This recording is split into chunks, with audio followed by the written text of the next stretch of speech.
Chapter 1, where it all began. Life is about the moments we fucked up, and here is mine. As I was immediately awoken by a voice of someone who seemed to be using a microphone. So when I woke up and found out that the screen behind the speaker was broadcasting my face, and that did nothing but prove that I was panicking. After a few seconds of disorientation and my brain recalibrating, I remembered that today my professor was doing a thesis presentation, and the speaker on the stage was him, and it seemed that he was very angry that someone fell asleep in his presentation, when respected professors and other people with power in the industry were listening to him. The professor looked at me, and I knew that look. It was a look of wanting to humiliate the person who irked or angered him, and damn right I was, because a few seconds later he called me and said, "Sir, since you are capable of sleeping, it means that you are knowledgeable about this topic and doesn't need to listen from me. So why don't you explain this part?" I'm fucked, that's what I thought. But since I can't escape it, I better try my best and survive. I'm fucked anyway, so what's there to fear? Professor Rodham was fuming with anger when he found out one of the attendees had fallen asleep on a day where he was about to leave a mark in the history of the tech industry. When he looked carefully, he remembered that he was one of those poor students that attends one of his classes. He remembered them because he chose to accept them for the sake of raising his reputation in a positive manner. So, he decided to teach him a lesson today and show him his place. Since the kid decided to sleep on his presentation day, he was sure it wouldn't harm him in any way, since he was going to have the best reputation you can have for those in tech community due to his thesis that he was presenting. "Can you stand up?" "You?" "Yes, the one who was sleeping. Stand up." He decided to emphasize him being sleeping so that even in the future when people revisit this history-making moment, they will know the reason why he decided to humiliate the person, since he was sleeping in a history-making moment. They will side with him anyway because people usually follows the successful one, meaning his reputation won't be harmed in any way, or it might even increase, as it might seem that he was also a hater of lazy people or something. Whatever. As the professor looked at the currently still disoriented student of his, he decided to add to his misery by having him answer a question that was the main anchor of today's thesis presentation. "Since you are capable of sleeping, it means you know more than all of us here care to explain this part," he said, pointing to the hardest part of the presentation, smugly waiting for his student that he didn't care enough to know his name. While he was waiting for the student to embarrass himself, he heard something he never expected to hear today. "There is a mistake there." "What?" He was surprised to hear that, but he calmed down after remembering that the one who said that was still a student and one that was asleep until a few minutes prior. "It seems you are still asleep, so sit down." He decided to make him seat, so he doesn't embarrass him and put a stain on his historic moment, but the student didn't sit and continued talking. "No, sir, there really is a mistake," and continued explaining where the mistakes were. The professor was horrified by the student's explanation, as he sees his reputation falling by the seconds because the mistake was pretty obvious. But the reason most people missed it was because they didn't expect that obvious mistake from a professor of his reputation. "Take him out." The professor shouted at the security to remove me from the conference, but this did nothing other than cause a commotion in the conference room, as the people didn't expect that the mistake really passed that many people during the review to the point of it being approved for presentation. The reason most of it was missed was because the professor's family was powerful, and when I say powerful, I mean it because the professor's full name is Eli Yehuda Rodham Rothschild, but I didn't know it at that time, since I haven't come to myself and continued mumbling, as I didn't know that my normal life ended the moment I started talking. My mumbling stopped because I was tackled and carried out by a group of the security guards. And it was at this moment that I knew I fucked up. Pialpha and Yalpha. No one. 2 weeks have passed since that day, and the professor has taken a month leave to recuperate emotionally from stress. But I wasn't allowed any of that as I was not a professor. So I continued attending university, a normal student in his last year, who has only about 3 weeks to graduation. I was at the campus today in order to hand in my graduation thesis for me to be able to graduate, since we have already completed. All the exams and the results are out. The only thing between me and my graduation is the thesis that I'm on my way to hand in, after handing in the thesis and heading home for the day. Since I had to wait for the review to be completed and be given an appointment for me to defend my thesis, I had nothing to do most of the time. A week after handing in the report, I received an email from the university. At first, I thought it was just an email about the date for my thesis defense, but when I opened, I was met with a surprise I didn't expect at all. It was an email from the subject: Disciplinary Committee Meeting Invitation, Accusation of Thesis Theft, Plagiarizing in New. Dear Aaron, I am writing to inform you that a disciplinary committee meeting has been scheduled to discuss the serious allegations of thesis theft that have been brought against you. The meeting will take place on May 12, 2013, at 10:45 in Faculty of Engineering building. The allegations of theft are a very serious matter, and we take them very seriously. As a member of our academic community, it is expected that you maintain the highest standards of academic integrity. We understand that this may be a difficult time for you, but it is important that you cooperate with the investigation to help us reach a fair and just outcome. At the disciplinary committee meeting, you will have the opportunity to present your side of the story and respond to the allegations that have been made against you. We ask that you attend the meeting on time and be prepared to provide any information or evidence that you believe may be relevant to the case. Please note that if you fail to attend the disciplinary committee meeting, a decision may still be reached based on the evidence presented to the committee. We strongly advise that you attend the meeting to avoid any adverse consequences. If you have any questions or concerns about the disciplinary committee meeting or the allegations that have been made against you, please do not hesitate to reach out to us. We are here to support you and help you navigate this process. Best regards, Julia Linney, Disciplinary Committee, University of Columbia. I was horrified rather than startled because I know what this is not true because he's used 5 different thesis checker programs, and he found nothing in a semblance similar to his thesis. So, he knows this must be a mistake or a conspiracy, else I'm very much fucked. I wrote a reply to inform them that there might be a mistake, but it seems it is not. So, I prepared myself for the discipline committee meeting in 4 days. When the day came, I attended the meeting location and found 4 professors that were waiting for me to start, and after my arrival, they immediately started. The meeting was skewed in a very clear direction. Even when I defended myself, it seems like it was entering an ear and leaving the other one without being understood or trying to. By the 45th minute, it became clear to me that the outcome was predetermined before we even began. The meeting continued, but since they continued with their accusation without acknowledging as evidence due to them having their own. But what is strange is that they really had evidence with dates dating to 7 years ago among the theses they accused me of plagiarizing, and some of them were more recent. But I was pretty sure that these theses didn't exist until a few days ago. So, how did they find the evidence that said I plagiarized them when they didn't even exist? It seems I have been targeted by someone. Though I don't know who, but I do have some suspicion, but I can't be sure since I have no evidence. After the committee meeting ended, they informed me that their decision will be announced in 3 days and that I should wait for it. I left for the dormitory to rest, but I felt sad due to what was happening to me. But I had to wait for the conclusion of the committee before I decided to do anything. It was a warm spring day, and the campus of Columbia University was alive with excitement.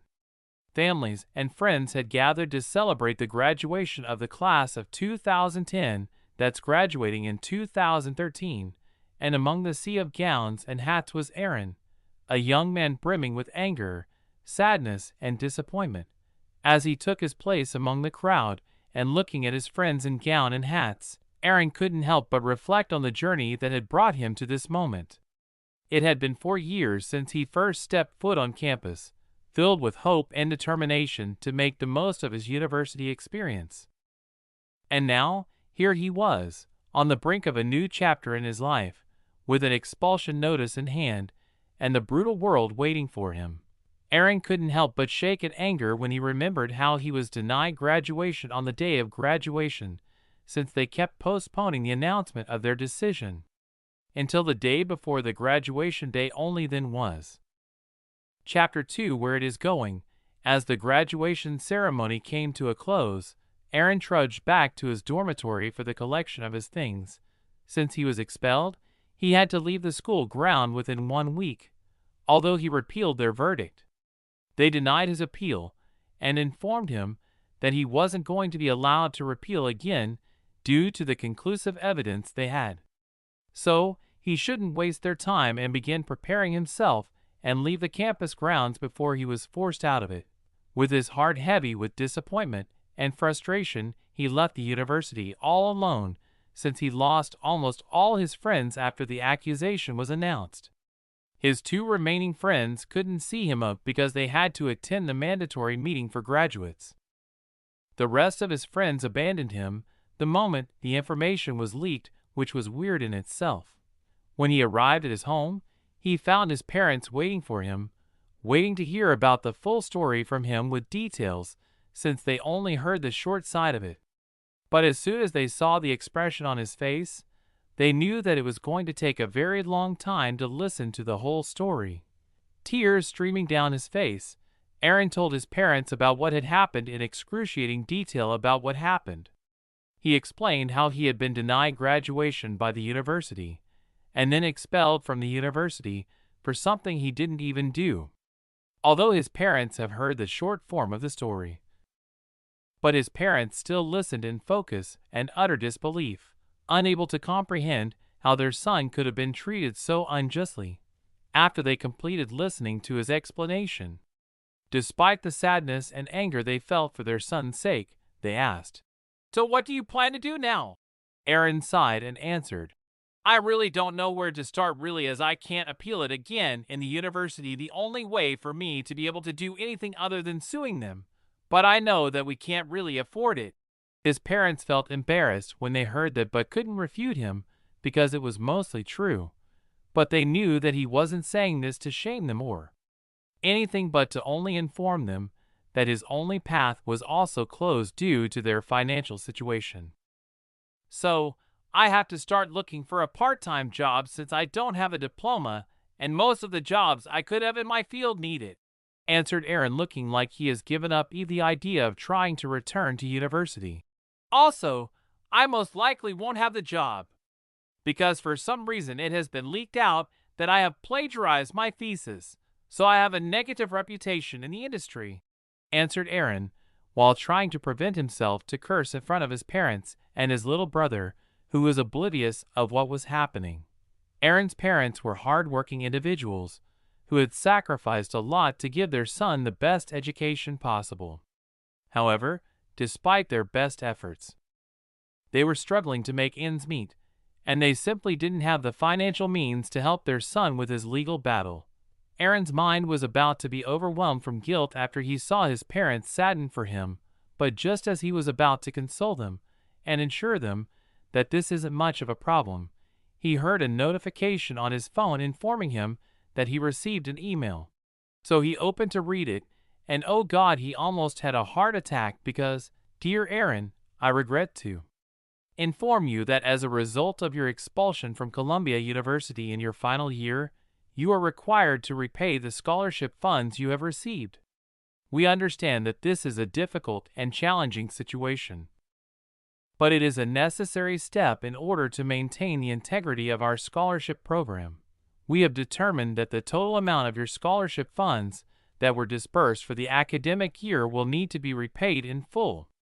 We understand that this may create a financial burden for you, and we want to work with you to find a repayment plan that is feasible and manageable for your circumstances.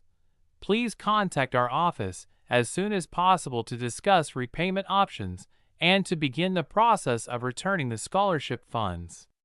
We will work with you to make this process as smooth and efficient as possible. If you have any questions or concerns, please don't hesitate to reach out to us.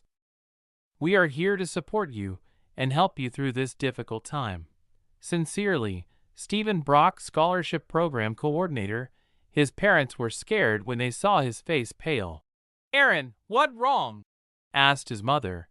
Aaron couldn't hear her as his brain was doing the calculation of the amount of money he was supported in the 4 years he received the scholarship, the estimated cost of attendance for undergraduate students in academic year, which includes tuition, fees, room and board, books, and other expenses, was approximately $61,500 per year. This means that he had to pay the minimum of total of $246,000 more or less for a 4-year undergraduate degree. He almost fainted when he completed his calculations. It was only stopped when his father shook him to remove him from his almost fainted situation. Aaron was grateful to them for this, but he knew he was fucked up for the next few years to come until he repaid everything. But when they asked him to show them, he didn't do that since they might die from heart attack. Their current financial situation couldn't add department payment, or they might just have to file for bankruptcy. So, he only told them that the email was about the confirmation of his expulsion, that's why he became paler, and that nothing else was wrong. They knew he was lying or not telling the whole truth, but they didn't insist on it, and left him since they knew that he was currently very stressed, and there is no need to pile on top of it. While Aaron was sleeping soundly, if you could count sleeping by using sleeping pills as soundly, Aaron was sound asleep in his bed, exhausted from the emotional turmoil of the past few hours. Also, the humongous department that was dropped on him while he was still stressed. I mean, you can't just recover immediately when you are suddenly $250,000 in department without a warning. For the current Aaron, life was really stressful. He really wished he could rewind time and change whatever was causing this.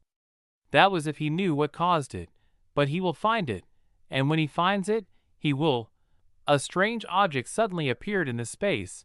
It hovers a little bit before being pulled to Earth by gravity and fell into the atmosphere. To everyone's amazement, if anyone was capable of seeing it, it didn't cause any ripple when it was falling that distance, but since it was small, and its terminal velocity was low, that wasn't really surprising. It passed right through buildings and trees as if they didn't exist, before finally landing directly on Aaron's head and passed through it, but it didn't appear on his chin or anywhere, as currently it was assimilating with his brain and synchronizing with it. The assimilation was going on without problem when Aaron awoke with a start but fainted immediately. The strange object that had fallen from the sky had somehow forced him to continue with his sleep as it continued merging with his brain and assimilating with it. While the assimilation was going on, some part of the object was mixing with the nervous system, some parts were mixed with bone marrow, some parts were also mixed with almost all parts of his body. But almost half of it remained on his brain, covering almost all of it, while mimicking the function of the location it was assimilating. Rho alpha d alpha n nu, ding. System assimilating. 10%, 30%, 50%, 99%. The voice was sent to his brain, but he couldn't hear it because he was forced into the coma for his sake, or he would have felt excruciating pain to want death to himself or the world. 99.999999999%, 100%. When the number reached 100, the movement of all parts of the object in his body stopped making any movements, as they continued acting the same as the location they were currently residing. System assimilation completed.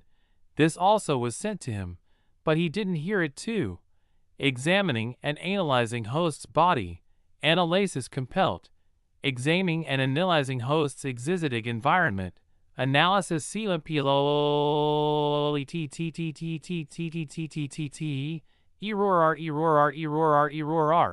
Magic energy existence confirmed.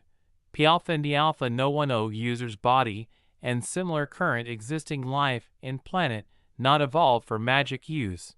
Do current system limitation system can't help host's body handle magic looking for solution. Request solution and upgrade. Since Aaron's body or anyone's body on Earth hasn't evolved to be able to use magic, The system was requesting upgrade options and permission for upgrading the user's body to be able to use magic, but error main server connection available. Unfortunately, the main server that would have helped his body to be able to wield magic was not in this universe, so no going. You shall not pass for Aaron. That would have been cool though. Retry. Error main server connection available. Retry.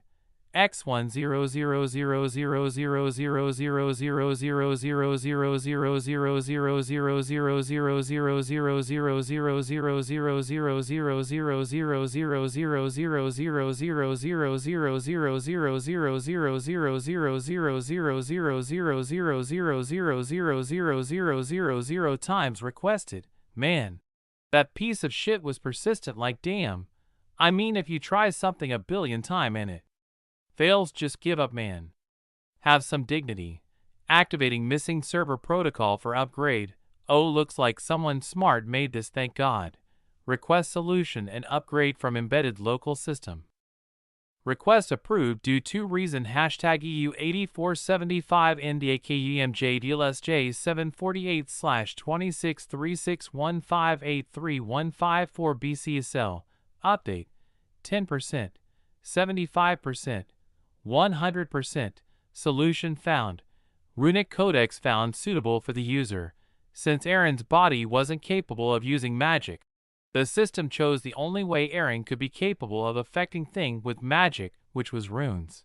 UPDA. Chapter 3: The Advanced Technological System. In the morning when Aaron woke up, immediately a voice in his brain said, "Say status." What? Status? Since he was still disoriented from his sleep, he just repeated what he heard in his head in a questioning manner. But the system did not care whether he meant it or not. What's important to the system is whether the magic word was mentioned or not, and it was. So right after Aaron said the word, a blue screen appeared in front of his face.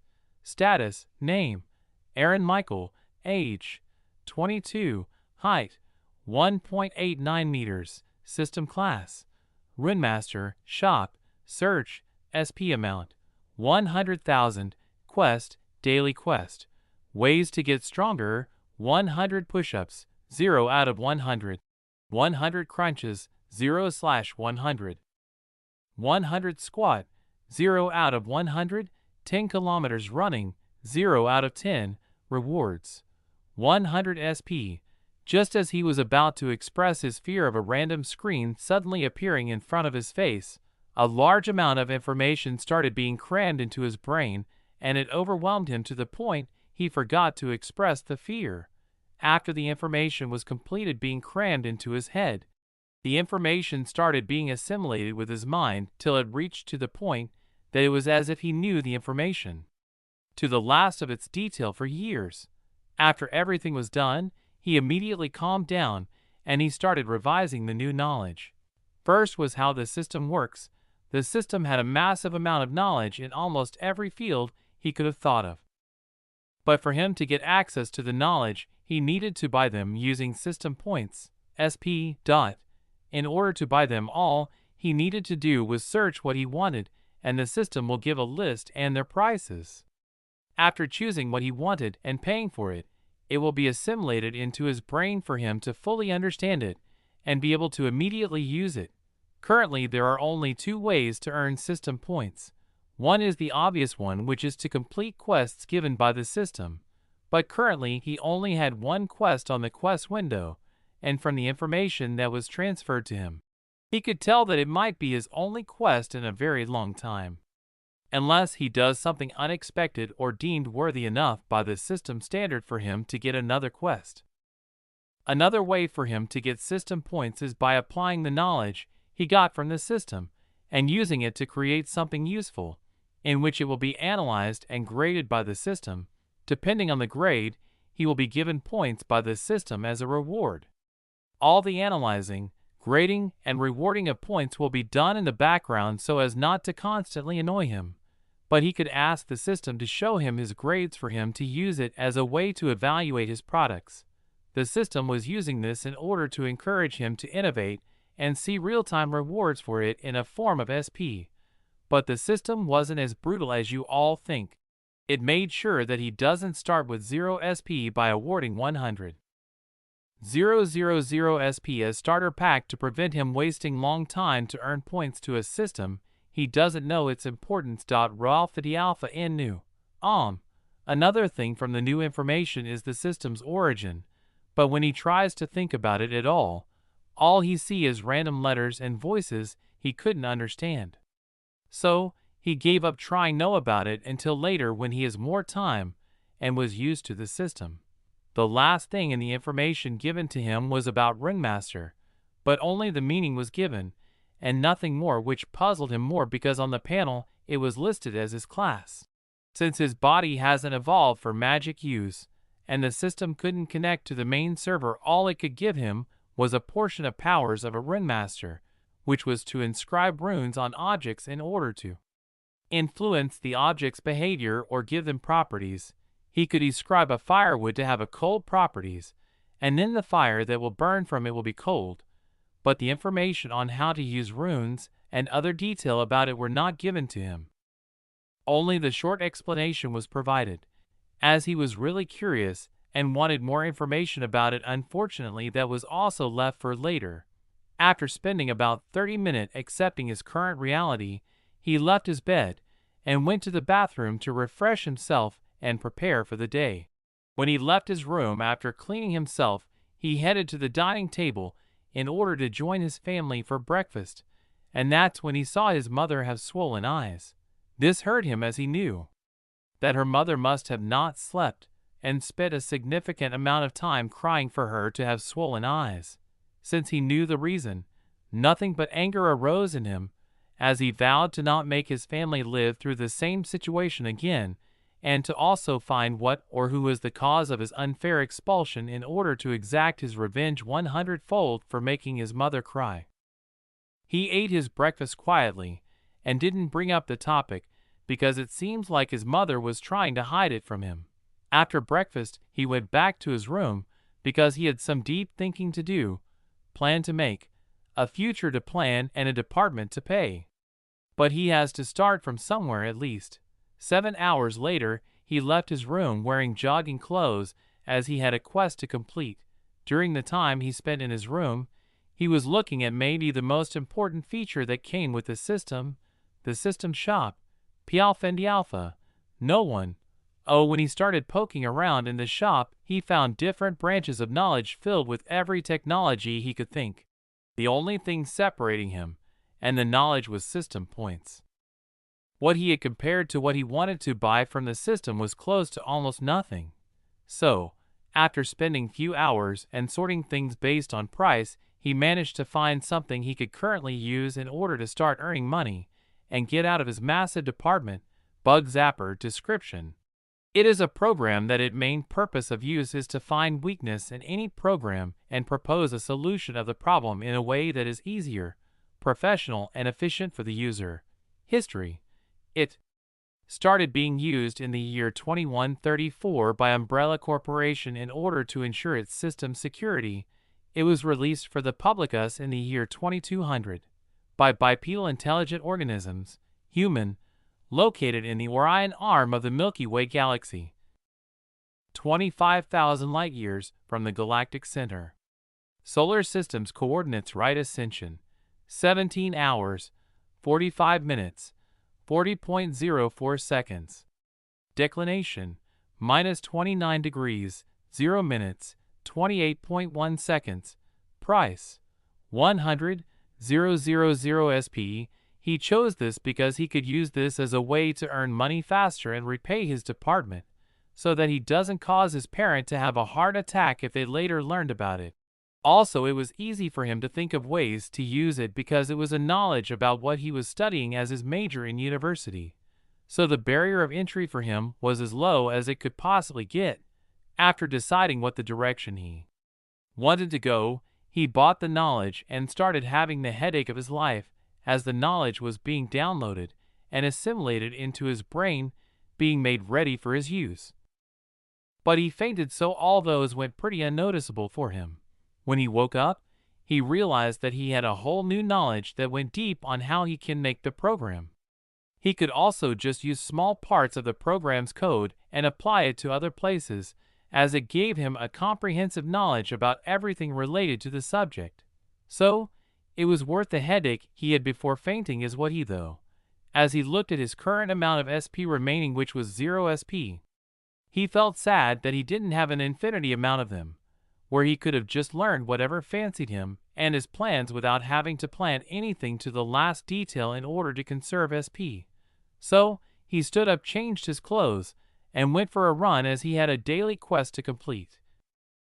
If he wanted to earn points, small as they may be, they were still points nevertheless.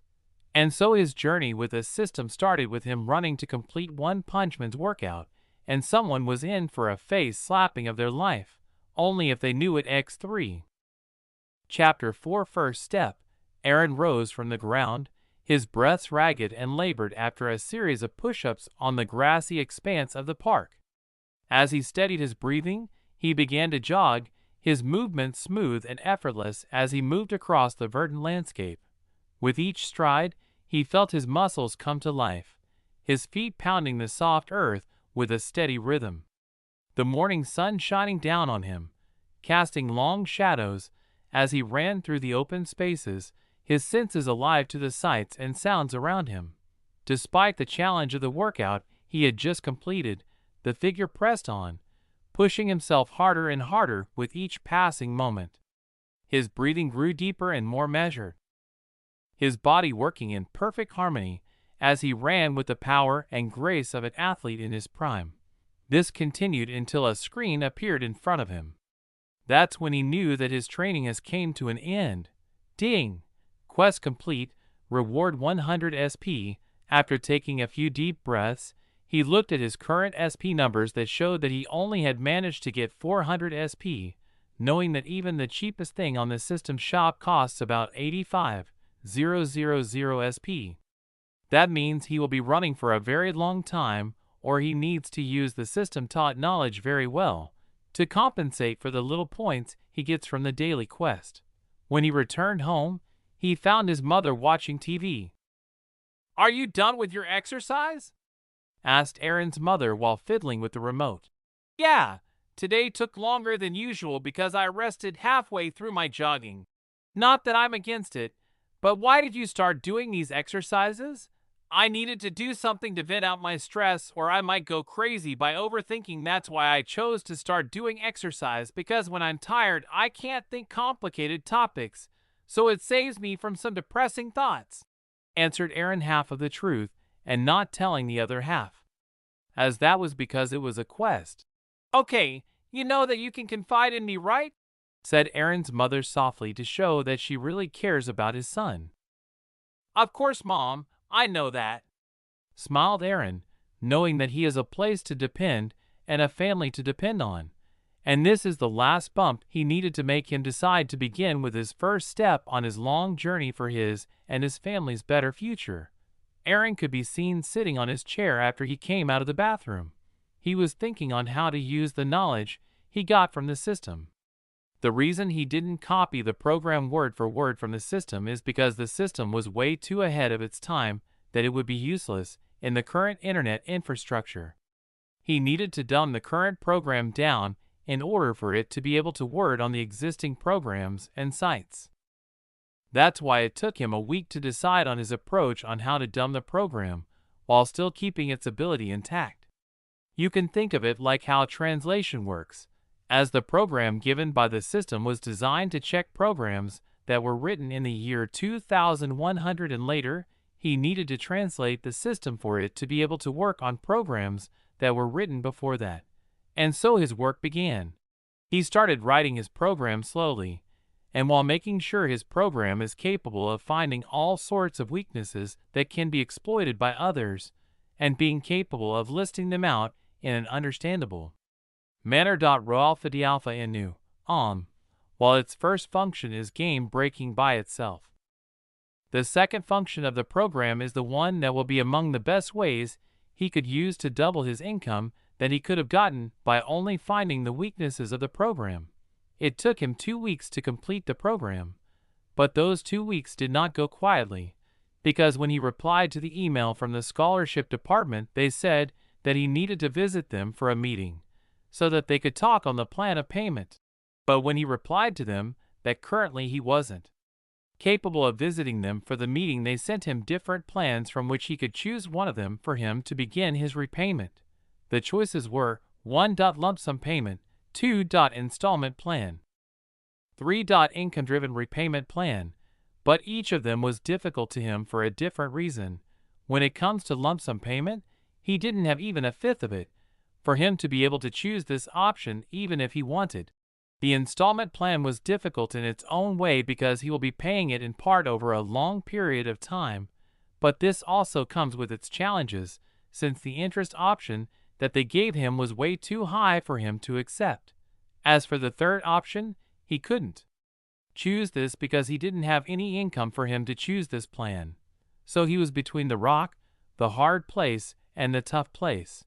But after a long time of thinking, and the other side urging him to give them his decision, he ended up choosing the lesser of the evil, which was the second option, which came with a hefty interest rate of 15%.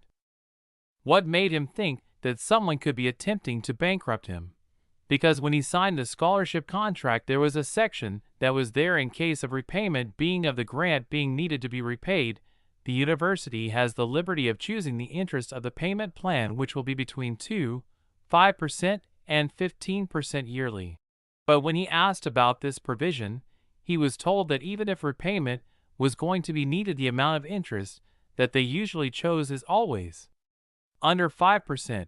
Even the highest amount given to a rapist student was 9%. But what the hell did he do to be made to pay it with 15% the full amount of interest? Who the fuck did he piss off to have this being done to him? Although it was the lesser of the three evils, it didn't leave him with a good taste in his mouth. Because if he continues with this payment plan to the end in the span of 10 years, he would have to pay almost $1,239,000 in the span of 27 years by paying $1,000 monthly, which is what he can currently afford.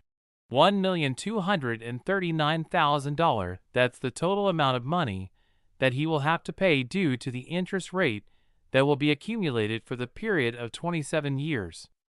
I mean, come on, who the fuck would they do that to someone who was once their student? He swore that once he completed the program for detecting weaknesses on the systems, he will start with his university's system and hack the shit out of it to find out who the fuck is the mastermind or the architecture that was planning for his miserable life. But since this was the only option that he was capable of paying, although he will have to pay a brutal amount of money, he still ended up choosing it, though he was angry. The only peaceful grace in all of this was that he managed to schedule another meeting in 2 months where he was capable of choosing another option from those three. That also meant that he would not begin with his repayment plan until after the second meeting, which was after 2 months. So, he had a 2-month grace period, and he needed to earn the amount of money within that period lest he end up having to pay $1 million something bullshit dollar. That's why the moment he finished making the weakness-finding program Bug Zapper, he kept his promise and tested it on his university's system. Chapter 5 Testing Finding Out. The program started testing every exploit that could be used to break the university's system's defenses, and the firewall was like tofu. It was like it did not exist at all. While the university has invested a huge amount of money for the security of their system, in the eyes of Aaron's program it looked like a kid fighting against a tank. It ripped through it, detailing every weakness and how it could be exploited to a level even a beginner programmer could exploit the system. When the 7th hour passed since the system started going through the university's system, it was still going on, listing more and more vulnerabilities. There are a few reasons why it is taking a very long time to complete. The first is because my computer was cheap, as my family couldn't afford a more expensive one without leaving a hole in our finances. Currently, my cheap computer is capable of cooking an omelet from the heat. I had to make an impromptu cooling system by using a home fan. The second is because the program was done in the year 2100s. That means it had a compiled list of weaknesses from years before and after that. But because during that time these weaknesses were known by almost everyone, so they were removed during the development phase. But since he is years before that in this universe, that means most of them have not been even discovered. That means the program was finding but low amount of them. That is also the reason it was cooking his computer. On the third day after the system started scanning the university system weaknesses, it completed its job and started writing the complete report on how they could be used to exploit the system and how to solve them. But since inefficiencies in the system were also considered to be the system's weaknesses, it also listed them and how to solve them. This gave him hope on how he could use the program to also optimize other people's programs for money. But first, he needs to know who is hellbent on making his life living hell. The final PDF document was 1,200 pages, and almost 400 of them were about weaknesses and how to exploit them with detail on how it could be done. The rest of them were about optimization and how to solve the 400 pages of weaknesses. So he took his time reading the whole document, and he was enjoying every second of it, as he knew after he learned everything about it and implemented it, he will be able to find out who was fucking with his life. It took him 5 hours to finish reading the complete document and digest everything in it. Here is a lesson if you want to hack something. There are 5 steps that you need to follow.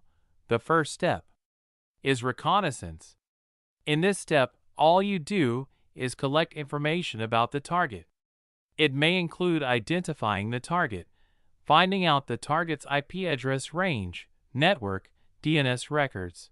The second step is scanning. This phase includes the usage of tools like dialers, port scanners, network mappers, sweepers, and vulnerability scanners to scan data. The third step is gaining access.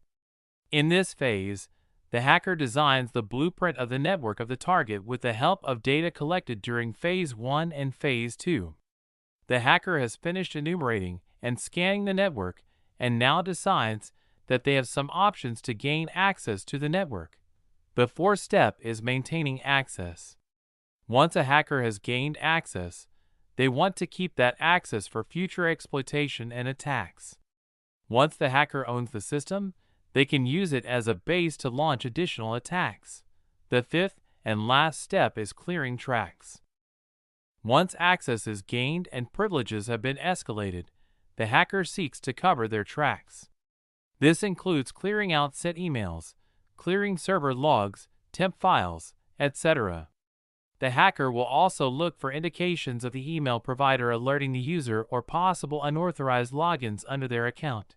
But since Aaron's program has done most of the parts, he only needs to do one step, the third step. As for the 45 steps, he doesn't need to do them because the way he is going to gain the access will not leave behind any traces. This was the best attack his program used among many others when it was testing the university system's weakness. Aaron could be seen sitting down in front of his computer shaking from anger. If you look at what he was reading, you will find that he was reading emails from Professor Eli Yehuda Rotem Rothschild to someone in the disciplinary committee. The other email was from the same professor to someone in the scholarship department, and God, are they fools to keep the information using the school's given email. Subject: Request for disciplinary hearing for student in new. Dear members of the disciplinary committee, I am writing to request a disciplinary hearing for a student whose conduct has come to my attention as a faculty member. I believe that this student has violated the university's code of conduct and may have engaged in academic misconduct, which has serious implications for the academic integrity of our institution and the trust that we place in our students. Based on my interactions with the student and my assessment of the evidence, I am convinced that this matter warrants a formal investigation and disciplinary action. I would like to request that the student be summoned to a hearing where they can present their case and respond to the allegations against them. I am willing to provide any evidence and testimony that I have gathered in support of my position, and I am open to answering any questions that the committee may have regarding this matter. Thank you for your attention to this matter. and I look forward to working with you to ensure that our academic standards are upheld and that justice is served. Sincerely, Professor Eli Yehuda Rodham Rothschild. This showed that it was him that had fabricated the evidence and reported him to them. That's when everything clicked into place, when he remembered that his professor had taken a vacation immediately after the failure of the thesis presentation. That means that he was preparing for Aaron's downfall because he embarrassed him. The other email was to the scholarship department, subject, request for Aaron's repayment plan to be maximum amount of the allowable interest rate. Dear scholarship department, I am writing to request a repayment plan for Aaron, a former scholarship recipient, who was recently expelled from our institution for essay theft. While I cannot express my disappointment in his actions, I believe that it is important for us to set an example and precedent with him in moving forward and making him an example for his mistakes. Given the circumstances, I would like to request a modification to the terms of the scholarship agreement. Specifically, I am requesting that the interest rate on Aaron's loan be modified to the maximum allowable rate of 15% annually. While this may result in a lower overall return for the scholarship fund, I believe that it is reasonable as it will set him as an example. Thank you for your consideration of this request. Please let me know if you require any additional information or documentation. Sincerely, Professor Eli Yehuda Rodham Rothschild. Damn, the dude even wrote to the scholarship department, for fuck's sake. Aaron could use this information to his advantage, to sue the professor and the university. He will need to tell them where he got these emails that are private. So, it might backfire on him. Also, since he still didn't know how the professor fabricated the theses used as evidence in his hearing, it is better for him to continue digging for more evidence. But this relieved him even though it was just a little bit. Some smart dude in the past once said, the first step to solving a problem is knowing what caused it, since he finally found out who was the instigator. And the veil of mysteriousness has been removed. The fear of the unknown was also removed with it. Meaning now, he won't have nightmares of some faceless dude trying to destroy his future and make his life miserable. Although he didn't know the reason why the professor decided to ruin his life just because he embarrassed him. His head was spinning thinking about how to take his revenge from the professor. But first, he needed to know the context or the reason he went this far, because embarrassing him once isn't enough to ruin someone's life. After that, he will decide how brutal his revenge should be. But he was also relieved that his program is really good at doing its job. This will mean that his money-making plan has finally taken its first step into the bright future. Chapter 6, The First Target. After using the vulnerabilities, entering the university's database, and finding out who was plotting for his misery, he managed to calm down and start focusing on earning money first to relieve himself from debt so that it doesn't create a negative situation in the future. So, he decided to find his first victim on his massive money-making plan. Since he needed a large amount of money, he needed to find the victim who puts not only way too much importance in their data security, but also has a very large public user base for them to want to prevent user data theft. This means that they will pay more money for his service, since a leak for them may mean that they lose their user base's trust in their security system.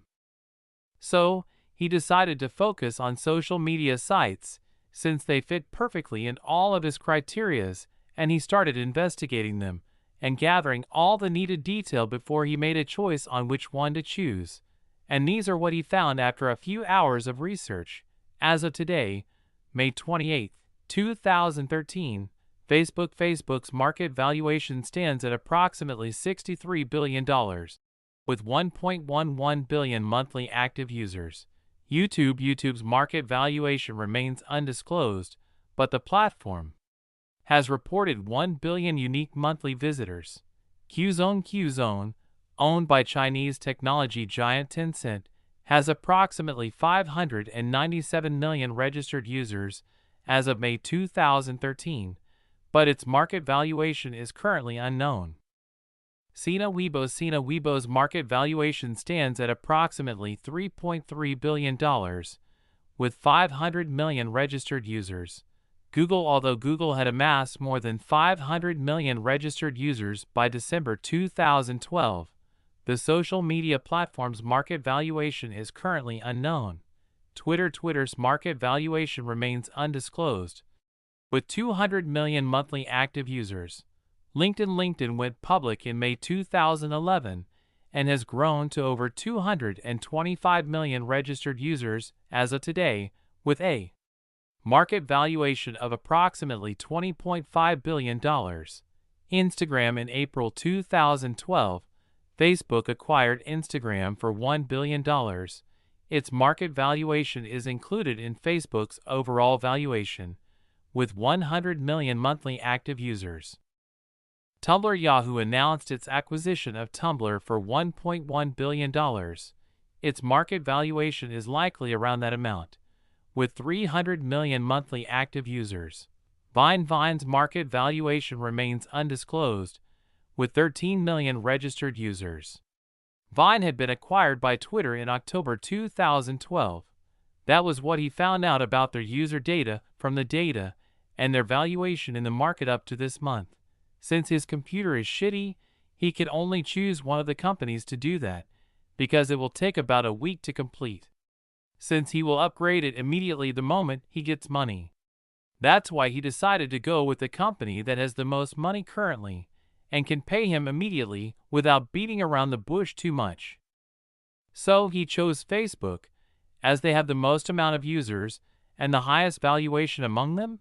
They must value their lead and don't want a scandal that can make their competitors catch to them happen in a year after they have gone public, since if it happens, they might lose their lead and the shareholders' meeting will be a funny one to attend. After choosing which site to start with, he immediately started the program, and it immediately started scanning the app for its weaknesses. 2 weeks later, at Facebook headquarters, Roxana Gray, the head of the website's security department, arrived at the office when she heard a commotion immediately after entering the office.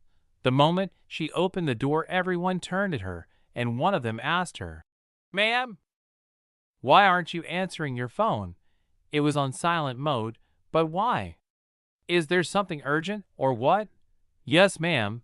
We received a suspicious email saying that they have found some security breaches on our system and sent us an example of a few of them," answered the man.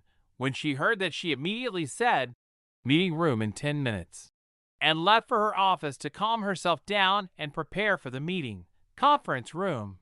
Roxana arrived when there was about 5 minutes before the agreed time. When she found out that everyone was already there, she said, "Since everyone is already here, let's hear everything from the beginning." "Yes, ma'am," answered the man and started explaining from the beginning. "When I was checking my office email, I found an email with a heading written as 'I found some security weaknesses in your app,'" he said, while opening the email and showing it to everyone using the projector in the meeting room. Alpha N new. The email said, "Subject: Disclosure of vulnerabilities in Facebook's app and system. To whom it may concern, I am writing to inform you that I have discovered some vulnerabilities in Facebook's app and system that could potentially compromise user data and security. As a concerned citizen and a user of your platform, I feel it is my responsibility to report these vulnerabilities to you so that they can be addressed and resolved as soon as possible. I have already sent you some examples of these vulnerabilities that I have discovered, free of charge. However, I have more vulnerabilities that I am willing to share with you, but I require compensation for the remaining information. I would like to stress that my intentions in reporting these vulnerabilities are solely to help improve the security of your platform and protect your users' privacy. I am not seeking any personal gain or compensation for the examples that I have already provided. However, I believe that it is appropriate to request payment for my services if you require additional information beyond what I have already provided. I urge you to take these vulnerabilities seriously and take immediate action to address and resolve them. Please contact me at this email if you require the remainder information or have any questions. Thank you for your attention to this matter. Vulnerabilities ver 01.pdf. Sincerely, Aaron Michael, When they finished reading the email, the man continued with his explanation. When I tested the vulnerabilities he sent to us, they did exactly how it was explained, and the way he used them to exploit the system wouldn't have been spotted by our firewall. Finished the man and waited for them to digest what he said. Who do you think he is? Asked one of them. That's not important right now, said Roxana, disappointed with whoever said this. What's important is to patch this security hole and contact him and set a meeting with him. The sooner the better. They discussed a little bit more and ended the meeting heading back to their workbench to fix the vulnerabilities Aaron had sent them, while also contacting Aaron to arrange a meeting with him in a few days. When Aaron received their reply, he was relieved that they took his email seriously, else he would have something that would attract their attention, as he didn't want to wait for another 2 weeks to find the vulnerabilities of another social media company's system.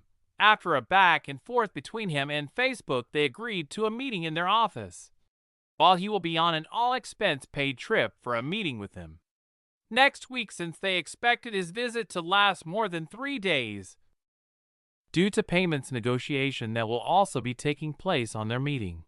After agreeing to their meeting plan, Aaron took out his cell phone and called one of his few remaining friends, Felix, who was a law student specializing technology-related legal issues. When he answered, they caught up with their current situation and a few small talk here and there. Then Aaron dived into the main talk. He explained to him in detail about his situation with Facebook and their planned meeting next week, and that he needed a lawyer specializing in tech-related issues to go with and represent him during their meeting with Facebook, making sure he gets paid what he deserves and they don't underplay his contribution. P Alpha and D Alpha no one O Felix agreed to help him, but he said they needed to meet first in order to understand the situation fully and be able to prepare for the meeting with Facebook. So they agreed to meet this evening.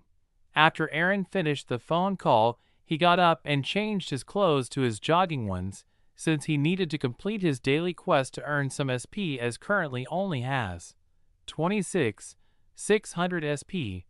Normally, he should have only about 1,600 SP, but since he managed to use the knowledge given by the system, he earned 10,000 SP when he completed the bug zapper. He got a grade of F- because he downgraded the system for it to work in this time, and the system interpreted it as him not using the program to its fullest potential. He also earned 5,000 when he used the program to test it on the university's system. He also earned another 10,000 SP when he used the program on Facebook systems, because Facebook had a larger system size compared to the university's one, and the impact he will have through Facebook will be higher than the university one. The large amount of data was the reason it took him nearly 2 weeks to complete checking the Facebook system, as massive amounts of information to sort and a crappy computer contributing to it didn't help either. Chapter 7 Meeting with Felix and a Talk with Sarah. Cafe. Aaron arrived at the meeting location where he was planning to meet Felix and give him detailed explanation in order for him to prepare for their meeting and negotiation with Facebook. 3 minutes after he got his drink, Felix arrived. He shook Aaron's hand and hugged him, then sat down on the opposite side of him. How have you been coping since that day? Asked Felix. It was difficult at first, but I have been coping pretty well even. I'm surprised at myself, smiled Aaron as he was answering. Although he didn't explain the reason of what was helping him cope or what gave him hope, this didn't mean he wasn't thankful to it, as without the arrival of the system, it would have taken him longer to be able to move from it. But since they decided to add a massive debt on top of it while he was still down, he would have gone crazy if he had no assistance from someone. I'm surprised too. I thought you would still ignore my calls. I didn't think you would call me on your own first, smiled Felix as he replied. Since many of those who called themselves my friend decided to abandon me immediately after they heard the rumors without even verifying it with me, I was afraid that you two, among the last of the few who did not express their side, would leave my side. That's why I was avoiding you and Sarah, answered Aaron, showing the pain of betrayal on his face. You didn't answer even Sarah's calls," asked Felix while showing a surprised face, meaning that he didn't expect Aaron to avoid her, as he was friends with her before they even met him. "I was avoiding hers because she will be nagging me all around asking if I was cheating. Why didn't I hide it better or something?" answered Aaron while smiling, knowing that Sarah would never abandon him no matter what, because she was his friend since their high school year where they met Felix. "Yeah, I expected that," laughed Felix while replying when he remembered Sarah's behavior. "So what is this thing about you and Facebook?" asked Felix after calming himself from laughing. "Oh, yeah, so this is what happened." Started explaining to Felix that he found some weaknesses from Facebook and he emailed them informing them and sending them some of them as example to prove his point. He also informed them that he has more of them, but he will need them to compensate him for his work. Also that they have contacted him and managed to set up a meeting with him next week on a full expense-paid trip. This also included anyone who will come with him, and the reason he called him is that he needed a lawyer specializing in tech to make sure he gets the right compensation he deserved. After he finished explaining everything to Felix while hiding the system, he only mentioned that he developed an app that can do that without going into full details on how it works. He waited for Felix to digest the information. It took Felix about 5 minutes, which was all covered with just drinking their coffees, while he was thinking and Aaron waiting. "So those weaknesses, how many of them did you find and what level are they in?" asked Felix to know more for him to be able to fully prepare. Ads by Pub Future. Okay, back to school now. So what are the different levels of vulnerabilities? Security weaknesses can be categorized into several different levels, depending on their severity and impact. There are 4 levels of security level vulnerabilities. 1. Low-level vulnerabilities. These are the most common types of security weaknesses and are relatively easy to exploit. They may include things like weak passwords, unpatched software, or poorly configured systems. 2. Medium-level vulnerabilities. These types of security weaknesses are more significant than low-level vulnerabilities, but still do not pose an immediate and severe risk to the system. 3. High-level vulnerabilities. These types of security weaknesses are serious and can lead to significant consequences if not addressed promptly. 4. Critical-level vulnerabilities. These are the most severe types of security weaknesses, and they can pose an immediate and severe threat to the system's security. Now let's go back to our story. "I have found about 50 critical level, 150 high level, 500 medium level, and over 1,000 low level vulnerabilities," answered Aaron calmly. He didn't tell him all of them. "What?" Felix was so surprised that he shouted while standing, making his chair fall and making everyone look on their side. "Calm down a little bit, man," said Aaron while having a difficult time to stop himself from laughing. After Felix apologized and sat down, he replied, "How the fuck did you find out that much? And how the heck do you expect me to calm down? Sorry," said Aaron in a joking manner. "So what do you plan to do with all of them? Do you have anything else?" "Oh, yeah, I also have the solution for them," he said calmly. "What?" "Oh, for fuck's sake, just say everything at once. Don't make me have several near heart attack situations," said Felix. "I want you to use this to make them double the payment in return for both the vulnerabilities and the solution pack together." "Oh, now I see why you would need a lawyer, since from just the number of vulnerabilities you found they will need to pay millions. But if you also add the solution to them, this means that it will not only save them time, but it will also give them a step ahead from their competitors." Felix kept speaking because the longer the time passed, the more his mind came with the ideas on how to exploit it to their benefit. They continued talking for 2 hours until they agreed to have one more meeting before they go to their meeting with Facebook. But he decided to call Sarah on his way home, because the longer he postponed it, the longer the nagging he will have to deal with.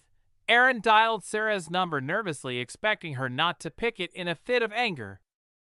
But she picked up and answered the phone, but still with a hint of anger in her voice. "Hello, who is this?" she said.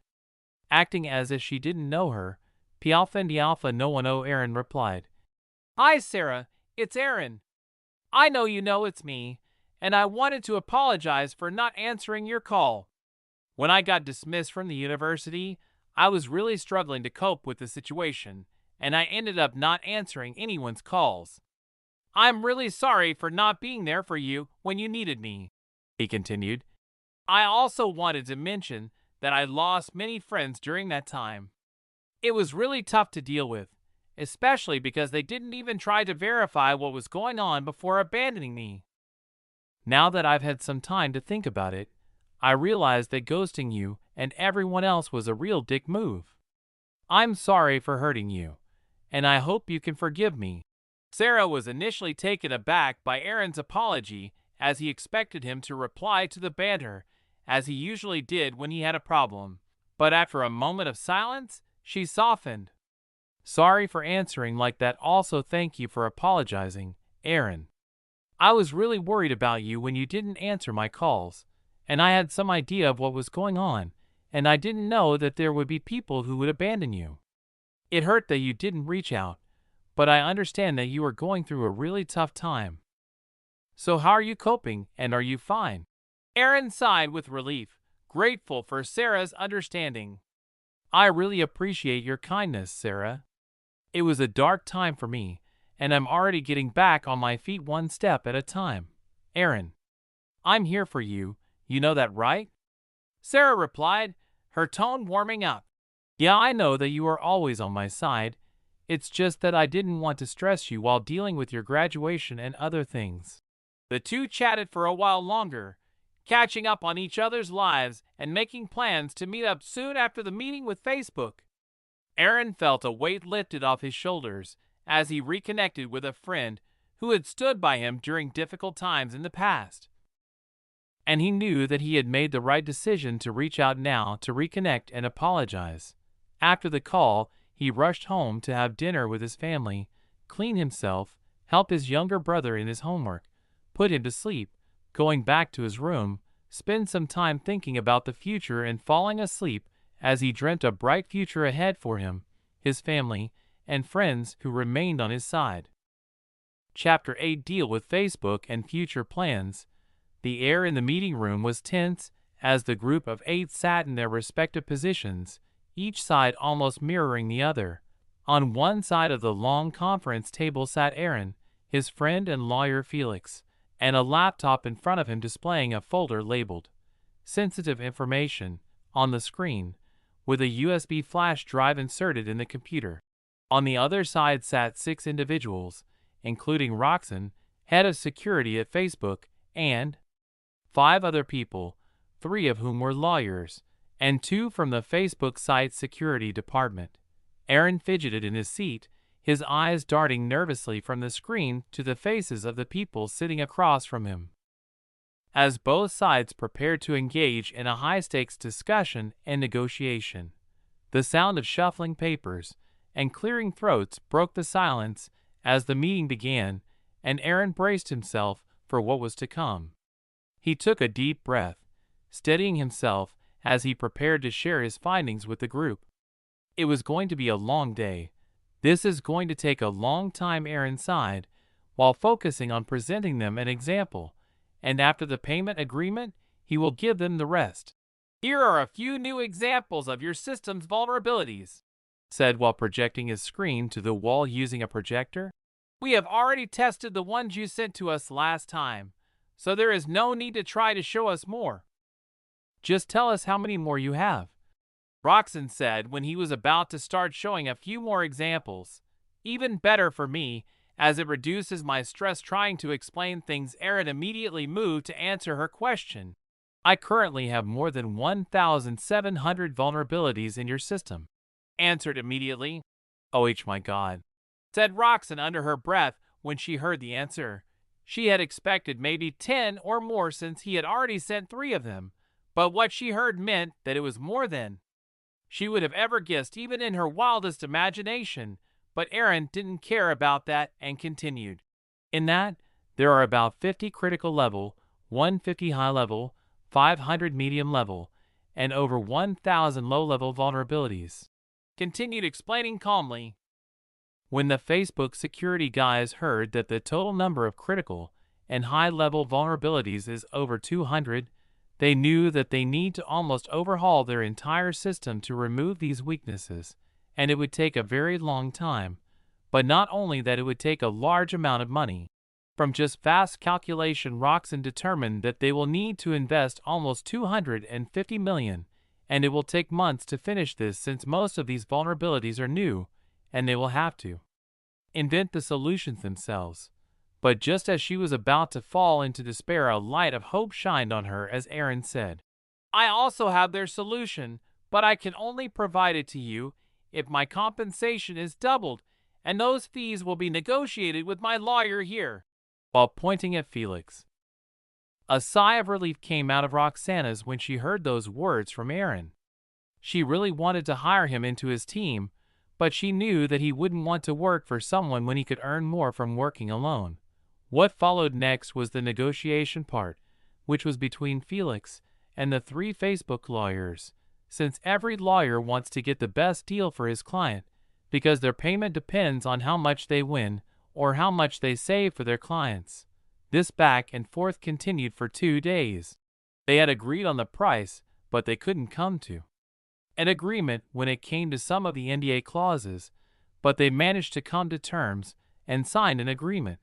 His payment will be $69 million after taxes and lawyer fees. Although his friend denied his offer to pay him $10 million, stating that he didn't do much, but after back and forth he ended up agreeing to take $5 million as a fee. Although it might seem low compared to what Aaron earned, but usually the amount they get from this type of deal is only about $1 million. You also have to put in mind that this was Felix's second official case since his graduation. That means that Felix is the highest paid rookie lawyer in America, or I think so. When he arrived at home, he asked his parents to have a talk in the living room. "You remember when I said I have a meeting with Facebook, right?" "Yeah, so how did it go?" "Did you get the job?"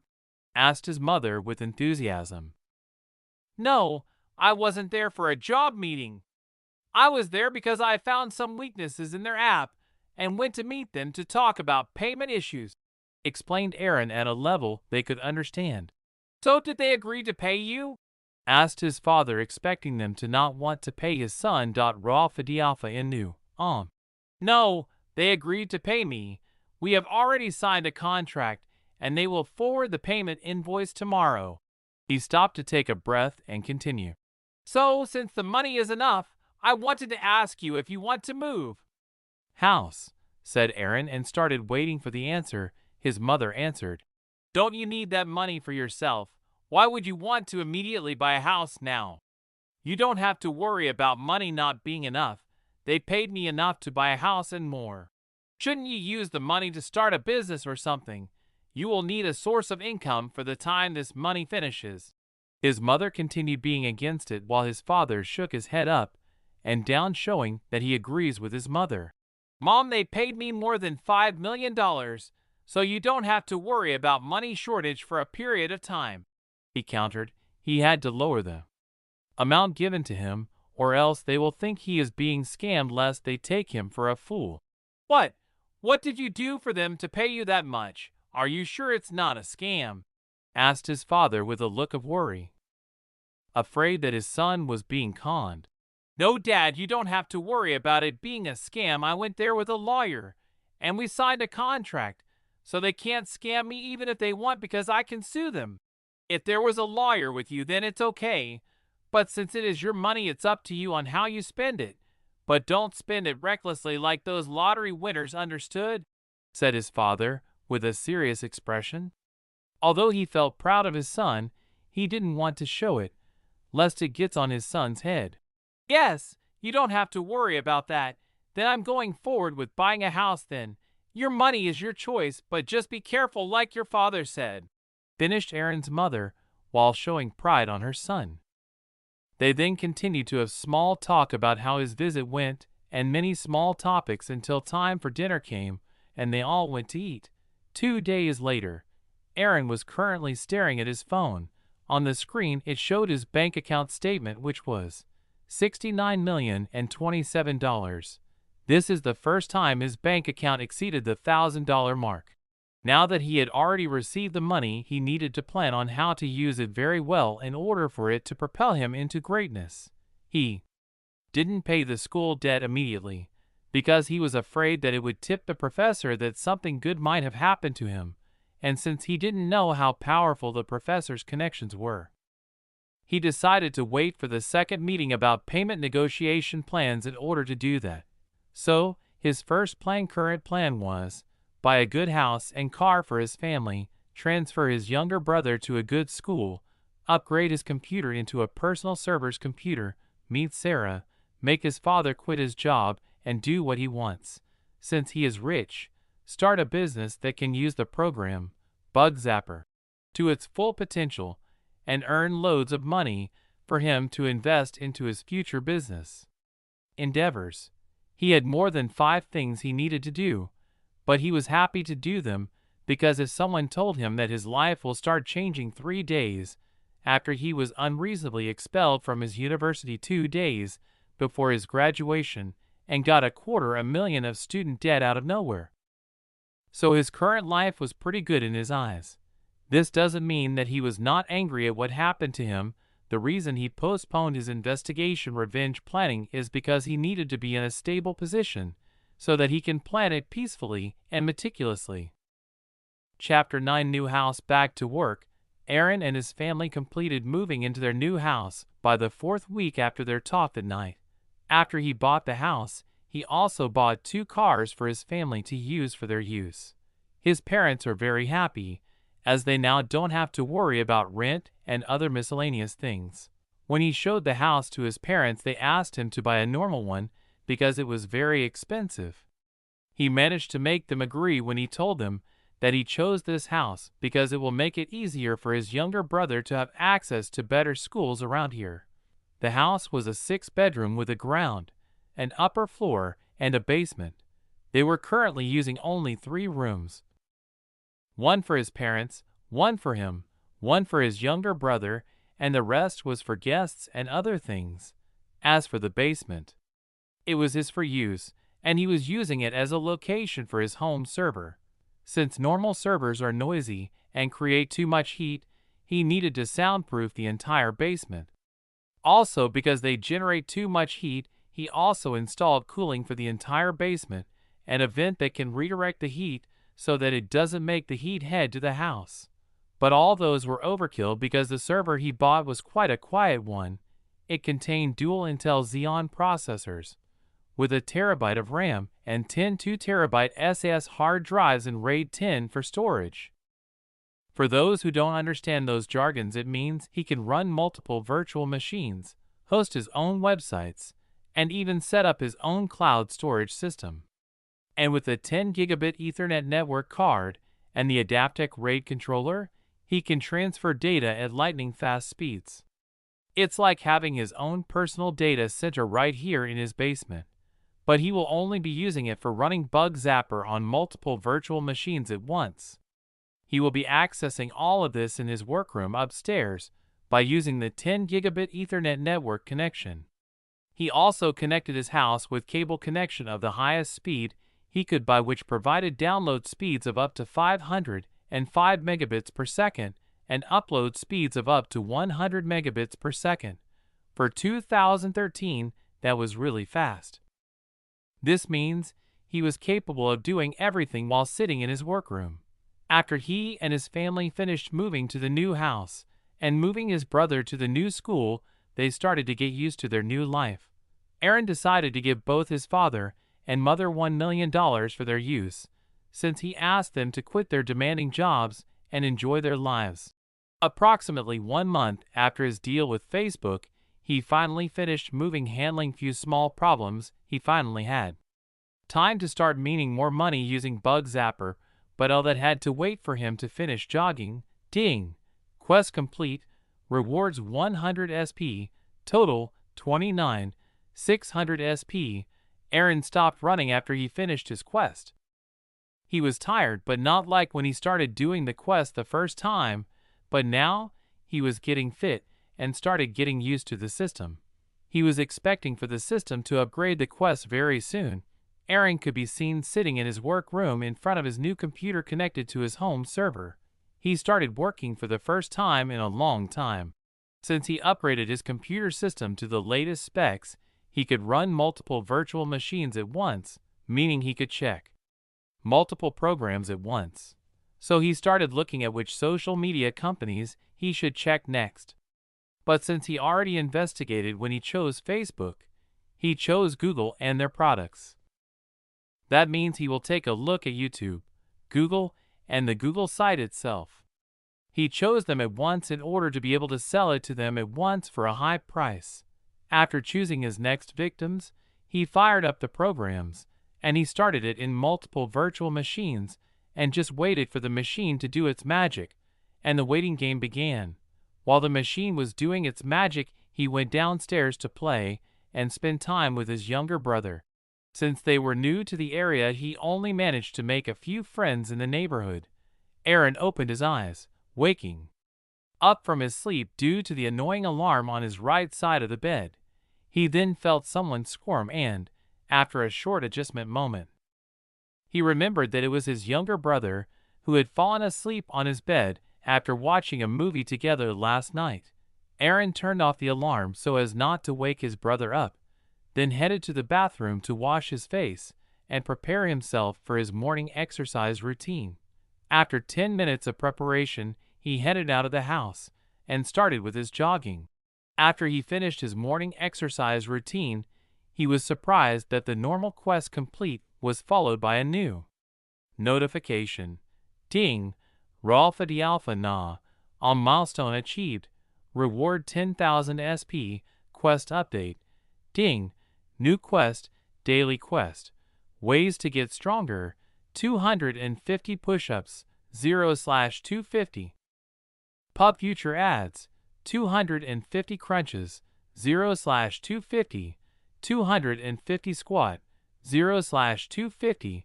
10 kilometers running. 0/10. Rewards. 500 SP. It was the upgrade of his daily quest. It also came with an increase in rewards of a magnitude of 5.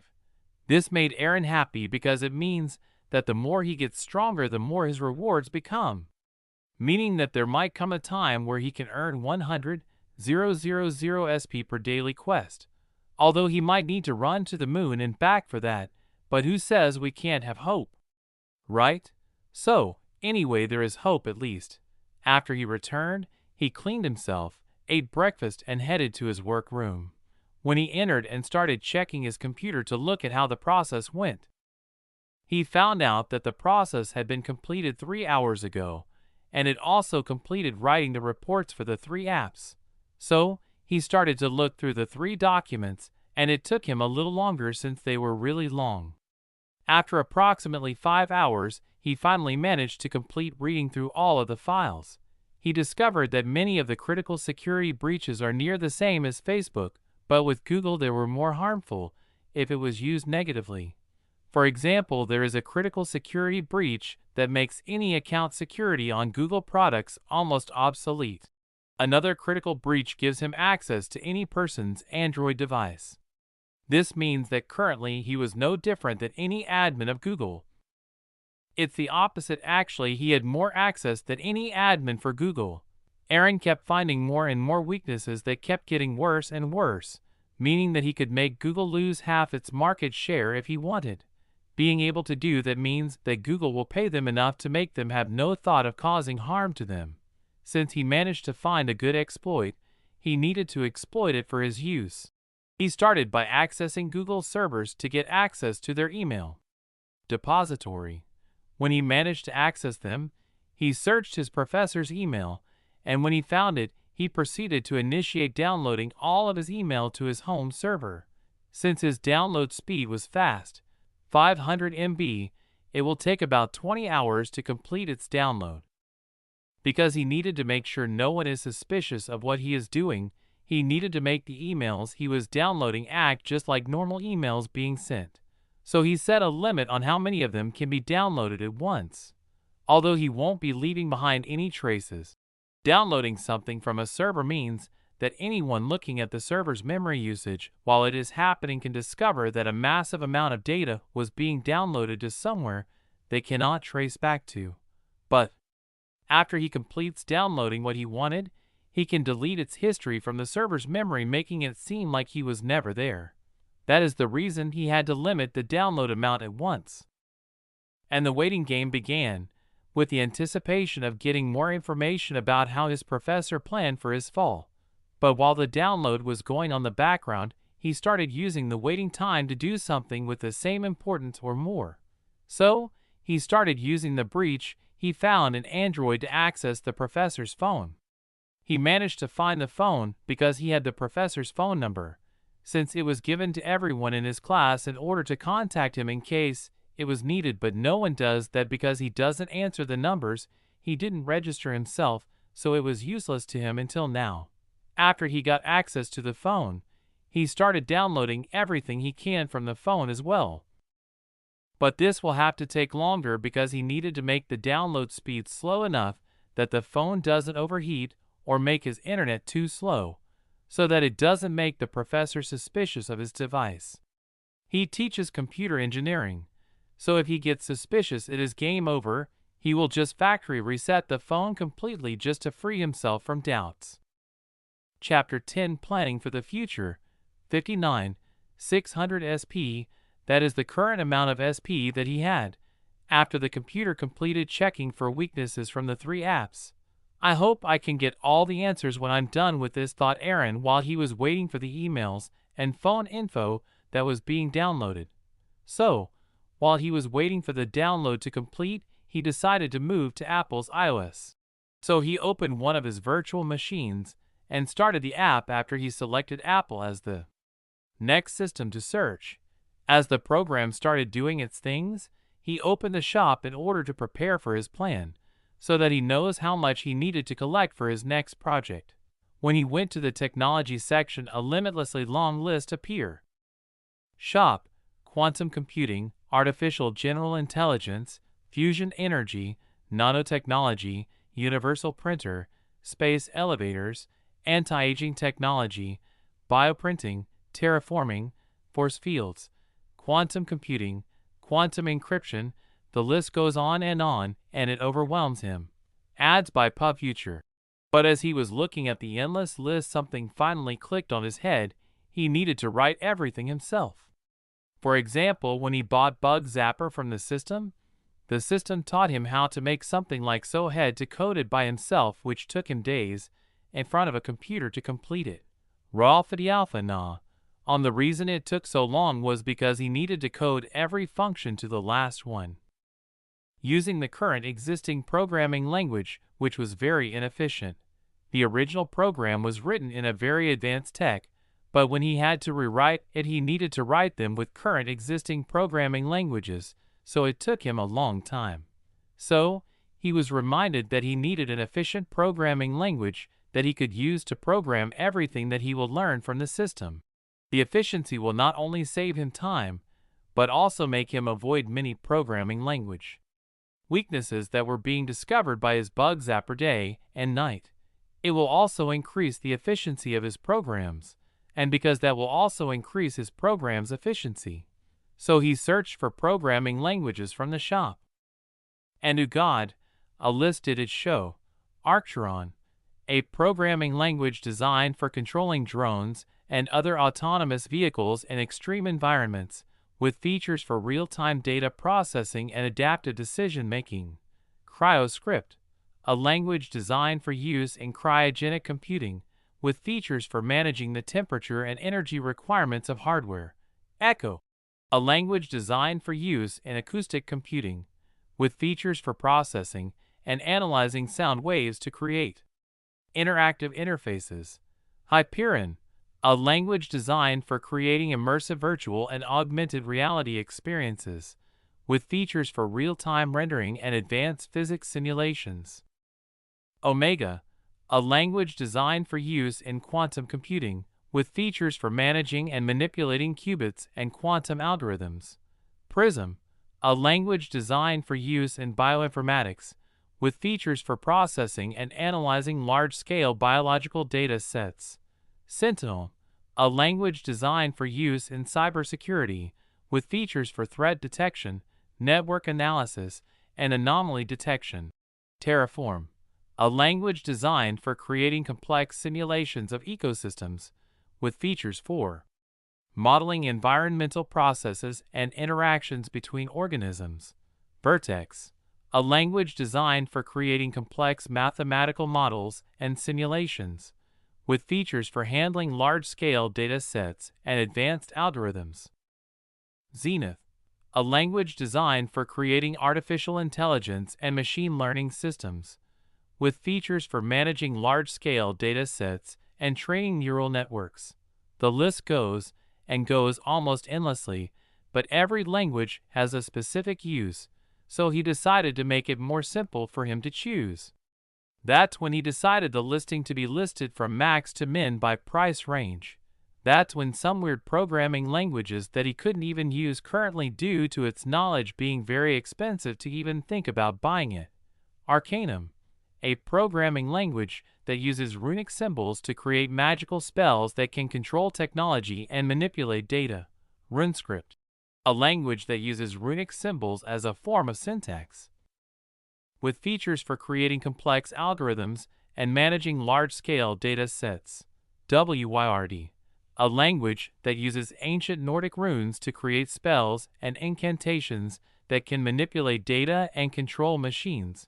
Elder Tongue, a language that uses Celtic runes to create algorithms that can simulate natural processes and model complex systems. Futhark, a language that uses Scandinavian runes to create complex programs that can interface with and control a wide range of machines and devices, from simple robots to advanced artificial intelligence systems. They continued more and more as if it was endless, so he decided to remove runic tech from the list so that he doesn't get depressed about his SP poorness. After removing the runic ones from the equation, the best programming languages a human can use without magic started appearing. Prometheus, the Titan who was known for his intelligence and creativity, and who is said to have given fire, and thus knowledge, to humanity. C, a programming language from. Snake, a programming language from. There were many more, but he chose the one in the topmost list as it was the most expensive one, if you don't count the runic programming languages. When he clicked for description, it appeared fully for him, and details did it have. A powerful and versatile language designed to be used for everything from web development to scientific computing. With features like just-in-time compilation, static type checking, and garbage collection, Prometheus is optimized for high efficiency and performance. Prometheus is built with multi-platform support in mind, so it can be used on a variety of devices and operating systems. Its modular architecture makes it easy to write, manage, and debug code, and its functional programming support and concurrency features allow for powerful, efficient computation. Prometheus is also designed with extensibility in mind, allowing developers to add new features and libraries as needed. And with compatibility with existing languages and frameworks, it's easy to integrate Prometheus with existing code and projects. Prometheus's clean and intuitive syntax makes it easy to learn, reducing the learning curve for developers. Whether you're building a web app, creating scientific simulations, or anything in between, Prometheus has the power and flexibility you need to get the job done efficiently and effectively.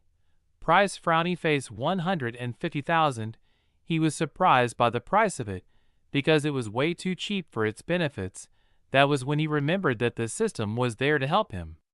Then putting a price on something is to make sure that he uses them to their full potential, and make sure that he bought something for its usefulness for him, not because he just can. As some guy from the past once said, "You always put importance on something you worked hard for. If it is readily given to you freely, you won't know its importance." Sun Tzu. Maybe. So the system is making something that will be used as his foundation for all of his future projects as a gift, or maybe the system deemed them useless enough to sell it cheap. But who knows? After deciding that he is going to buy it the moment he gets the needed amount of SP, he expected that all it would take him is to use Bug Zapper for about 10 to 15 times on heavy systems to earn that amount, as he currently already has about 59,600 SP, so he wasn't that far.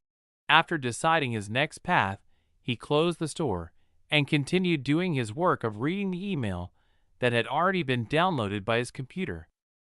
Since if he decides to wait until they finish downloading, he will spend a few days doing nothing. So, he better start now and continue as they keep being downloaded. Currently, as was reading the emails, most of them were normal conversations between colleagues, but some of them gave some spice info, like how he once had hemorrhoids. He learned about that in an email to his doctor. He is also cheating his wife with his secretary. That came from a conversation between the professor and his current lover, the secretary. The reason they conversed using mail is because he wanted to avoid his wife catching him by snooping on his phone, so he used emails, so that he doesn't get caught. As she won't look at his emails, because who uses email for cheating? Right? As for the reason he was cheating, it was because he feels emasculated. He was forced to take his wife's family name, not the other way around. He got the job at his current university because she pulled some strings. That's why he was so eager to present his new discovery, so that he can at least prove his worthiness, to the point that he ended up missing a very simple mistake which led to Aaron pointing out and fucking up his graduation once and for all. Aaron was fuming with anger when he found out that all of this was just chain of some fucker just because he felt his dick wasn't appreciated enough.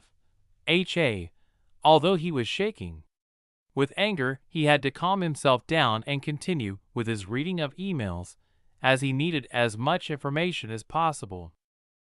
Chapter 11. What led to it? Have you ever been so angry that you become calm? That was the situation he was in. This was caused by what he was currently reading. Secretary: are you okay? Professor: no, I'm not. That kid destroyed my shining moment. Secretary: so, are you not going to solve it and present it again? Professor: no, I can't do it now, because my wife will need to invite those people again in a short time, and this will make them annoyed by me. Secretary: so what's your plan next, Professor?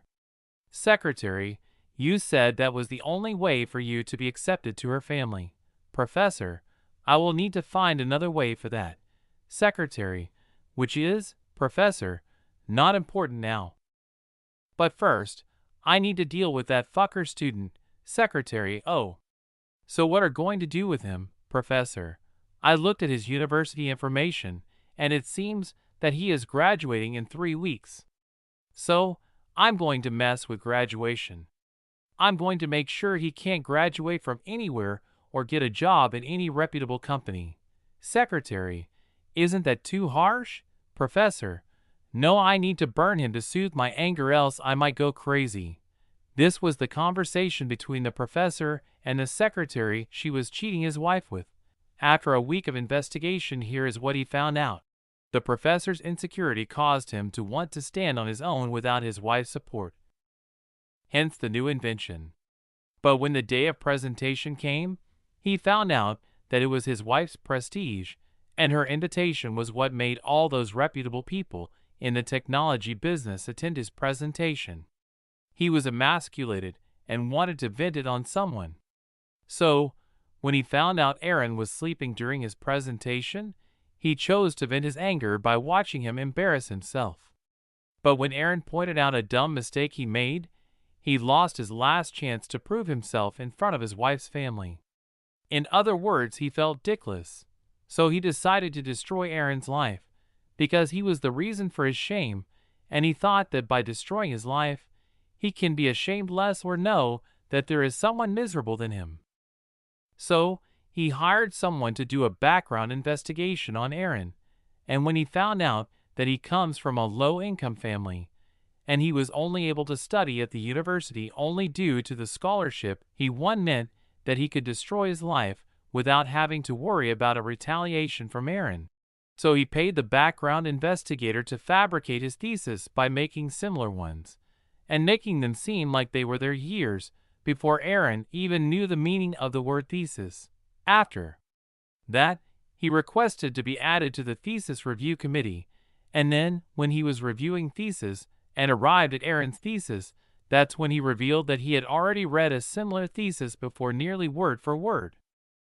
When they asked for evidence, he showed them the sites that his investigator had managed to put them on. So, he managed to turn the professors against Aaron, and this led to Aaron being dismissed from the university just 3 days before he graduated. After he was expelled, the professor felt that it was not enough and decided to make sure that he was deep in debt so that he doesn't overcome poverty for a long time.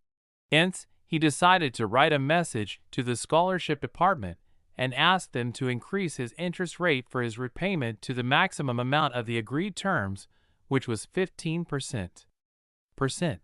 But when the scholarship committee had denied his request, he ended up threatening him in order to get him to approve it, but he was denied again. A few days later, he was fired due to some random reason, and the one who came next agreed immediately. That was why it took them a week before they sent him the email to inform him that he needed to repay his scholarship and wanted to discuss his repayment plan options.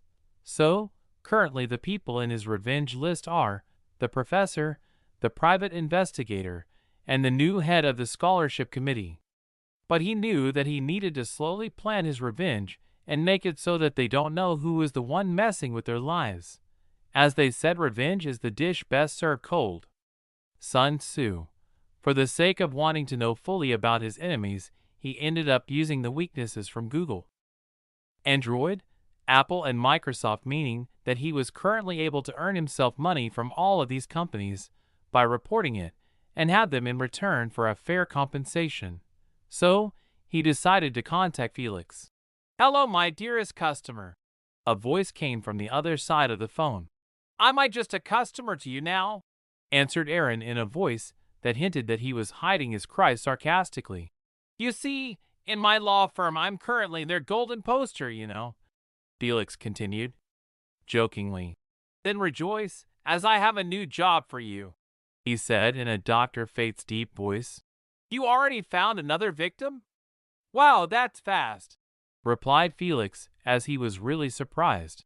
"Yeah, but there are 4. Do you think you can handle it fast?" "Not just 1 but 4. "But which companies are they?"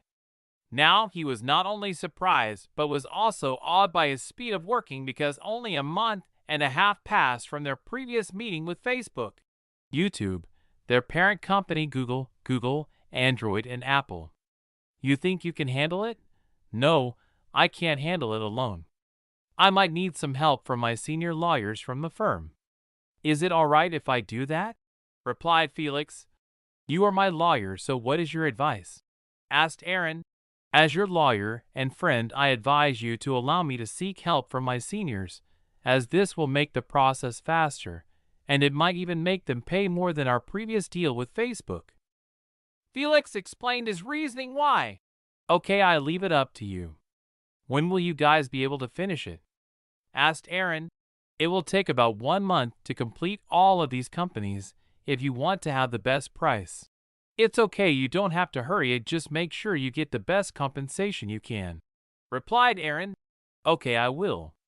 Inform me when you are done." "Okay, talk to you later," Aaron replied and ended the call. Then he started compiling the documents to provide to his lawyer when he visited him to collect it. After he finished doing that, he started opening multiple virtual machines and started running Bug Zapper in all of them and started having them search different apps' weaknesses. He was doing this in order to collect the needed amount of points in order to buy Prometheus programming language that he will be using it as the foundation of all of his future products. As the machine started doing its work, all that remained is for him to wait for his program to finish and for him to earn the points and buy the language for himself. Chapter 12. A problem at the NSA. A deep slumber. A week after Facebook deal, Bluffdale, Utah. The NSA's Utah Data Center is located here, which is one of the agency's newest and largest data centers. Meeting room. "So what is the meeting about?" "It better be important, Because I was preparing for another meeting with Mr. President to explain deeper about what sort of harms did that Snowden traitor did. So, this better be important or else I'm sending you to the office of the Inspector General, said the head of the Special Source Operations Directorate, Teresa H. Shea, showing that she was still stressed about the former government contractor Edward Snowden's betrayal.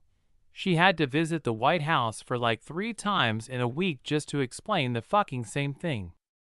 Again and again, for fuck's sake. Ma'am, there seemed to be a decrease in the amount of data that is being received from the social media side, replied the presenter hastily, not to make her angrier. What? Explain in details. What is the problem this time? Replied as she had almost gave up and resigned. Just as she was dealing with their biggest threat, they got another one coming. The data we were collecting from Facebook servers has decreased by about 95%. The employee started explaining in haste. This started occurring around 3 days ago. When we investigated, we found out that Facebook overhauled their entire app security, and the data we managed to intercept is still heavily encrypted. So, you are saying that one of our largest sources of collecting intelligence has changed their security system to the one where we can't crack it? Asked Teresa. Yes, ma'am. Usually we know beforehand that they will be updating their security system, and we prepare for it. But this time they did it suddenly, as if they knew all their vulnerabilities and the solutions to it at once somehow, replied. So what is your response plan? Asked Teresa. Ma'am, I suggest we investigate the reason and how they did this, so that we can manage to circumvent it and be prepared for it when it happens with other companies that we collect data, replied the head of Intelligence Collection Department. Okay, we will go ahead with your plan and also find out who found those breaches and prepare a meeting with him. But put the cracking of the firewall ahead the other things, understood? Asked Teresa after giving them the direction of action to follow. The meeting was dismissed, but they didn't put the current situation into their head, as they thought that it was a passing phenomenon. Also because they were still in deep trouble from the court of public opinion after Snowden blew the whistle, escaped to Russia, and got asylum there. Putin accepting Snowden asylum request is a giant middle finger for Obama administration. Aaron continued his speed run of point earning until he completed his 17th app and finally managed to complete the needed amount of points, 170, 600 SP. So, he forwarded them to Felix, who replied by jokingly complaining that he keeps increasing his job. Currently, Aaron was their firm's biggest customer because they were the one negotiating the compensations with the companies in his place. Currently, they were negotiating as his proxy with Google, Apple, and other companies that he was done finding vulnerabilities. They were on the last step of negotiation with the first ones he sent them, but after he kept sending them more and more work, they decided to create a team that will only focus on dealing with Aaron's job. The team will continue focusing on dealing with Aaron's job until they completed all of the jobs Aaron sent them, which was now a total of 21 different apps. Since he already had a solution, this meant that they will be negotiating for double the amount if they wanted the solution to them, in order to be able to solve the multitudes of problems immediately without wasting too much time on solving them themselves. So, he immediately entered the shop and pressed the buy button for the programming language Prometheus. The moment he pressed buy, a notification he didn't expect appeared in front of him. Ding! Since the amount of information to be uploaded in your brain is too much, it is recommended that the user to be in lying position as the probability of you fainting is 100%. Commence with the upload. Yes. After reading the notification from the system, he immediately headed to his room after telling his mother that he will be going to sleep and not to count him in for dinner. When he entered the room, he found his younger brother playing PS3 on his room. "Oh, why aren't you in your workroom?" asked his younger brother in surprise, as he didn't expect him to be out now. "Don't you have yours in your room?" asked Aaron. "Mom said I'm using it too much, so she took it," said in a complaining tone, but also showing that he was afraid his brother will forbid him from using his console. Just make sure she doesn't catch you. Also use headphones. I need to sleep, okay? Replied Aaron. Yes, brother, I love you. He jumped up and down in happiness while hugging Aaron. After their brotherly moment, Aaron went to his bed and lied down and pressed yes button. The moment he pressed it, he immediately fainted, and the system started downloading and assimilating the knowledge into his brain slowly without causing him any damage. Also, since the system managed to make Aaron fall into a small coma to prevent him from being harmed, it also decided to use this opportunity to recalibrate and upgrade all the parts of the systems that were in his every part of the body, and also complete the implementation that will finally allow Aaron access to runes. You can think of it as the system finishing its homework it couldn't before. Because during the time the system entered Aaron, it didn't have enough information of Aaron's body. So the system chose the option of only copying the function of the location they were located, as they were dispersed into every part of his body, and if they chose to act randomly, they would have done him irrecoverable damages. The main part of the system that was located in his brain started sending a request of information to its other parts in the body. When those parts received the request, they immediately responded to the request of the main system and started sending the recorded information of their respective locations. They had started the collection of it since the day they were assimilated to the location they are currently resided. The main system started receiving information it requested from every part of Aaron's body. After it received it, it started processing and analyzing it to the last of its detail. After it finished analyzing it, it started simulating the effect the changes it was planning to implement into Aaron's body. After the simulation, it analyzed the result and looked at what harms and benefits did it cause to Aaron's simulated body. Then, based from the results and reports, it changed the to-be-implemented plans a little and repeated the simulation again and again. The simulation continued to be repeated for 1 octillion times, and each simulation was used as a lesson to perfect and remove any negative effects that could cause harm to Aaron's body if it is implemented. After a few million quintillion simulations and small changes to the plan, the system finally found the perfect way to implement it to Aaron's body without giving any harm to the user's body. It then started to implement the changes by sending what part of the body to change, by how much, and in what way. When those parts received the information, they started following the instructions to the last letter.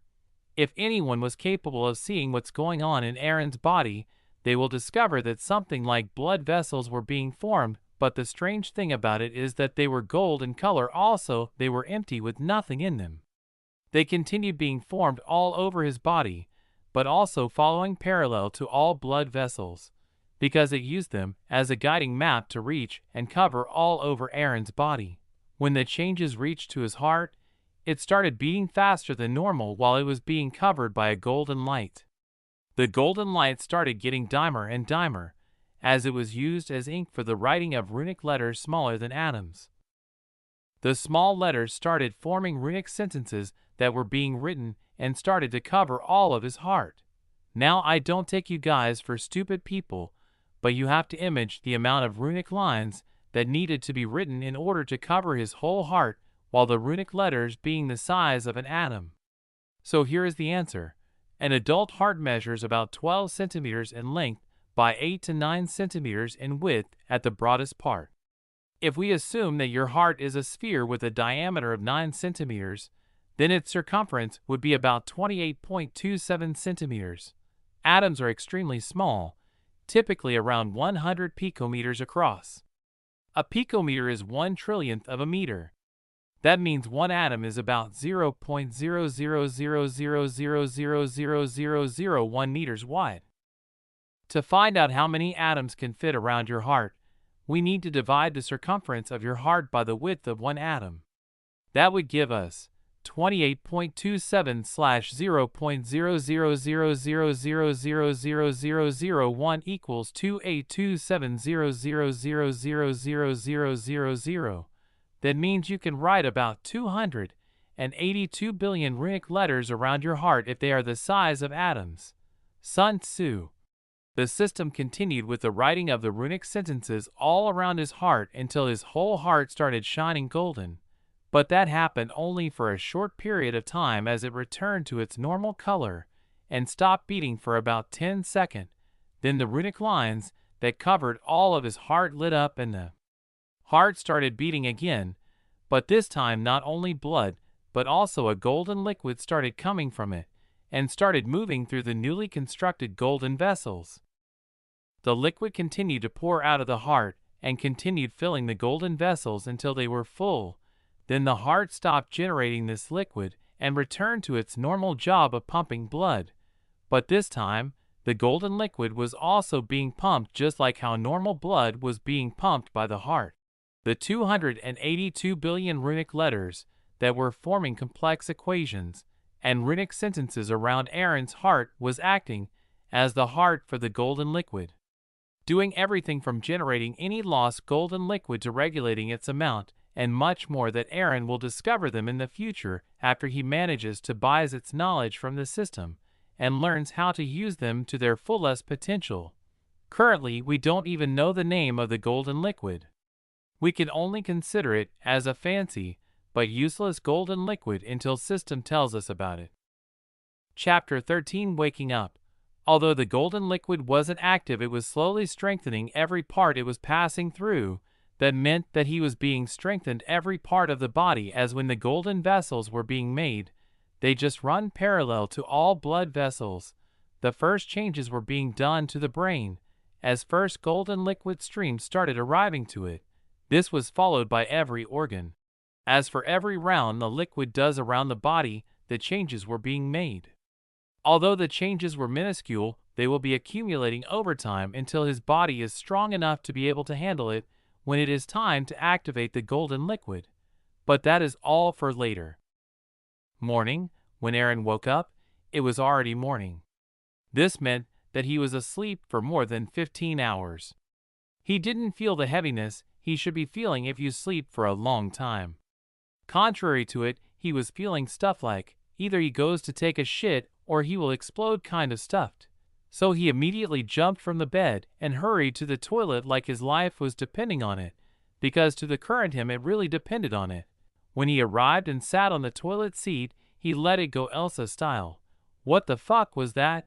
Thought Aaron as he was opening the window of the toilet to let the shitty smell out, as the automatic air filter wasn't doing it fast enough. This all started after he ran to the toilet to settle the number 2. But what came from there wasn't what was expected at all. What came out from there was dark goo that smelt like sewage. Also, he couldn't believe the amount of it that came from his body. But all he knew was that something must have happened to him while he was asleep. But damn, that shit was smelly, holy shit. Thank God everyone was asleep, else they might have wondered what was going on there. After he finished removing the goo from his body, he finally felt peace. Inner peace. Master Oogway style came to him. He said, "Status," in order to find out what was the reason he needed to shit that goo thingy, because he was sure that the system was responsible for it. Status: Name, Aaron Michael. Age, 22. Height, 1.89 meters. System class, Ringmaster. New, Runic Heart, Shop, 20,600 SP, Quest. When he saw the new tag next to the Runic Heart, he knew it was it, so clicked it immediately. After that he clicked it, a new screen appeared in front of him. Runic Heart, Status, Inactive, a special heart for Ringmasters. It allows them to use all of runes in existence if you have the knowledge of it. Further information to be provided after it goes into active status. Although the starvation of details wasn't doing him any good, he knew that even if he was told more, it wasn't that helpful because the heart was in active state. After ridding the toilet of its smell, he decided to clean his body too, as he didn't know what came out of it while he was asleep. Then he left the toilet to go and begin his daily quest. As he was running, he felt like he was flying because he was almost halfway of his 15 kilometers run, but he wasn't even out of his breath. Usually, he needed to rest for a few minutes before he completed the rest of it.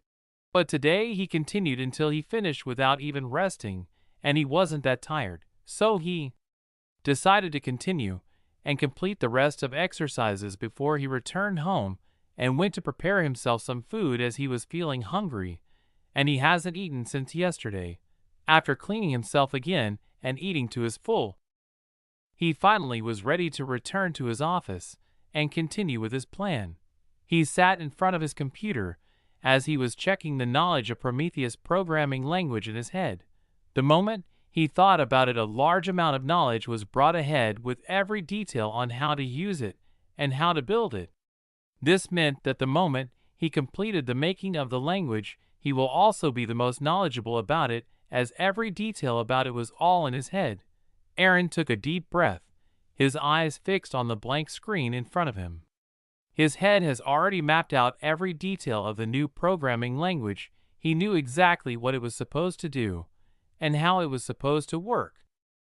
But now came the remaining part, actually bringing it to life in this universe at least. He began typing, his fingers moving across the keyboard with a fluid grace that belied the complexity of the task at hand.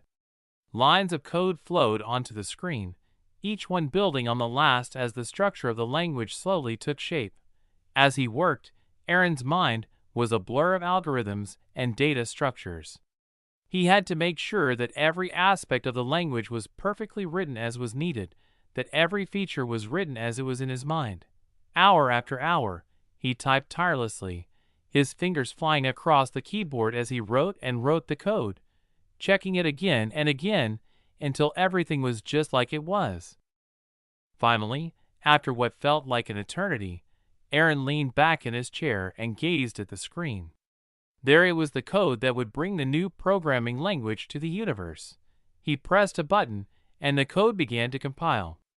Aaron watched anxiously as the progress bar ticked slowly upward, his heart in his throat as he waited for the final result. At last, the compiler finished its work, and Aaron's programming language came to life. It was a moment of triumph, the culmination of 2 weeks of hard work and endless hours of dedication. It was a moment of triumph, the culmination of weeks of hard work and dedication. Aaron felt a deep sense of satisfaction, knowing that he had created something truly special, although the system gave it to him. Just let him relish the moment, guys. A language that would change the world of software development forever. That is if he releases it to the public. A downgraded version of it? Maybe, but never the full version, unless he has a better one. As someone once said, always stay ahead of others. Sun Tzu. So, he decided to try it by rewriting Bug Zapper using this language, which will make it faster and more efficient. As he was writing the code for it, he suddenly stopped as an idea came to his head. The idea was to make Bug Zapper a subscription program, so that companies don't have to always wait for him to find and make them pay him million every time. Here is the plan first. There was the basic plan. It was the free option and offered basic security and bug scanning for a single website once a month.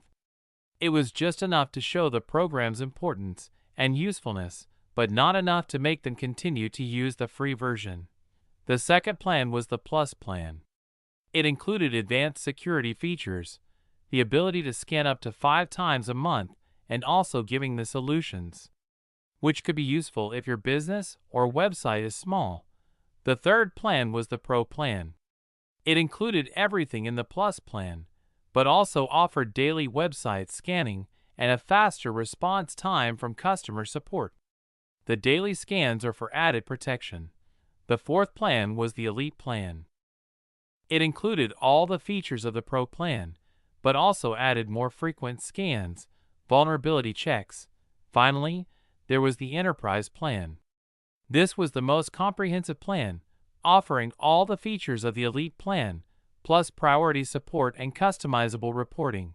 He will be downgrading the one that will be released for the subscription plan to not reveal those that haven't been discovered by anyone, but the moment they are discovered, it will be reported as a new bug to a user of subscription.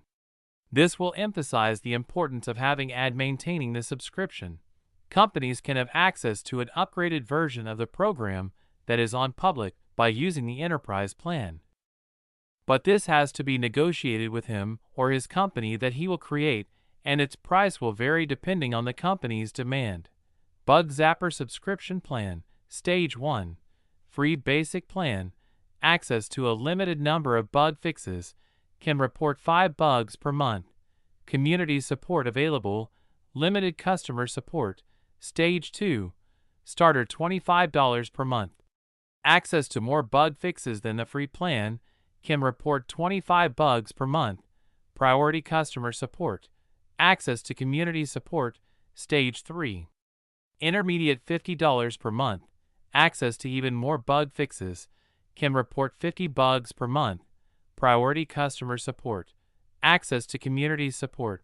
Bug tracking and monitoring system available. Ability to suggest features. Stage 4. Advanced $75 per month. Access to all bug fixes. Can report unlimited bugs per month. Dedicated customer support. Access to community support. Bug tracking and monitoring system available. Ability to suggest features. Early access to new features and updates. Stage 5. Enterprise custom pricing. Starts at $1,000 but increases based on their needs. Customizable plan based on company needs. Dedicated customer support. Access to community support. Bug tracking and monitoring system available. Ability to suggest features. Early access to new features and updates. Customizable bug reporting system. Customizable analytics and reporting tools. Chapter 14 Payment Invoice. After Aaron finished making the program ready for subscription, he was reminded that the new version of Bug Zapper needed someone to oversee it. This meant that he needed to found a company to do it in his place. This will also help him earn SP, although it will be in small amounts, as he learned it the hard way when he was trying to earn enough to buy the programming language. After the 10th app, the amount dropped by half, and by the 20th, it also continued dropping by half. From this, he hypothesized this will continue until he will only be earning 1 SP per every scan. Although it may seem small, how many websites do you think exist?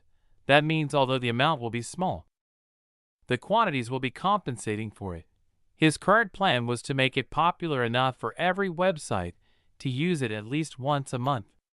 The plan was to show its importance in website security to make every owner try it at least once. This will mean that he will be able to earn 1 SP every time someone uses his program. AFK to the death. While he was perfecting his plans for the company and its first product, he received a call from Felix. "Hello, long time no talk." Aaron answered the phone and started the conversation.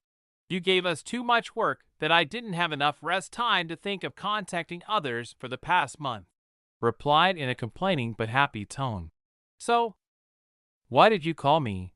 "I just wanted to inform you that our negotiations with companies have been completed and the payment will be fully forwarded to you after tax and everything is paid," replied Felix.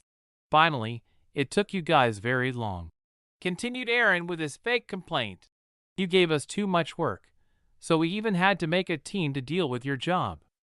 But since you pay us too much money, we can't really complain anyway," laughed Felix as he was replying. "So how much total will it remain after taxes and your payment is taken care of? You will find out when we send it to you, but be ready for a surprise." A teasing voice came from the other side of the phone as if it was trying to frustrate him as much as he can to vent out for the work he made them do. "If you don't tell me, I'm hanging up the phone," threatened Aaron Krupp. Just after he finished voicing his threat, Felix ended the call immediately to make a statement. "Fuck, he got me though," Aaron as he put the phone down and continued his work as he waited for the money to start raining in his account. 5 days later, the full payment and the spreadsheet arrived to him. And here is the breakdown on who paid what. The amount below is after taxes and lawyer fees have been paid. YouTube, Google, Android. Google itself paid as a one entity, and since Google as itself was among the companies that had the highest user base that depended on them to have the best security, since their email were used by almost anyone with email. This meant that if these weaknesses were exploited it would have almost bankrupted them, as almost every user caring to keep their secrets would have turned to their competitors. So, they forked the most money, and since they were paying for the three of their companies, they paid a total of $335 million. This included buying the information about weaknesses and their solutions to it, as they needed to patch it as fast as possible lest someone use it against them. Apple they paid for both the weaknesses and solution for their iOS weaknesses for $87 million, as they put too much importance to keep their iOS as a black box. Microsoft they were also among those who paid too much money, as they paid him $145 million for their weaknesses in Windows and the solutions to it. And oh God, was there enough bugs in it to write a book on how not to make an operating system. Sina Weibo, they paid $17 million without buying the solution. Hey decided to solve it themselves, worrying that if they buy their solution, it will mean they know how their app security works, and that is not good when it is connected to the CCP, and the one who sold it to them is an American. That would put them on their radar. Qzone, as it is owned by Tencent, a major Chinese technology conglomerate. They simply forked $33 million for the same reason as the one up there. Twitter, Vine are parent companies, so they paid a joint $75 million with the solutions. LinkedIn they paid $45 million for both problems and solutions. Instagram, since they paid before as Facebook, they had already solved this same problem in Instagram.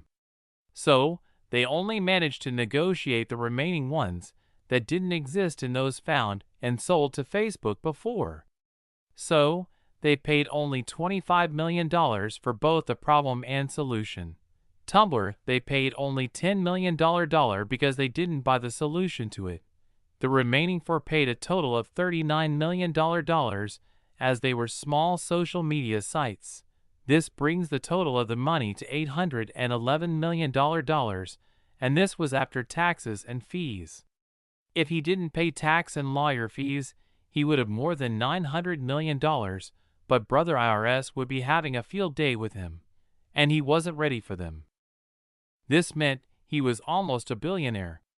He needed to make the money returns to the market, because the longer he has it as cash in his account, the longer inflation will be reducing their purchasing power per dollar. Also, although he already paid tax for it, he will need to continue paying tax for any interest he earns from the money if it stays in the bank. But all these thoughts were cut short when he received a phone call from an unknown number. Aaron. Hello? Hi, is this Mr. Aaron? Asked the voice on the other side. Aaron. Yes, speaking. Who is this? Asked, as he didn't know who was calling him while he was relishing on his net worth. Hi, Aaron. This is Mark from the American Bank. I wanted to talk to you about your account, said the voice on the other side of the phone. Oh, okay. Is everything all right? Asked Aaron, as he was startled by the call and thought something bad happened to his account. Pub Future Ads, bank worker. Yes, everything is fine. Actually, we wanted to set up a meeting with you to discuss your account. Aaron. Okay, sure. What is this about? Answered Aaron, as he was sighing that nothing bad happened to it. Just think about it. Just as you become an almost billionaire, and it was immediately stolen from you. That is a suicide-level tragedy right there. Thank God it didn't happen, bank worker. Well, we noticed that you have a significant amount of money in your account, and we wanted to go over some options with you. Aaron. Oh, I see. Yes, I earned a large sum of money recently. Bank worker. Yes, we saw that. Congratulations, by the way. Thank you, said Aaron, as he was feeling happy about it. Though he replied calmly, Bank worker, we would like to send you a Black American Bank card, and we need to confirm your address. Aaron. Okay, that's fine. I can give you my address. Bank worker. Great. Also, we would like to discuss some investment opportunities with you. Oh, I see. Well, I'm interested in investing, but I need to learn more about it first. replied in surprise, as he was also thinking about investing his money in order for it to not just remain in his account to just accumulate interest. But still he wasn't fully sure on what to invest, so he might as well meet them and hear their investment plan, then decide on his plan based on it. Bank worker. That's completely understandable. We can set up a meeting with one of our investment advisors to go over your options and answer any questions you may have. Aaron. Okay, sounds good. Bank worker. How about next Wednesday at 2 p.m.? Can we come to your house or a nearby establishment for a meeting then? Aaron. Yes, I can make that work. Bank worker. Great. We'll see you then. And once again, congratulations on your success. Aaron. Thank you. I appreciate it. Bank worker. All right, have a great day. Aaron. You too. Aaron ended the call and chose to calm down a little before he continues with his work lest he end up messing it from excitement. While he was resting waiting to calm down from his excitement, he fell asleep and dived into his imagined dream as he kept smiling in his daydream. I wonder what he was dreaming as he was drooling from his mouth with that creepy smile. Chapter 15. Things getting serious. A week before Aaron received his payments. While the payments will arrive a week later, the negotiations were completed 2 weeks ago, so almost all the companies spent a week at maximum to patch their weaknesses in their programs. This means that it has been a week since someone's normal day-to-day life has been messed up. Bluffdale, Utah, the NSA's Utah Data Center. This week has been like hell to those who are working here, because one after another, almost 17 data collection points have been blocked. This meant that they completely lost access to almost all social media sites. This wasn't good, because some departments are sorely there to collect and analyze data from these sites. This meant that they lost almost their whole functionality in a span of a month. This all started by the loss of access to Facebook's data, and while they were trying to solve one, another 17 rose beside it. NSA conference room. Everyone in the Department of Special Source Operations Directorate was in the conference room, as the meeting room wasn't large enough to allow the whole department to fit in it. The head of the department, Teresa H. Shea, stood in front of everyone and started talking. Since everyone is here, let's start the meeting. But before that, why don't you catch us on what is going on? She said, as she pointed at the team leader, who was the first one to report it a month ago when Facebook patched their security patches. Noah. Yes, ma'am, replied Noah as he stood from his chair heading to the stage to take hold of the microphone and started explaining how it all started. He cleared his throat and adjusted the microphone, signaling to the crowd that he was about to begin. He started his speech by explaining the situation. It all began a month ago with Facebook, when the amount of data we were able to collect was reduced. After just 1 week, all the data that we managed to continue collecting was encrypted, and until now, we have been unable to break the encryption. Over the past week, many of the famous social media sites have started to follow suit, and we have finally reached a point where all the data we collect from nearly 17 social media sites is heavily encrypted.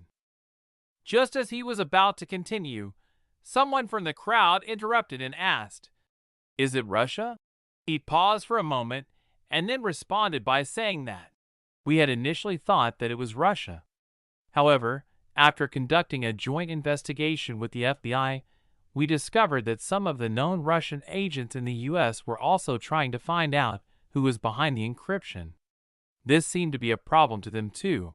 Did you manage to interview any of the workers in those companies? Asked another person in the room. I was about to explain that next, said Noah, and the answer is yes. We have interviewed a few workers through the FBI. And then he proceeded to share the results of their investigation. According to the information that we have gathered, Facebook had been contacted by a man named Aaron Michael. He had set up a meeting with the company, and they had met without any problems.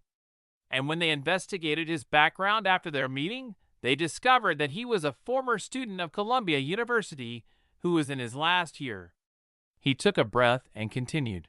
But he was expelled for thesis theft, allegedly, which left him in dire need of money.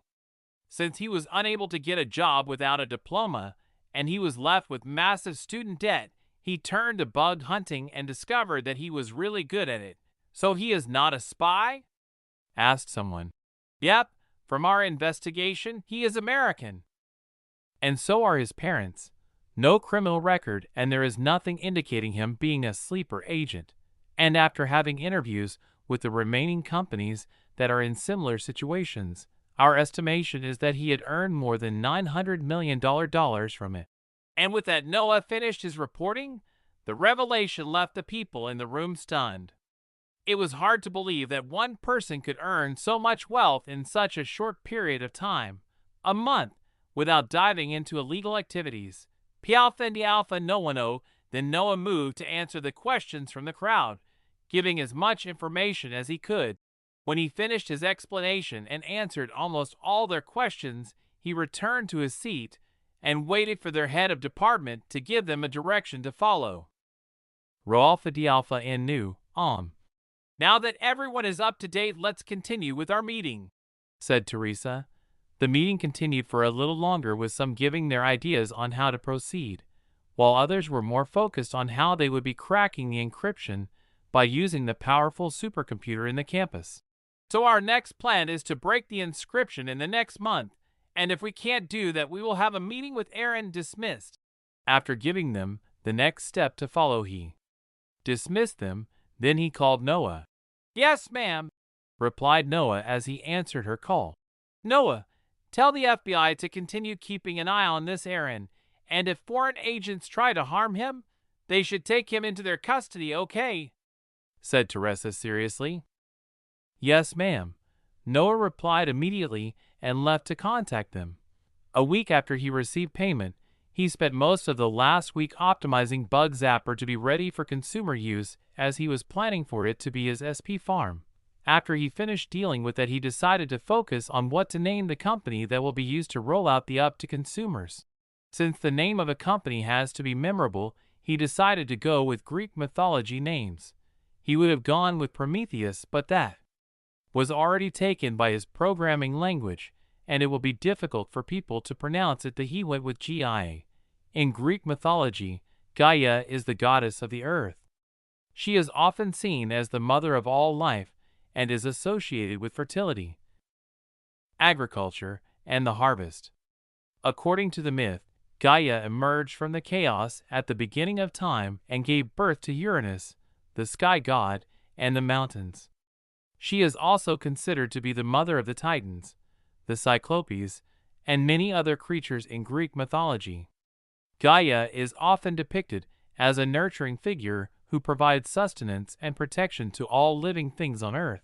The reason he chose this word is because he wanted it to be a mother figure to his next business ventures that he might take. And since this will be his first company, he decided to go with that name, GIA Technologies. After coming up with the company name, he didn't know what step to follow, as it was his first time. So, he decided to call his friend and ask him about it. After the call, he found out that starting a company is really complicated, so he dumped all the work to his friend to solve it for him. As he was their law firm's highest paying customer, they will handle it for him. From what Felix told him, he needed only about a week to complete and make sure everything is in place without mistake. Next, he decided to start hunting for his CEO, as he wasn't knowledgeable about bossiness, so he needed someone who majored in that to look after his company. He called Sarah, who majored in business management. He wasn't that arrogant to want to be a CEO of a company without knowing anything about business, else he will turn the company into Theranos. "Aaron, you finally remembered that I existed, huh?" A voice came from the other side. "At least I called you. Why didn't you do it if you wanted to talk? I'm busy, you know, and not like you who lazes himself at home. Anyway, let's stop this, else we will argue until tomorrow." Aaron decided to call for a truce, or they might really banter until tomorrow. "So why did you call? Do you need money?" "Just say it," replied Sarah. "Not that. I need a CEO for my company, and you were my first choice. Are up for it?" asked Aaron. "What company? Explain in details first before I make my choice. And if you are joking, I'm blocking for 2 months, okay?" Aaron immediately explained in details about the company and its product. They continued talking for about half an hour. But since Sarah couldn't believe what Aaron bragged about the app, she decided to visit his house in the evening to take a look at and see it herself before she makes a decision. Chapter 16. 2 months later, while Aaron was waiting for his lawyer to finish the process of founding the company, he had already convinced Sarah to be his company's CEO. She agreed immediately after Aaron showed an example by using the app to vulnerability check fanbase.com website. After the results came, he hacked the site and managed to get admin access by following all the steps that were showed by the app's subscription version. When Sarah saw what the app can do, the gears in her head were turning like jet engines. Although she was not an engineer, she knew the importance of cybersecurity better than anyone because in the past she suffered hell when she messed with Aaron, and he decided to mess with her. That became a good lesson to her, and she started taking Aaron's advice seriously when it came to cybersecurity. "How will you verify if the user is the owner of the site or just malicious user?" she asked after spending about 30 seconds of thinking. "Yeah, you are right. If anyone can use it, they can use it for anything on every site," replied Aaron as he was so focused on making the program ready for release that he didn't think about that. "How about we start with only verified and approved companies at first, like the ones that we have already sold them some of the weaknesses," replied Aaron.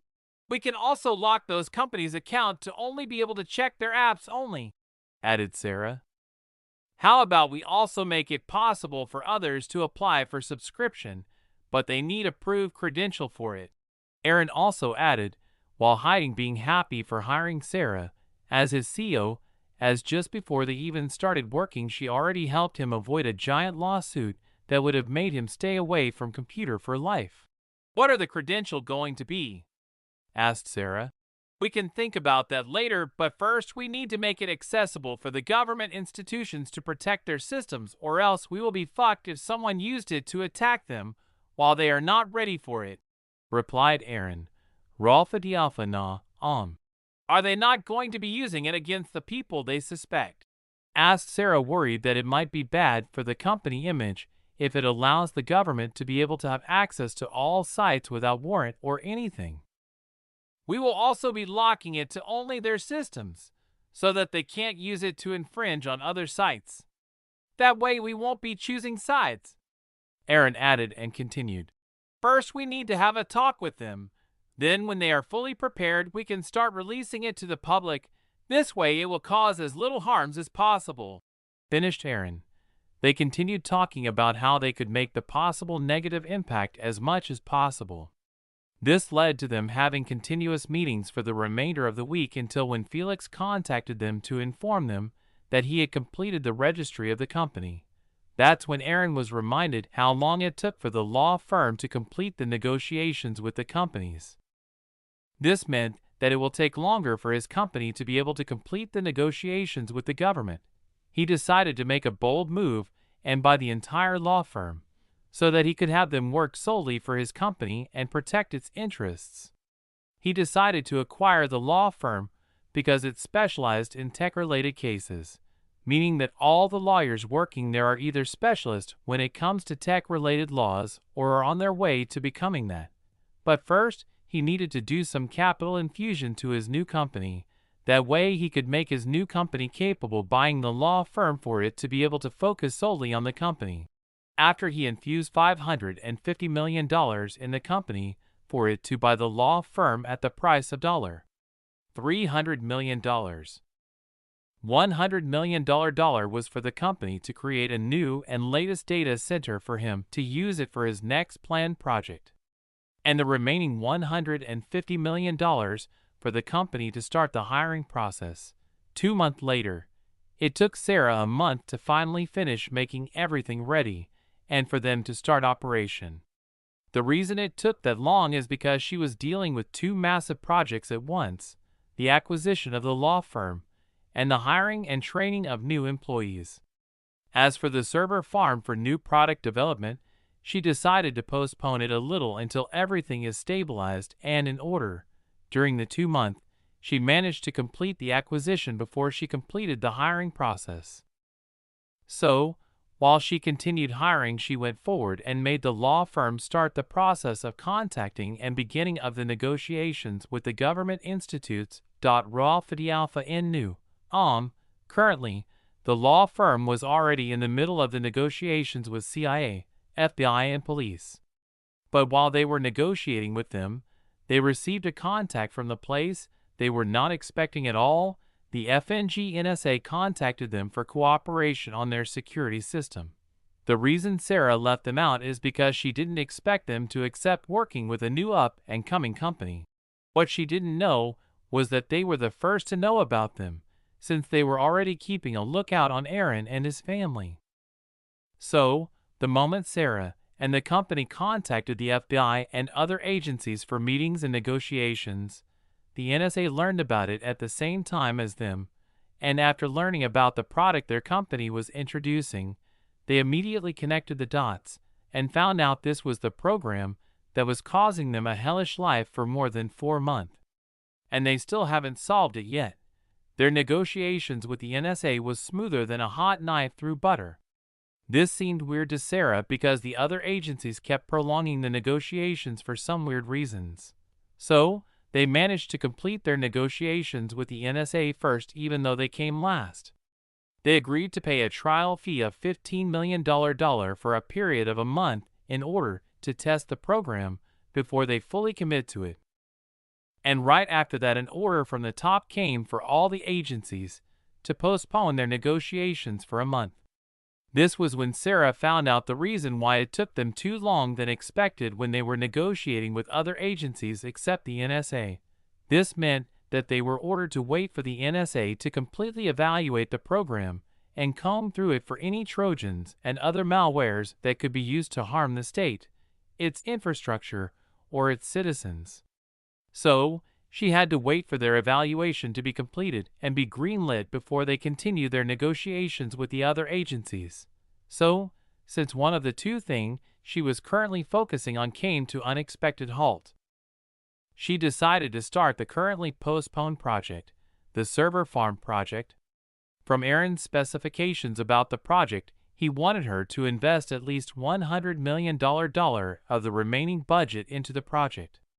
He also wanted it to be made with upgradability in mind for rapid upgrade when a new technology appears. This means that they will have to start by renovating the warehouses they bought, install cooling system, buy new servers, add high-speed internet connection, and more. Even with all those demands in mind, that amount was still enough to create a server farm the size of almost 4 football fields. And Aaron wanted all of it because he wanted to start the development of the next product of the company. Sarah expected it to be completed within 6 months. While all these were happening behind the scenes, Aaron was currently spending time with his younger brother on the playing field. His was with his brother, and without his parent because they went on a date after a very long time. They haven't been spending time together for a long period of time because they had to look after their family. Since his mother got pregnant on him while his parents were 20 years, they had to start working while they were young. This meant that they haven't spent a romantic time together after the kids were born, and now, because he became rich, and they don't have to work anymore, they were on a journey to rekindle their love. Looks like I'm going to have a new brother or sister in a few years, Aaron smiled as he thought about a new brother or sister. It didn't seem like it was that far away anyway, as now his parents were going everywhere together. Their happy faces have also returned, and they seem to enjoy their lives now better than before. For the one who said money doesn't buy happiness, it seems like they just didn't have enough of it. Sun Tzu, thought the ROB watching him play. Let's see how you will handle the difficulties coming your way. Ha ha ha ha ha ha ha ha ha ha ha ha. The voice continued echoing in the void of space till it returned to its silence, as if it didn't exist at all. Chapter 17 NSA, Bluffdale, Utah. Although the new NSA data center was online, but not all servers were used for the same purpose. Nearly half the data center was being used to test new program before they are approved for the NSA use. Today, all the servers that were usually being used for testing new programs was fully booked for the whole of the next month. The reason they booked it for the whole month is because they needed to fully make sure the program that will be testing be safe and harmless to their overall system. Noah entered a room full of people in front of computers waiting for him with a hard drive on his hand. This room was directly connected to the servers that is used for testing. The hard drive had the program that is to be tested. After he sat on his chair, he took the hard drive and inserted it to the port and transferred the program to the server. The moment it finished copying, he removed it and put it aside to make if a problem happened to their servers, they had something to check it first. Okay guys, the program is already in the server ready to start testing. I want everyone to focus, understood? Said Noah while standing and making sure everyone heard him and is focusing. This is the program that we suspect to be the one giving us a headache, but it might also be something else. So make sure you look at the server's behaviors when we begin operation, okay? Doubled down while also emphasizing on the importance of it to them. Yes, replied nearly everyone except the introverted ones, who were just focusing on their screens looking at the server's parameters. Noah sat down after being satisfied by their focus and decided to start the program and see if it could do what it promised. Holy fuck, said some dude in the room while looking at his screen. Because what was happening is nothing they expected a program to behave at all. The moment the program started, it took control of the entire server, and it started scrutinizing all the programs in the server's programs. The bug zapper started checking all the program in the servers for their weaknesses. Although they could stop it from working, but since they were testing it, they decided to let it do its thing while monitoring whatever the server is experiencing. The program, Bug Zapper, started operating the server to its full capability to reduce the waiting time for the program to finish its job faster. After 3 hours of the servers being punished by the program decided to spare the server by finishing its work of looking through all the programs in the server during those 3 hours. It was a living hell for those who were doing the job of looking at the server's real-time operational data. The reason is that the server was made to test many programs at once without interfering with each other. Another reason is that there is no program in their current program library that was capable of utilizing this server in its entirety because it was massive. The exact capacity of the center is classified even to those in the NSA low access, but some estimates suggest it can handle and process up to 5 zettabytes of data. So what kind of program do you think is capable of utilizing it to its fullest potential? To put that in perspective, if you had 5 zettabytes of songs, you could listen to them for over 10 billion years. Now that is the longest concert if you ask me. Now imagine if your job is to analyze how a program utilized the server to its full capacity. Yes, that. May God have mercy on you. Now for the rest of it. The moment Bug Zapper finished its job, it started dumping PDF after PDF for every program that existed in the server. Bug Zapper has went through more than 100 heavy programs in just 3 hours. These programs weren't just like those of Facebook and the like. They were massive programs that were meant to be able to utilize the massive amount of data they were collecting. So they needed massive infrastructure in their programs to be able to handle it. In return, they had some bugs, I meant many. This meant that, since they were heavy programs, meant the amount of weaknesses were too much. Have you ever seen a PDF with a size of 2 gigabytes or more with just words only? There was 45 of them here. Raw for the alpha in new. We are fucked. That's what Noah was thinking when he looked at the number and size of the nearly 100 PDF on the screen. He chose the one with the smallest size of about 350 megabytes to just look at the contents of the PDF. When he opened it, he nearly fainted when he saw it had 15K pages, meaning that if even the smallest one among them is 15K pages, the largest will be the size of a library. Fucking oh, he thought as he started reading the documentation done by the program. The more he read, the brighter his face became, because nearly 10 pages were spent on explaining just one vulnerability, how to exploit it, and how to solve it, while going to the excruciating details of it. The moment he finished reading the first 100 pages, he knew that they'd lucked out on finding this program. So, he called her superior and informed her about their findings. When she heard the full explanation, she immediately suspended all the non-urgent projects and diverted all of the manpower to this project for them to look through all the PDFs by the end of the week. After that, they will prepare for presentation, because she will have to present it to Mr. President if what he said turns out to be true, somewhere in America. Comrade, where are you on the investigation on what happened to those social media companies? Asked a voice on the other side of the phone. We are still looking through suspects, sir, as the FBI NSA seems to be on the lookout when it comes to this case, and if we act rashly it might attract their attention to us, replied Vladimir. So when will the report be ready? Asked the voice calmly. Within 3 months the earliest if we don't want to alert the feds, and I'm working on converting someone in the FBI to our side. By that time, he will be ours, and we will have their full investigation report in front of us, replied Vladimir with confidence. Okay, stay in contact, said the voice. Yes, sir, replied Vladimir, and waited for the one on the other side to end the call. After the phone call ended, Vladimir left his FedEx car and carried a box to deliver to its address, and continue with his day-to-day work as Jimmy, back at the NSA. While others were reading through the PDF documents, the remaining few were trying to use Bug Zapper on the Chinese and Russian sensitive infrastructure that I currently online in order to have access to their full list of vulnerabilities. That's when they encountered a problem, and after a few tries, they discovered what it was. They couldn't use Bug Zapper for anything online. They needed to have the source code of the entire program locally and in the same device as Bug Zapper for it to do its magic. This was also why the program only searched just over 100 of the programs, as there were more than 1,000 of incomplete projects in the server, but since they were incomplete, Bug Zapper didn't even look at them. This was the answer Aaron came up after his talk with Sarah on how to prevent people using it as a tool to hack other people's programs and systems.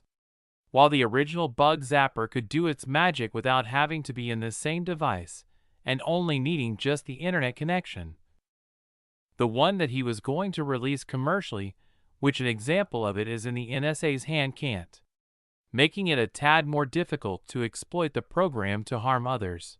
That was one of the many new harm prevention measures he implemented into the commercial program.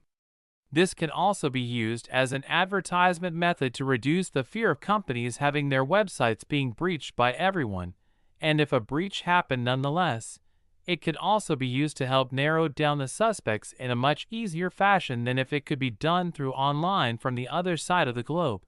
And since they didn't know about the existence of the original, more powerful version, they can't force him to give it to them.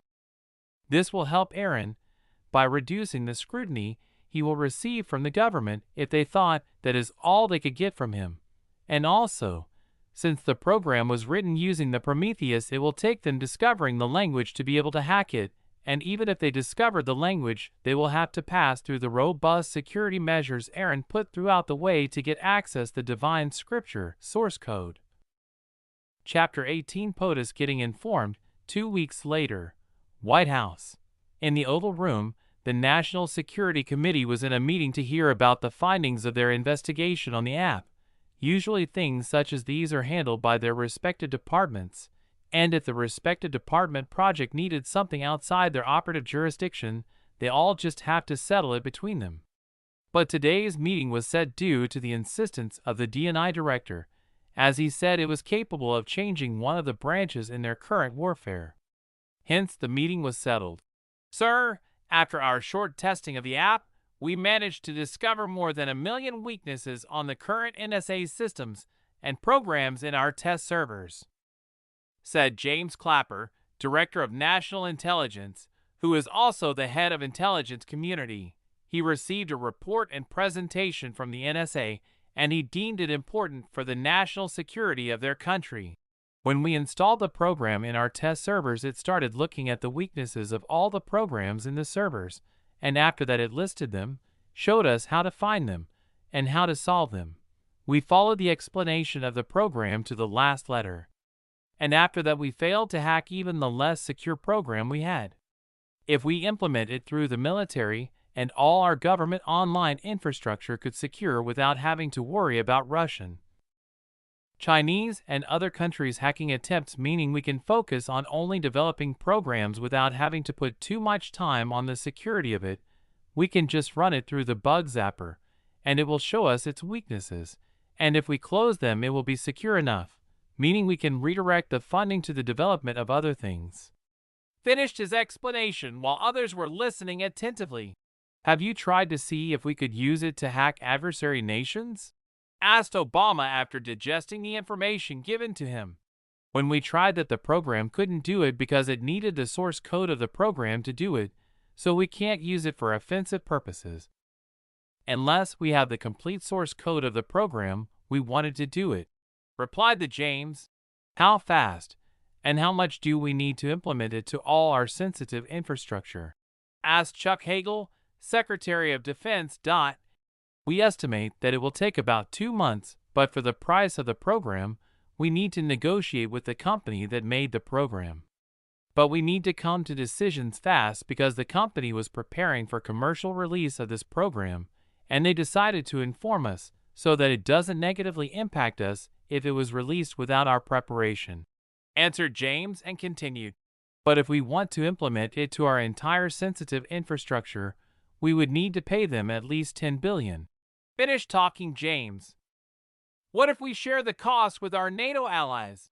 Asked Joe Biden, the vice president. Yes, that makes sense. It will also keep us on their good sides, added Obama. Also, because if they learned it when the company officially releases it to the market, it will make their responses unorganized since they will all be rushing to cover their own infrastructure's weaknesses. But if we jointly do it, the harm that will be caused will be reduced to the minimum, said John Kerry, Secretary of State. They continued to make their plan with more details. The meeting continued for about 3 hours. After it was completed, they left with a small plan that is to be planned in more detail for the NATO-wide implementation of the use of bug zapper in their important infrastructure. They would have a meeting in 2 weeks' time, and during that period the Secretary of State would have to contact the related governments and plan for their joint implementation. This period will also be used to contact the company that made the program for their joint negotiation. Sarah was in a meeting with the department that was currently dealing with the making of the server farm. So what step are we in? Asked Sarah. We have already completed the procurement of the location, and we are on its final step of planning the renovation of it, but we are waiting for the engineering firm to complete its redesigning of it, answered the head of procurement department. When will the renovation be complete? We expect it to be done within 3 months. What about the procurement of the machines and hardwares for the servers? We have already completed ordering them, but only a few of them have arrived, and we have stored them in a warehouse we are currently renting.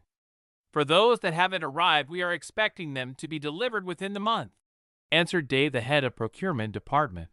Sarah listened while shaking her head in acknowledgement. Then she turned to the head of human resources, HR.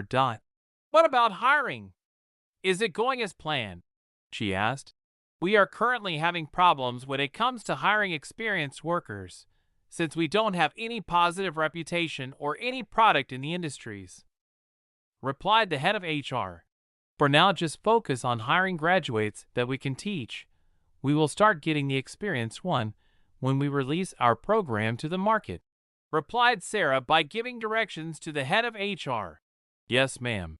They continued the meeting about the preparation of the official release of Bug Zapper. On August 19th, NATO held a closed-door meeting in Brussels, the reason for which remains unknown to the public. The meeting was attended by high-level officials from NATO member countries, including the United States, United Kingdom, France, and Germany, among others. Speculation ran rampant in the media and among international observers about the purpose of the meeting, with many suggesting that it may have been related to a developing crisis or security threat. However, NATO officials refused to comment on the nature of the discussions or the reason for the meeting's secrecy, leading to further speculation and uncertainty. Despite the lack of information, many in the international community expressed concern about the closed-door nature of the meeting, with some criticizing NATO for potentially undermining its commitment to transparency and democratic principles. However, others argued that in certain situations, confidentiality may be necessary to facilitate frank and open discussions among high-level officials. Ultimately, the true reason for the meeting remained shrouded in mystery, leaving many to wonder what was discussed behind closed doors and what implications it may have had for NATO and the international community as a whole. This was the article that was released by the New York Times a week after the meeting in the Oval Office. This showed the efficiency of the Secretary of State, as usually thing like these meetings takes about a month to coordinate and prepare, but since he said it was of utmost importance, they managed to expedite the meeting day to just a week later. During the meeting, the American representative explained about the program. This was one of the best endorsement a company could ever want. But while these meetings were happening, Sarah and the company were still clueless about the agenda of the meeting, and they were still waiting for the NSA's evaluation. The reason the government didn't inform them is because they wanted to have the joint agreement of the procurement of the program before they informed them. This means they will also be met with unexpected situation and be unprepared, making the government have a chance to secure a better deal due to their unpreparedness. But this was just a bullshit idea, since the company could just postpone the negotiations due to the suddenness of it anyway. The meeting ended with the country's joint agreement for a group procurement of the program, but they also wanted to make the company nerf the version of the one that will be released for the public. This was due to them wanting to have an edge when it comes to infrastructure security, by making the enemy or non-friendly countries use the commercially available version of the system. But by wanting to make the company agree into doing this, they came to an agreement of increase the amount they are willing to fork out. After about a week of the closed-door meetings, they returned to their respective countries and began preparing for the implementation of the program after they come to an agreement with GIA Technologies. The company continued completing their available tasks while expecting an answer from the NSA about whether they will continue with the negotiation or not. After about a month of waiting for the NSA to complete their review of the app, they finally replied, but the reply was nothing expected at all, although it was a positive one. Visit and read more novel to help us update chapter quickly. Thank you so much. Chapter 19 Negotiations. The email informed them that they have passed the assessment and they will be returning to the negotiation table, but they will be negotiating not as America but as NATO. So, they gave them a week of preparation time to prepare for the negotiations. When Sarah read the email, she was happy that they passed the assessment, although she was sure they will, but she also felt the pressure of negotiating such a big contract for the first time. So, she decided to attend the meeting, but she will not be the head negotiator. That will be taken by the law firm. She will be a spectator and only agree to the deal if they come to an agreement. They must come to an agreement, else they will be forced by the government to do so, and she didn't want it to reach that place. While the company was preparing for their meeting with the NATO team, Aaron was finally ready to exact his revenge. He was currently in his workroom, sitting in front of his computer ready to begin enacting his revenge. Let's see if you will have the same proud look if you lose everything you proud yourself having, was what he was thinking as he began to type in his computer, beginning the first steps of making the professor's life a living misery. He first began by hacking the university's news bulletin. When he gained admin privilege of the site, he started publishing the professor's misdeed, from him receiving bribe, writing recommendation letter to making rich kids pass, and many more. He also added corresponding evidence to make the announcement foolproof. After he completed writing the article, he timed it to be published in a week after today, as this was the second step of his many plans to break him step by step by taking everything from him. Next, he accessed the server where the contact information of every student, teacher, and anyone related to the university, and programmed it so that they will receive a notification the moment the article went live. Now let's see how your wife will react to the news of you cheating on her, Aaron said while smiling as he was sending her the intimate messages, pictures, and videos between the professor and the secretary, making sure that she understand beyond doubt that he was cheating on her no matter how dense she might be, removing his access to an influential helping hand, which was his wife. That's the reason of this step. Him removing the professor's wife from the equation will mean that he doesn't have to fight against her influence to get to professor. And what way is better to remove her from equation than telling her that her husband is cheating on her? Adds by PubFuture. Although Aaron didn't know why her family or the professor's wife was influential, he didn't manage to find it from the internet. Even after he tried digging deeper, he still found nothing, as he didn't know how to even investigate someone online. So he decided to remove her from the professor because an enemy you know their abilities is better than the one you don't know. After doing that, he decided to punish the private investigator, who was the one who found his information after being paid by the professor. Although the man was just doing his job, he needed to pay, as what he did caused a series of problems for Aaron. He went to the private investigator's website, and after he gained access, he deleted all of the company's business data, emails, and every bit of data they had on their servers and their backups, making it so they will only have the information only if they had it offline somewhere. This was all he did to the private investigator. He didn't need to do more, as this might even make their business bankrupt. Now the only one who remained was the new scholarship head, who approved his maximum interest rate in his payment. He planned to deal with him after he moved to the second stage of the professor's revenge. After he finished doing that, he returned to his normal job as he was waiting for his plan to move. Just as he was about to start working on increasing the security measure to Bug Zapper, after he was inspired from hacking the site, someone opened the door and spoke to him, making him stop his work. "Brother, can you take me to the supermarket?" is what his younger brother Henry asked. Aaron turned to him and asked, "For what?" "I need some material for my homework." "Isn't Mother at home?" asked Aaron, trying to push the job to his mother. "Mom went out with Dad again today," replied Henry. "Again." "Arg, okay, let's go," stood Aaron as he gave up.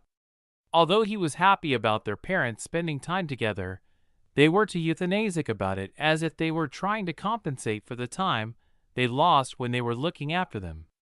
So, he was pretty sure someone new will join their family soon. His younger brother Henry was too happy to go with him because he can ask him to buy him anything, and he will end up agreeing to it, while his mother will deny it if it's useless.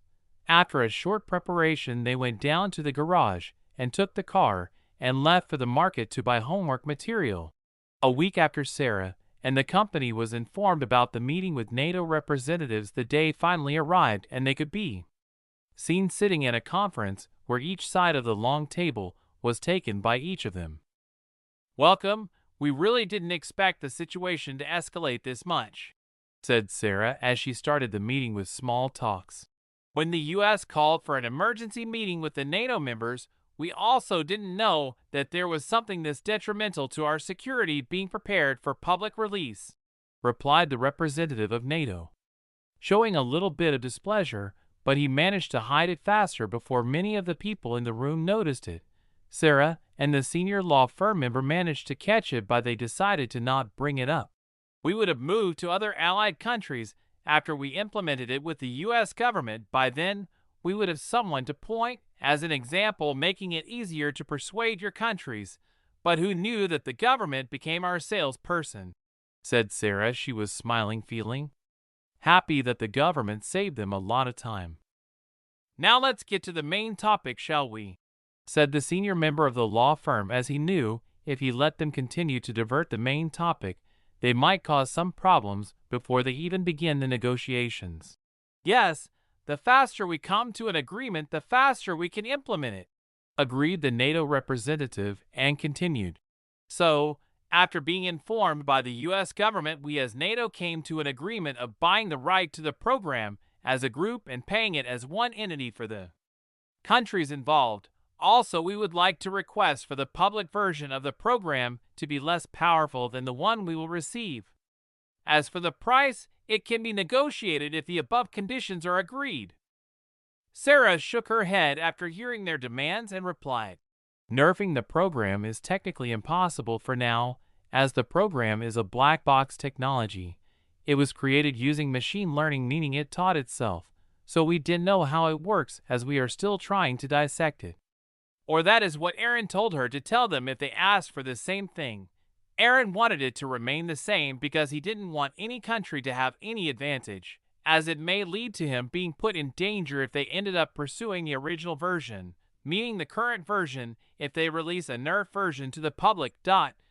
As for you paying as a single entity, it's not a problem as long as you factor in the amount of courtiers that will be using the program under the single payment.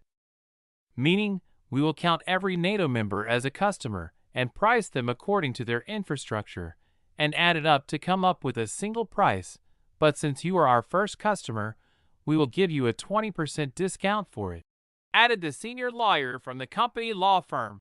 "So have you done calculating the estimated amount?" asked the NATO representative. "After we factored in everything including the discount, the amount comes to $10.5 billion, answered the lawyer, "but that price was bullshit. There was no discount in the first place. Every country was expected to pay about $375 million if you divided by NATO member 28, but if it was a standalone price, the U.S. would have had to cough about $2.5 billion for it. The reason to it was that if they paid, they will have bought the program's license for life, meaning unless they released a new and better, then they might have to pay a little for the upgrade, but it won't happen anyway." "That's higher than we expected," said the NATO representative, making a frown face. But he was lying. They expected to cough at least $15 billion for lifetime license. But who said he shouldn't try to bargain the price right? With that, they continued haggling back and forth between the NATO and GIA representative. This time Sarah was quiet as she left their representative represent them, as he was more experienced when it came to haggling. Chapter 20: A Hope for Someone. The negotiations ended on a positive note, as they promised to reply to them within the week. Sarah was relieved the negotiation went better than she expected.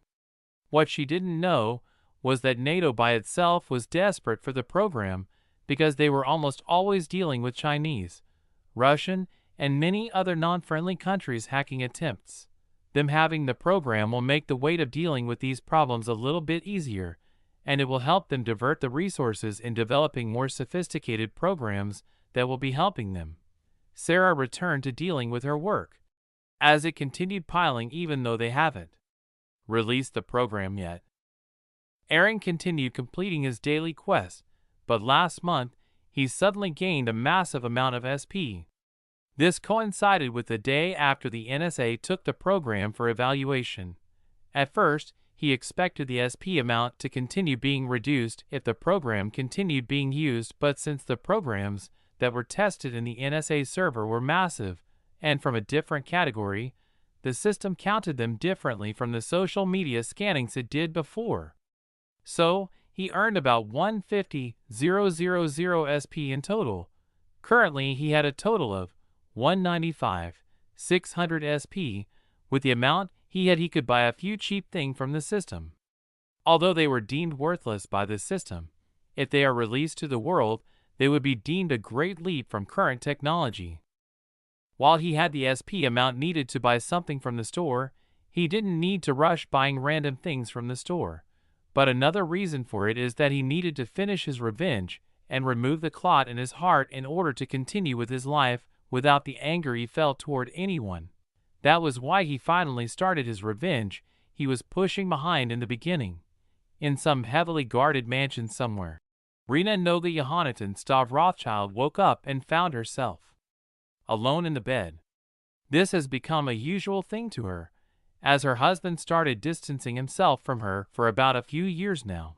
Although it was arranged married, did not work between them, as the arranger of it is someone she hated to the bone. It was orchestrated by her brother, as his revenge to her for joining the inheritance war between siblings. And since he won, she couldn't go against it, because if she does, she would be removed herself from having any position in the family at all.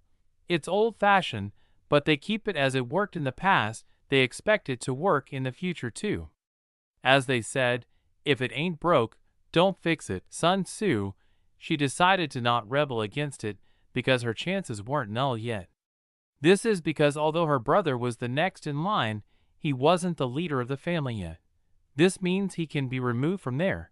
But if he had already became the head, she would have denied the marriage, as she would have no chance at all. So, she sacrificed her marriage life for a slim chance to remove her brother from the seat and take his place as the family head.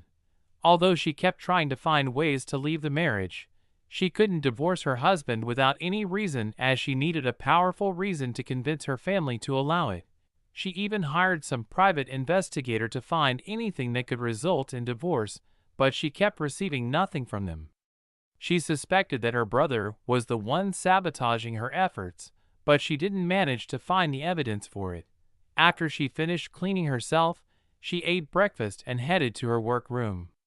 Although they have offices in Wall Street and many locations where she could go for work, she preferred working at home in her cozy working room. This didn't cause any problem, as her secretary was there to do the coordination and communication, so she didn't feel the difference at all. Though she visits the company, she was responsible for randomly for inspections or important board meetings, but still they were few of them in a year, so most of the time is spent at home. After she entered the workroom office, she started reading from the pile of papers that were currently on her table. After 3 hours of reading through and signing them, she finally finished, and she decided to move to her computer. Although others usually start their works by reading emails, she didn't have to do that, because if it is important, her secretary would have informed her of it. Another reason for that is that not many people have her email address, so she almost didn't receive any emails most of the time. This reduced the importance of her looking through the computer, as all the important documents are printed and presented to her by her secretary. When she opened her email, she expected the always empty inbox, but contrary to it, she found a new email with a very intruding headline. Subject: Your husband is cheating on you. Dear Rena Rona Rothschild, I am reaching out to you with great sadness. I have some information that I believe you should know. This is a delicate matter, and I understand that it may be challenging to hear, but I believe that it is important that you are aware of what has been happening in your life. I have learned that your husband has been unfaithful to you for several years. I am deeply sorry to be the one to have to tell you this. However, I feel that you have a right to know the truth. Please understand that this information is being shared with you out of concern for your well-being and not to cause you any pain. I understand that this is a difficult time for you, and I am here to offer my support in any way that I can. Here is the evidence to support it. Attachment. Proof size: 15 gigabytes. Take care. And in the future I might need your help. Hope you remember this. Sincerely. Although the information was what she really needed, what surprised her was that the sender knew her full name, including the middle one. This came as a surprise to her because the list of people who knew her didn't exceed even 50, and almost all of them were from her family.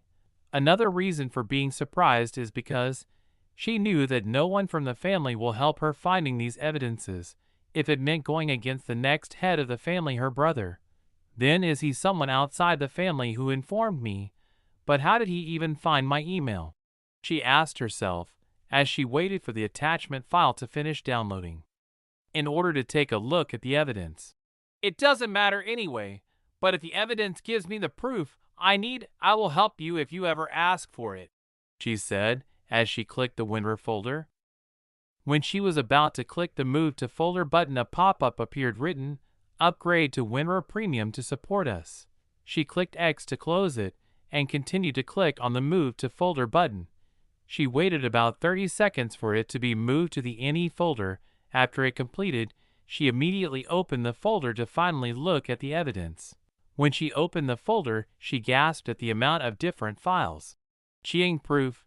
The people he cheated with list there. Informations.pdf, pictures folder, video folder, audio folder, messages folder, emails folder. When she opened the PDF titled, "The People He Cheated With List Their Informations.pdf," a list appeared in front of her that had more than 18 women with their full information.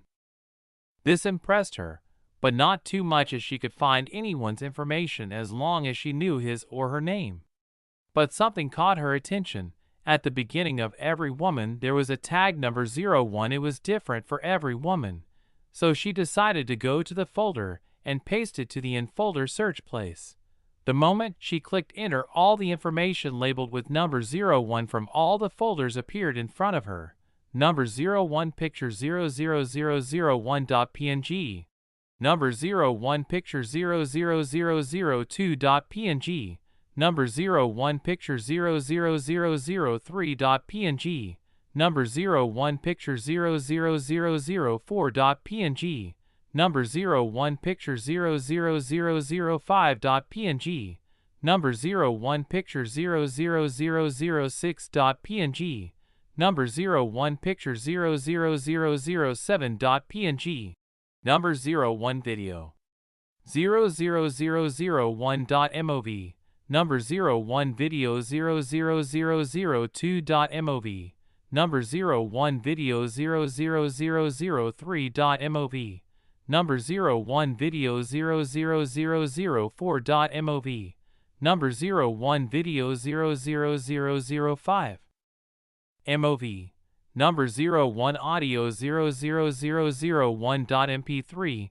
Number 01 audio 00002.mp3. Number 01 audio 00003.mp3.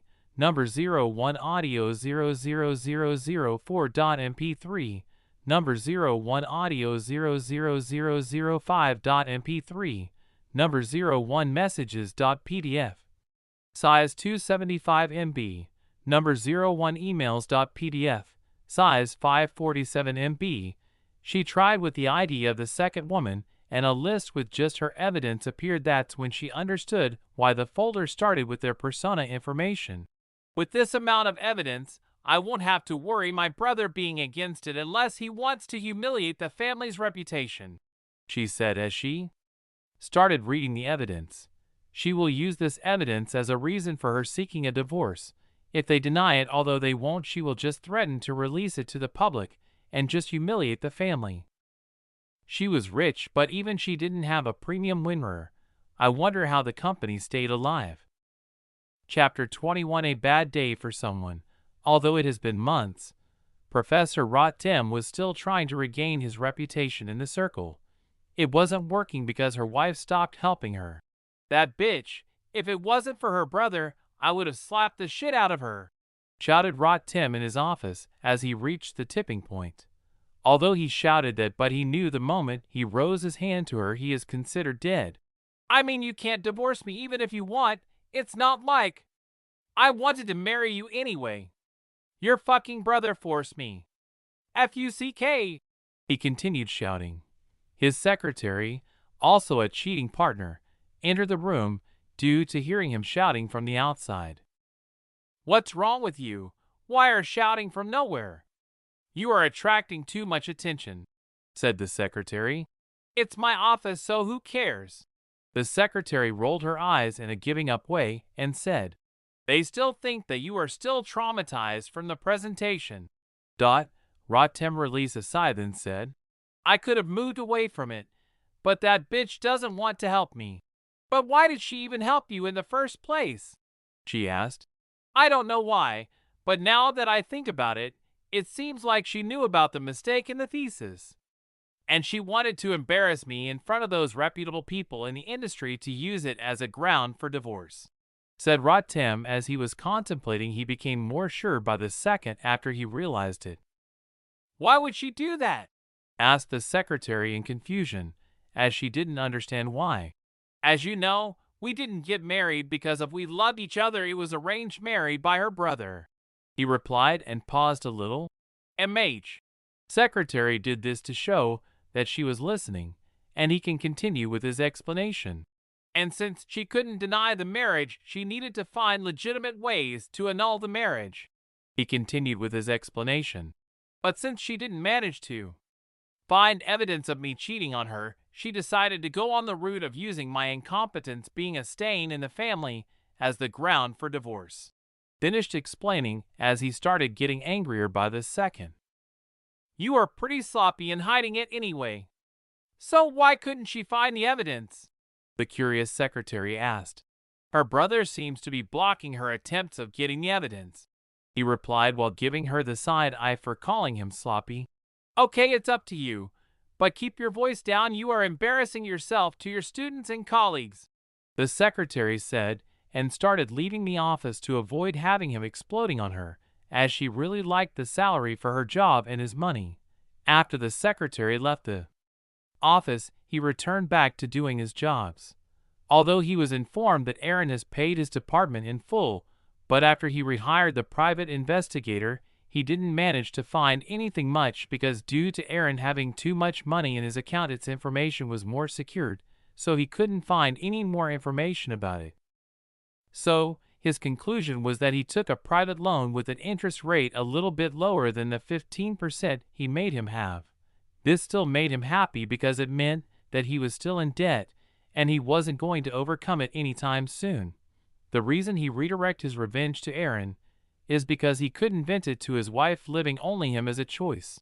Just as he was about to continue relieve the happy mood he has when he remembers that he was the one who destroyed someone's bright future, a phone call interrupted it. Who the fuck is this? He shouted as he picked the phone without looking at the caller on the phone. He could do that because if it was important, it would have gone through his secretary and not directly to his phone. So, he decided to vent the anger to the one on the other side of the phone. I called to inform you that there will be a family dinner and you, as madam's husband, is expected to attend it. Also, the head of the family is going to attend it, said the voice on the other side of the phone without stooping or breaking his or her voice, showing that he or she was neither scarred nor sorry about disturbing him in his leisure time at all. Just as he was about to continue his bantering, the call was ended by the caller before he even started forming the words. When he realized the call was ended, in his anger he punted the office phone to the other side of the room while shouting in anger, who the fuck do you think you are to call me, and end the call whenever the fuck you want? Although I might not be from an important member in my family to the point they threw me to marry that fucking bitch for the sake of some fucking false connection that they could abandon anytime, I'm still a member of the fucking Morgan family. Show some fucking respect. Yes, he comes from another powerful family, but since he was from the Branch family, they sacrificed him to the Rothschilds for the sake of some agreement. Normally, he would have married some random member from the Rothschilds Branch family, but due to his wife's brother interference, he made her marry him the moment she lost the inheritance war as his revenge to her, because he knew that if she wanted to continue having a chance in the future, she couldn't deny him. Hence the marriage. That's why he accepts bribe, because he needed money to avoid his wife finding out where he spends his money from his financial statements. This prevented his wife from using the money trail to know where he spends his time or his cheating locations for proof. After trashing a few things in his office out of anger, he calmed down a little and sat in his chair to start pondering the reason why they called for the dinner. Usually when there is a full family dinner, it means that there is an important topic to be discussed. If it was about the thesis, this would have taken a few months ago. So what is the purpose for it? He said, as he started contemplating for the reason. When he couldn't come up with one, he decided to take out his phone and open the contacts to find out his wife's phone number. He hovered above the call button and contemplated whether it was worth to hear that bitch's voice just to satisfy his curiosity. In the end, he decided against it and returned the phone to his pocket. Since it's not about me, there is no need to know anyway, so fuck it, said the man, unknowing of his upcoming fate. Narrated someone in the void of somewhere. That evening, somewhere in California's quiet location where the rich build their mansion, there was a wall that seemed endless. It was covered by electric fences and security cameras after every 100 meters. This was also followed by patrol cars that went around the wall every 30 minutes. At the center of the giant, empty but walled forest, there was a large mansion that could be seen lit by lights, making it be seen from everywhere. Usually the house is calm, but today, rows and rows of cars kept coming one after another endlessly. One by one, the main branch family members arrived to the mansion earlier than the planned meeting time, due to them wanting to be there before the family head arrived. Lastly, the family head arrived in a long, luxurious limo escorted by a security car from the front and behind filled with fully armed bodyguards. If you ignore the noise being caused by the people on the lawn, you could hear a helicopter going around the forest, making sure no one could sneak in. The moment he came out of the limo, the surrounding people became quiet and formed a corridor by standing on two lines to wait for the family head to pass through for them to greet him and show their respects. After greetings, everyone moved to the dining room for the food while hiding their nervousness, as they didn't know the reason for the sudden meeting today. Even after they asked around, they found out that no one knew the reason for the meeting at all. This was the beginning of the hell for some dude who attended the meeting and was acting as gently as a sheep, unlike how he was when he was told he would have to attend. May he survive through it with strong mind. Chapter 22. The dinner. The family mansion glimmered in the moonlight as guests arrived for a dinner like no other. The opulent estate was a sight to behold, with its grand entrance and immaculate gardens. The evening promised to be one of exquisite taste and extravagance, with no expense spared in the preparations. The dining room was adorned with the finest linens, crystal glassware, and silver cutlery, all carefully arranged to perfection. As the family members took their seats at the table, they were greeted by the tantalizing aroma of the sumptuous feast that awaited them. It was clear that no detail had been overlooked in creating a dining experience that would leave a lasting impression on all who attended. This was to be a meal fit for royalty, served in the grandest of settings, and enjoyed by the most discerning of palates. But despite the beautifulness and grandeur of it, no one seemed to be too hyped up for the food, as most of them couldn't enjoy the food due to their nervousness. Although they had elite education since childhood, they couldn't keep up the pretense when the family head was on the same table with them. They looked at him nervously with mixed emotions on their face. Respect and fear could be described to be the most prevalent one. "Father, how have you been doing these days?" asked the next head of the family. He was the next head of the family's massive business empire, and his name is Arya Noga Johannatan Stav Rothschild. He was among the few on the dinner table who could keep their calm. The other one was his younger sister, who she won against. His father ignored him and continued enjoying his food. No one considered it an awkward moment, as they knew that the family head disliked having small talks. So, Arya brought this on himself because he wanted to put himself in that matter as due to want to be seen as a caring person by his father and the head of the family. The meal continued, and no one tried talking to the head of the family anymore, but they talked between each other, albeit quietly, to not attract attention. After the meal, the table was cleaned by house servants. Everyone gathered on the table again for the meeting to start. After everyone sat down, one of the servants went to inform the family head in his room that everyone was waiting for him for the meeting to start. When the family came from his room and sat down, he took a deep breath and said, "Let's start the meeting," while looking at his daughter Rena, implying that she was the one who called for the meeting. This came as a surprise to his brother, as he expected her to be quiet until she finds a way to escape her marriage. Did she find evidence about it? Arya asked himself in his mind.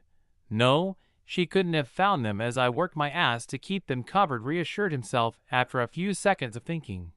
This was all blew to the wind when the first words her sister said was, I want to divorce Tim. You know that you can't just do that, right? He jumped right to it to break down any momentum she could have gained from that sentence.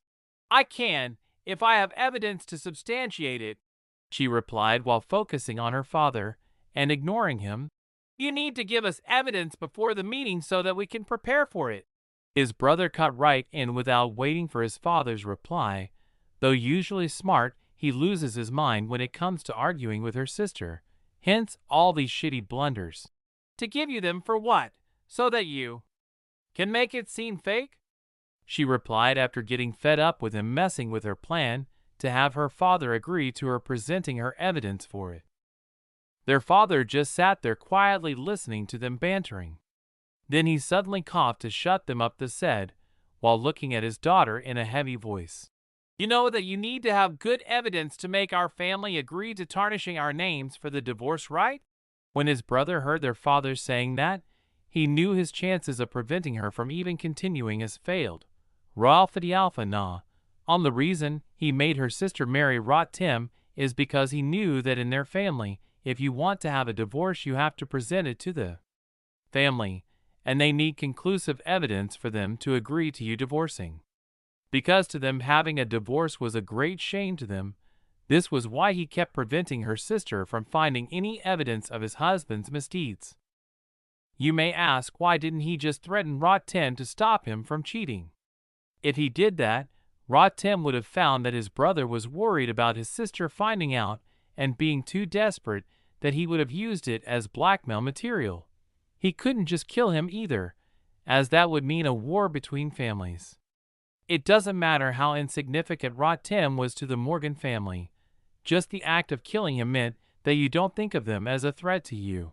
And although they were not as powerful as them, Rothschilds, in some aspects they had more power in other places, and that might come and bite them in the ass. Hence the reason he is alive. Ralph the Alpha in new.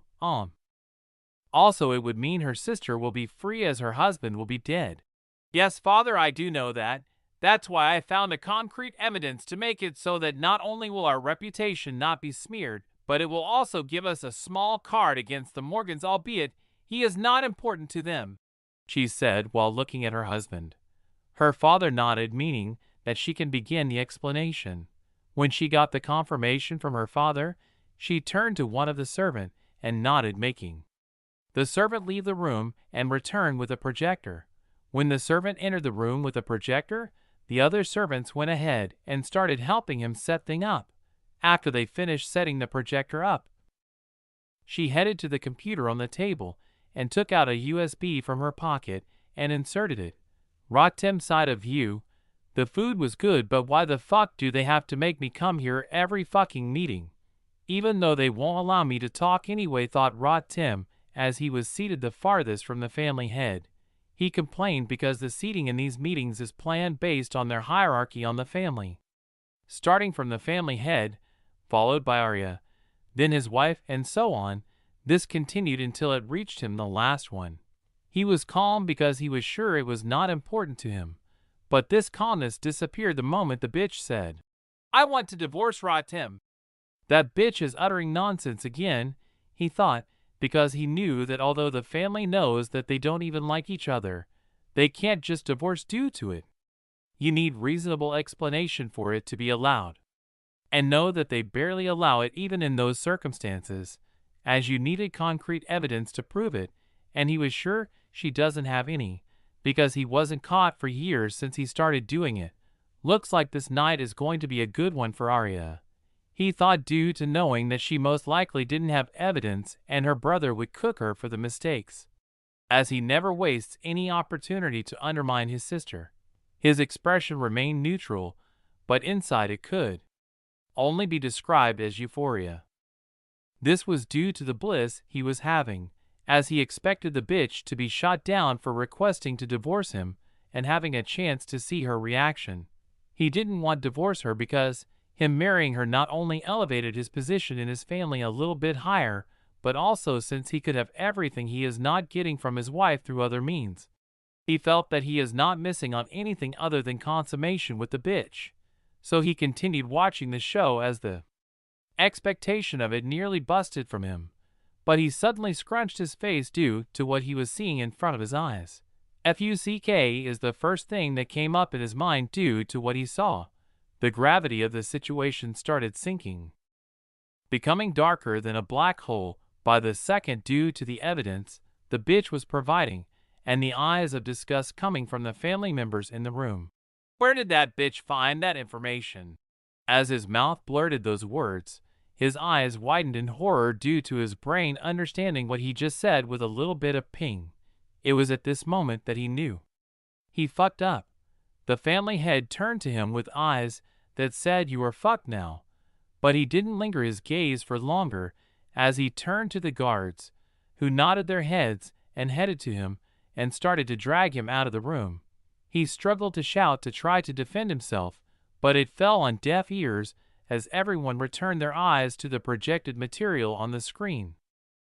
As he was thrown out of the room, the euphoria in his face replaced by the fear of what is to come, he prayed that the earth split and swallow him as a whole to save him from it. Chapter 23: A Downfall.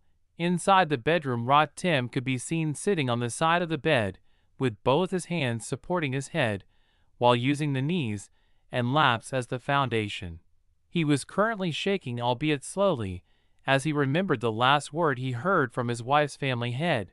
The moment he was shown the evidence, he knew even if he tried to defend himself, as they had everything backing them up from the device, time and locations they were sent from to the receiver's IP address. Even he, as a computer engineer, was having a headache how she even managed to collect them, as he remembered changing his phone quite a few times. After a few hours spent thinking, he came up with the only reasonable explanation he could think of, which was that someone managed to trace everything by using just his phone number and email as the anchoring point and tracing the strings from there. Although the idea seemed plausible, if he tried executing it, he would fail at the first step, so he just equated it to the capabilities of the Rothschilds family's security team's masterwork, and with that he gave up thinking of how they even did it. Now he started thinking how the Morgans would react to it. He expected that he will be disavowed by the family due to this blunder. This realization came to him like crashing to the sun. Although him having a divorce might mean nothing to the Morgans, they will need to keep the appearance of wanting to continue the little peace they managed to negotiate with the Rothschilds, which was finalized by his marriage. The Morgans needed to keep this pretense as long as they can, due to them still having not recovered to their previous state due to their last financial war with the Rothschilds that led to the 08 financial crisis. It dealt a heavy blow to them. This gave him a 100% certainty that he will be abandoned by the family and be considered as a small price to pay for peace. At least they will not take everything from me, they will consider it as the payment for serving them, thought Rot Tim, as he expected his family to not take anything from him, but just not support him on any of his future endeavors. What calmed him down the most was that, to the outside world, he was still a professor of the famous Columbia University, meaning that he could still earn money, albeit small compared to his previous earnings. He could still subsidize them with the usual bribes he was used to taking. So the only thing he will be missing will be his family's backing only. At least I will be free from their control from now on. He tried to console himself by trying to spin it as a positive thing. I will just be a normal professor, meaning I will not have anyone watching my back anymore. He added delusion on top of delusion. Plus, I won't have to see the bitch's face anymore. He broke into a creepy smile at the thought of it. After spending more than half an hour trying to re-earn his confidence, he needed to vent the frustration. So he took the phone from the bedside and called his mistress. DRRR, DRRR, DRRR. Hello, who is this? A sleepy voice came from the other side of the phone. I'm coming to your house. Prepare yourself. He started talking without waiting for the sleepyhead secretary to fully wake up. I'm sleepy. Can we do it tomorrow? Asked the secretary, knowing that if he comes she won't be sleeping anytime soon. As the secretary was waiting for the answer after trying to convey that she was tired, what she received was a sound of the call ending, meaning the moment He said he was coming. He didn't even wait for her answer.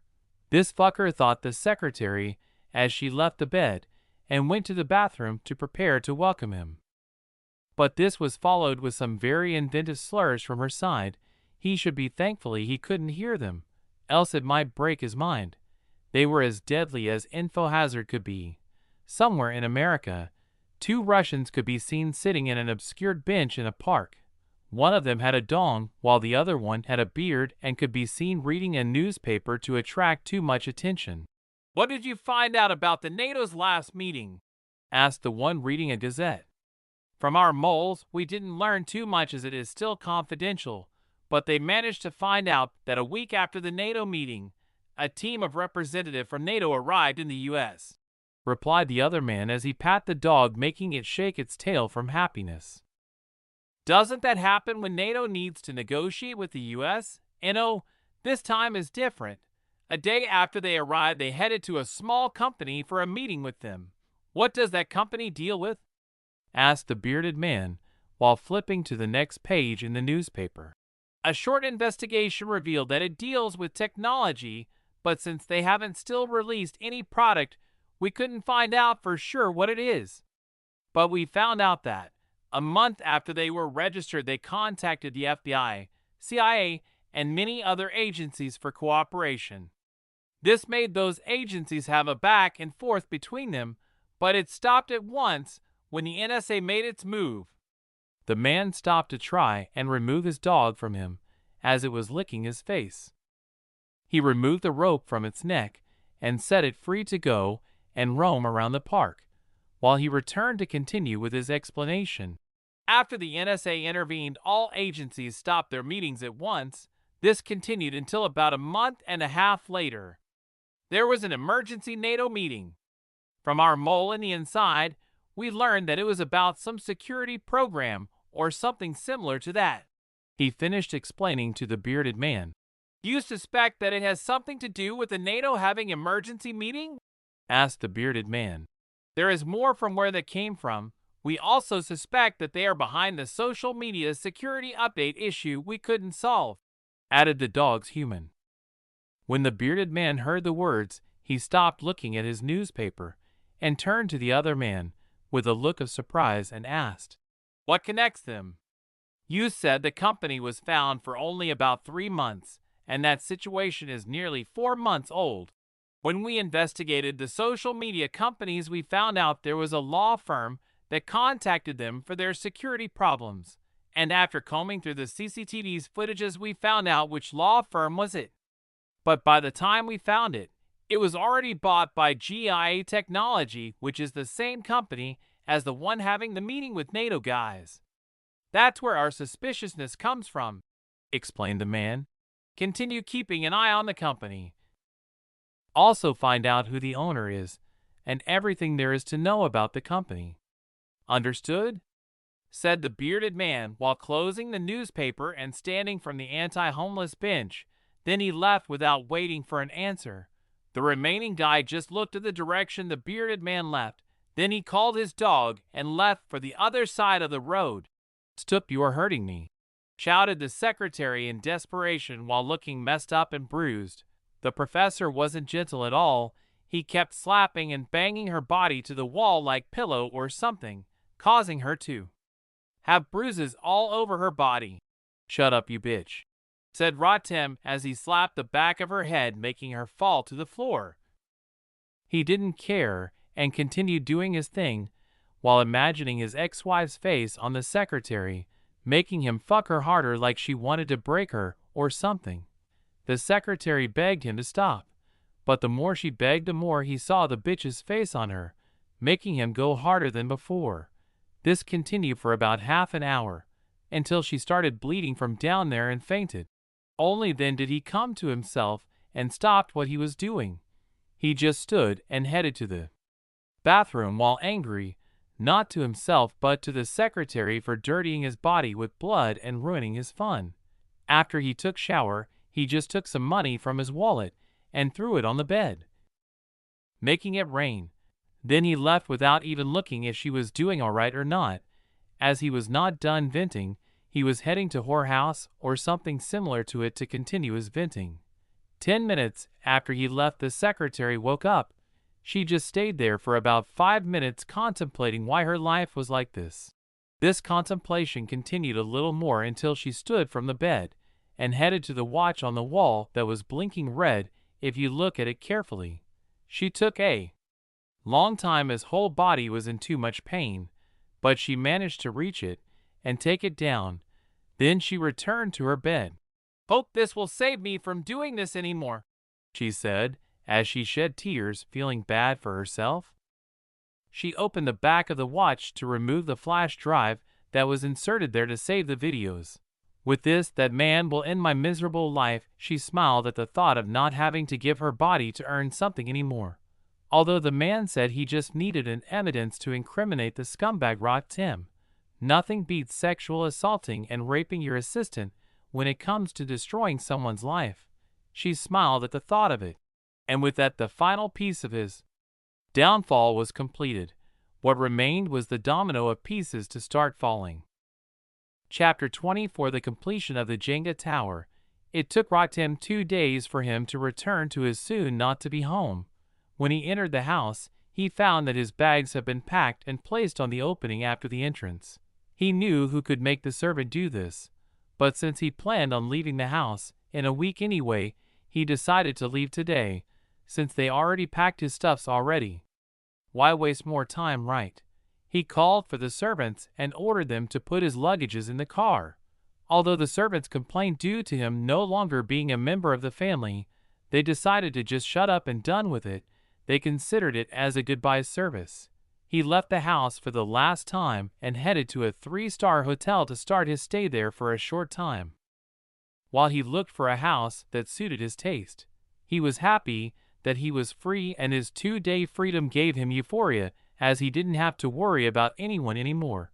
He felt excited to continue having this feeling for the foreseeable future. GIA Technologies HQ. Sarah could be seen sitting in her office reading a pile of documents the size of dictionary. "Our agreement with Amazon Web Services, AWS, is done, meaning we can now host our subscription services through them, just like Netflix." She signed the document that had the web service agreement on it and moved to the next documents. Just as she was about to read the next document, her office call interrupted her momentum. "Hello, ma'am," said the secretary. "What is it?" asked Sarah as she remembered that she told her secretary to call her instead of just entering the room and break her focus. "We received a call from the legal team. They told us that the NATO representative have agreed to our demand and would like to sign it as soon as possible." "Good. Tell the legal team to proceed with the necessary preparations. I will handle the rest," replied Sarah while smiling as she was happy to have managed to complete her first billion-dollar contract without having too much of a problem. She immediately took her phone and called Aaron to share the good news with his friend and owner of the company. "Sarah, what is it?" asked Aaron on the other side of the phone. "So I can't call you to just talk now? Is it?" Sarah teased Aaron. "When I did that in the past, you said I should not call you during work hours. That's why I was wondering what came in you to call me. I called you to inform about our deal with NATO." Sarah went to the topic directly as it was her work hours. "They agreed?" "Yes, they did," replied Sarah without hiding her happiness. "That was fast. It seems they are that desperate, right?" "Yeah, it seems so, as it took them only 3 days to come to a decision. Maybe we came with a solution right when they needed it," agreed Sarah with Aaron's speculations. "So, when are you planning to come to the signing of the agreement?" Sarah asked Aaron. "What do you mean, aren't you the CEO? Why do you need me there?" Confusion could be heard in his voice. "You don't want to attend the signing agreement? Shouldn't it be as important to you as it is to me?" asked Sarah as she expected him to agree immediately. "Currently I'm dealing with something important, but if the signing is next week, I can manage to attend it." "So when is the signing day?" "I will set it for next week Thursday. Make sure you attend it." "Okay, I will make sure I'm there. See you." Aaron agreed to the day and bid her farewell. "See you too," replied Sarah and ended the phone call. Then she called her secretary to inform them about setting the agreement signing day to be of the next week's Thursday. After giving her instructions, she returned to her daily work. Rachel, I have what you want. You will keep your promise, right? Aaron, don't worry, I will keep mine if you keep your. Rachel, I'm sending you the footage of it. Aaron, sure. Rachel, video 1.mp4 size 45 MB. Aaron, let me take a look at it. 3 minutes later. Rachel, are you done watching? Aaron, what is this? Why did you do that? I said I need evidence to incriminate him, not have yourself nearly killed. Rachel, you said the better evidence the better the pay. Aaron, but this is too much. Why did you allow him? Rachel, I needed that money if I'm going to leave him. Aaron, anyway, keep the footage until I tell you to use it. Rachel, okay, so when are you going to send me the money? Aaron, if I send it now, it can be used as evidence of conspiracy. So, I will wire small amount now, and the remaining after the case. But if you have an account that is not in your name, I can send the full payment to you using that account. Rachel, how about PayPal? If I use someone else's phone number? Aaron, sure, send me the email so that I can transfer the payment to you. Rachel, barracktrump@gmail.com. Aaron, sure, let me send it. Aaron transferred a $1.5 million from his bank account to his PayPal's one. Then he sent half of it. As the first payment, the rest, he will send it just after she finished what he needed her to do. Aaron, I sent half of it. Did you receive it? Rachel, yes. Thank you. Aaron, the rest will be sent when we finish our agreement, and for now go to the hospital to have a doctor's report as it can be used as evidence of assault. Rachel, I have already done that yesterday. Aaron, okay then. With that, the conversation between Aaron and Rachel, the professor's secretary, came to an end. This plan was started when Aaron needed to punish the professor using law. But if he wanted to use his evidence, they might state that it was a stolen information and can't be used as evidence in court. But for all that to even begin, someone needed to sue him, or the prosecutor general take the case to even begin. After a few minutes of thinking, he remembered the secretary that was cheating with the professor. He contacted her and told her that the professor's career is about to come to an end. When she didn't believe him, he sent her some of the soon-to-be-released evidence that will turn his words from rumor to facts. After he convinced her, he gave her a way out, as he knew that he was with the professor not because of love but because of his money. He promised to pay her based on any evidence she could provide that could incriminate the professor, but the minimum payment was $100,000 when he promised her that he didn't expect to use herself as the evidence. But after he spent a few minutes feeling bad, he reminded himself that she is the one that took this choice herself, so this eased his guilt a little bit. This is also a reason why he decided to pay her a total of $1.5 million to remove his remaining guilt. But after a small moment of thinking, he found that he could use this as a 2+1 blow. He will make the secretary sue the professor for rape, which in return will make the professor emotionally damaged due to betrayal, and since there is video evidence backing the claim of her pleading for him to stop but him continuing with the act, he will be sent to jail for certainty and or be made to pay her massive compensation. When all that is taken care, he will pay the remaining money to her and allow him to finally soothe his anger. He returned to continue with his work. A day after moving into the hotel, he finally started going to the university. He finally started taking his teaching job seriously, as it was now his only way to earn money, either through bribes from rich students' parents or through his salary. When he returned to the university, he was informed that Rachel has taken a sick leave and won't be coming to the university for about a week. This reminded of what condition he left her, making him know he was the reason for it. Instead of feeling remorse, he felt proud of himself. Why should he feel sorry for being a great lover? Contrary to it, he felt proud of himself. His delusion made him think that he fucked her till she needed to take a sick leave. So, for this week, his secretary will be replaced by a student volunteer who was chosen from his class. Chapter 25: The Fall of the Jenga Tower Part_01, Monday next week. Tim left the hotel for the university. He had a lecture 2 hours later. This led to him leaving the hotel earlier than his normal time. In conclusion, processors are a vital component of modern computing, and they come in many different configurations to meet diverse computing needs. With that, Tim completed his lecture, but just as he was about to give the students some homework, all the phones in the room received a notification informing them that they all received a message. The students in the class started looking at their phones. Usually they would be reprimanded for doing it, but he himself was doing the same thing as them. He was curious as what message was more important, that it could make the whole classroom receive it at once. What he didn't know was that every student, teacher, and anyone who had any meaningful connection to the university received it at the same time as him.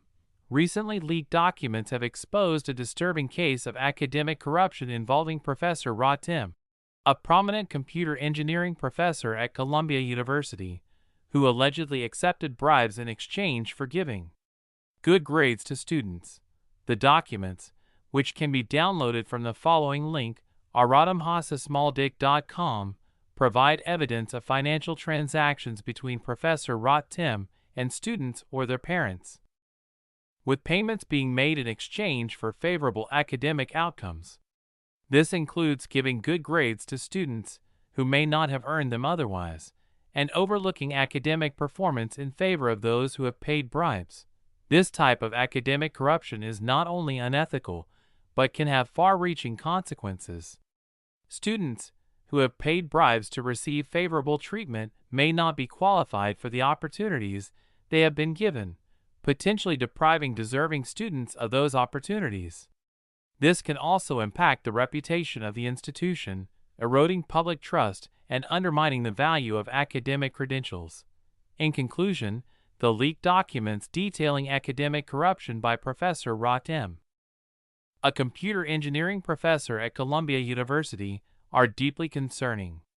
It is crucial that universities and academic institutions investigate these allegations thoroughly and take disciplinary action to maintain academic integrity.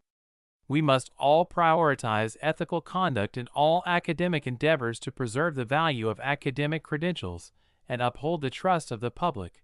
Link to download documents, aradamhasasmaldick.com. When he read the article and saw his name as the main character in the article, his heart fell and nearly stopped. He immediately collected his bag and left the classroom for his office faster than Barry Allen thought he is. When he arrived at his office room, he continued reading it. After he finished it, he pressed the link to see the evidence they used to make the case. The moment he opened the site, every cent he took from parents was listed with factual evidences like bank transfers, photos from CCTV cameras, audio of their conversations, or text messages. In some cases, all of them were included as evidence for just one allegation. When he reached just the half of it, he knew that he was fucked. He hastily packed his stuff in the office and immediately left the campus ground heading to the hotel. His phone nearly overheated from constant messages and phone calls trying to talk to him to know if it was true or not. But most of them were already convinced that it was true. After getting tired of rejecting the phone calls, he shut it down and focused on driving, lest he kills himself by causing an accident. Rena was also among those who received the notification, as she was considered having a connection to the university, due to donating some money to sponsor his former husband's last thesis presentation conference. When she finished reading and looking at the website that had evidence, she knew that Tim at the minimum would receive suspension or termination, and at the maximum, he will receive a revocation of his academic degrees. "It seems to be from the same person who sent me the email about his cheating," she said, as she kept rereading the documents again and again. "Who did you mess with, Tim?" asked Rena as she reopened the email she received last week again. She copied the email address of the sender and sent it to her personal investigator. She told him that she wanted him to find the sender of the email. After she received the confirmation from him, she returned and continued with her work. She didn't care about Rotem anyway, as she has already divorced him last week. But what was left in her mind was that someone powerful was after Rotem, and she received help from them in which she would need to repay them in the future. Aaron kept looking at the reactions and continued making sure that the article isn't taken down, which was easy, as all he needed was to remove access of all of those who had it on the university new bulletin. Another thing keeping him busy was making sure that the server that the link led to didn't crash from massive traffic leading to it. He expected the article to also attract news stations' attention, but he didn't expect it to take only 15 minutes to reach them and appear on their channels as breaking news. Breaking news. Bribery scandal rocks Columbia University Computer Engineering Department. Breaking news. Ivy League professor accused of corruption and bias in academic affairs. Breaking news. Columbia University faces criticism for alleged bribery and embezzlement. Breaking news. Leaked documents expose professors' misconduct at Columbia University. Breaking news. Academic community outraged over Columbia University bribery scandal. Breaking news. Columbia University computer engineering professor accused of accepting bribes for good grades. Breaking news. Leaked documents reveal corruption at Ivy League University. Breaking news. Academic integrity under threat at Columbia University. Breaking news. Columbia University investigates professor for allegedly accepting bribes. Breaking news. Columbia University faces backlash after professor accused of accepting bribes for good grades. These were some of the headlines in some major news channels. I didn't oversee this chain reaction. He said this while smacking his forehead. Rotem could be seen sitting in his hotel room, in his hand a television's remote switching between channels to just be left with a look of horror as all the news channel he could access from his room were talking about him. They showed his photo and his life history was shown by all the channels. But during his stress, he found something strange with the news reports. Although all of them were reporting stories about him, his life as a professor, and every other thing, but what was weird was that they mentioned neither his blood connection to the Morgan family nor about his former marriage to a member of the Rothschild family.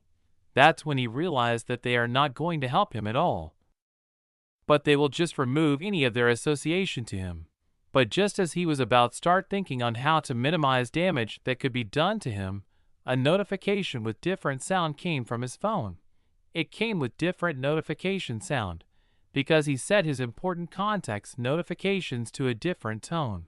When he opened the phone, he found an email from the university.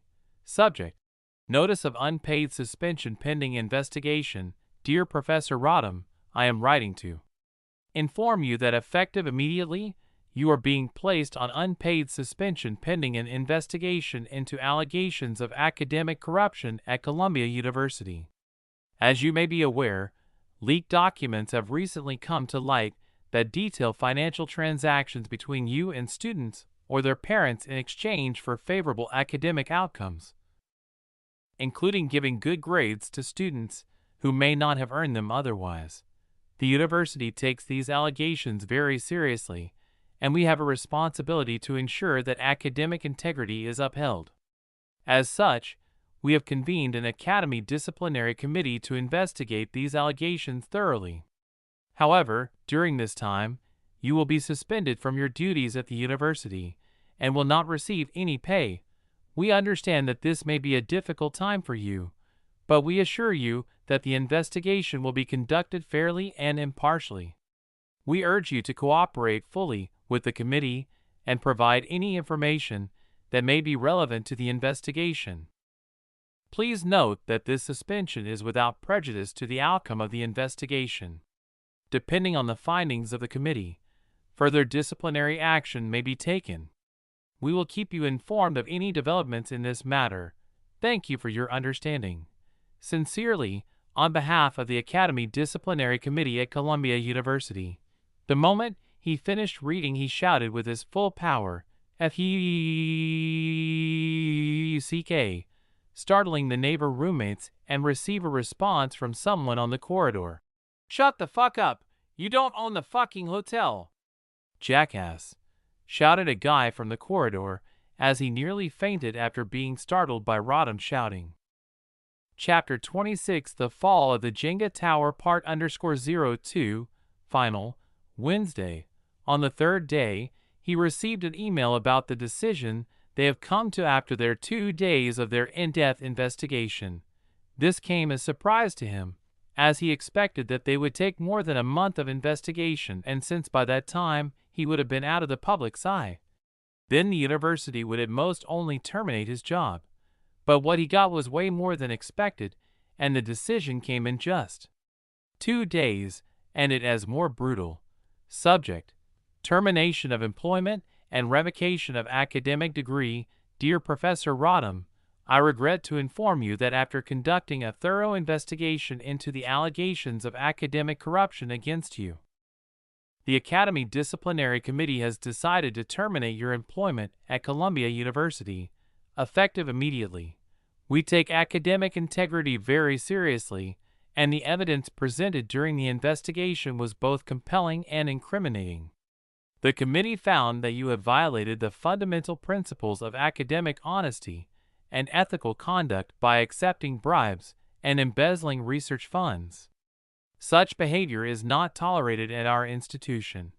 Furthermore, we have also initiated the process of revoking your academic degree, as it is imperative that we maintain the highest standards of academic integrity and ethical conduct. We will notify you once a decision has been made in this regard. Please be aware that the termination of your employment and the revocation of your academic degree are both final decisions, and there is no room for appeal. We will be in touch with you shortly regarding the logistics of your departure from the university. We ask that you return any university property and complete any outstanding tasks before your departure. We wish you the best in your future endeavors. Sincerely, on behalf of the Academy Disciplinary Committee at Columbia University. What he didn't know was that, since the families of the students that received grade bump were very influential, they decided to cover up the case by putting all the blame on him, and in return the university will receive massive donations from them. This didn't mean that those students will not receive punishment, but what they will receive will only be a slap in the hand compared to what they would have normally received. With all of the blame being put on him, the university came to the decision of revoking his academic degree. This meant that he will not be able to teach in any university in America and anywhere that required those credentials for the job, practically reducing the ways he could earn money.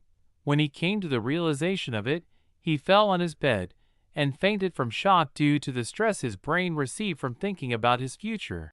When Aaron also received the email that was being sent to Rodham, since he duplicated Rodham's account, he learned of the university's decision of terminating his job and revocation of his degree. His heart finally felt the knot it had since his expulsion from the university finally become untied. Finally, he can start to solely focus on his future plans, without anything to distract him anymore. You might say, what about the sexual assault case from Rachel? He already paid half of the promised money to her, so why didn't he use it? Well, that is because, as they said, don't put all your eggs in one basket. Sun Tzu. He was saving it for the future in case the professor makes a comeback and comes back for revenge. Better be over-prepared than under-prepared. Sun Tzu. But he finished the money owed to her and told her to be prepared to sue Rodham at any time. When he does that, he will compensate her for it again. And now that he can focus on his work without the distraction in his heart, he finally decided on the next project. An operating system is what he decided to make. The reason he chose making operating system, OS, is due to him discovering an infinite money glitch in the system.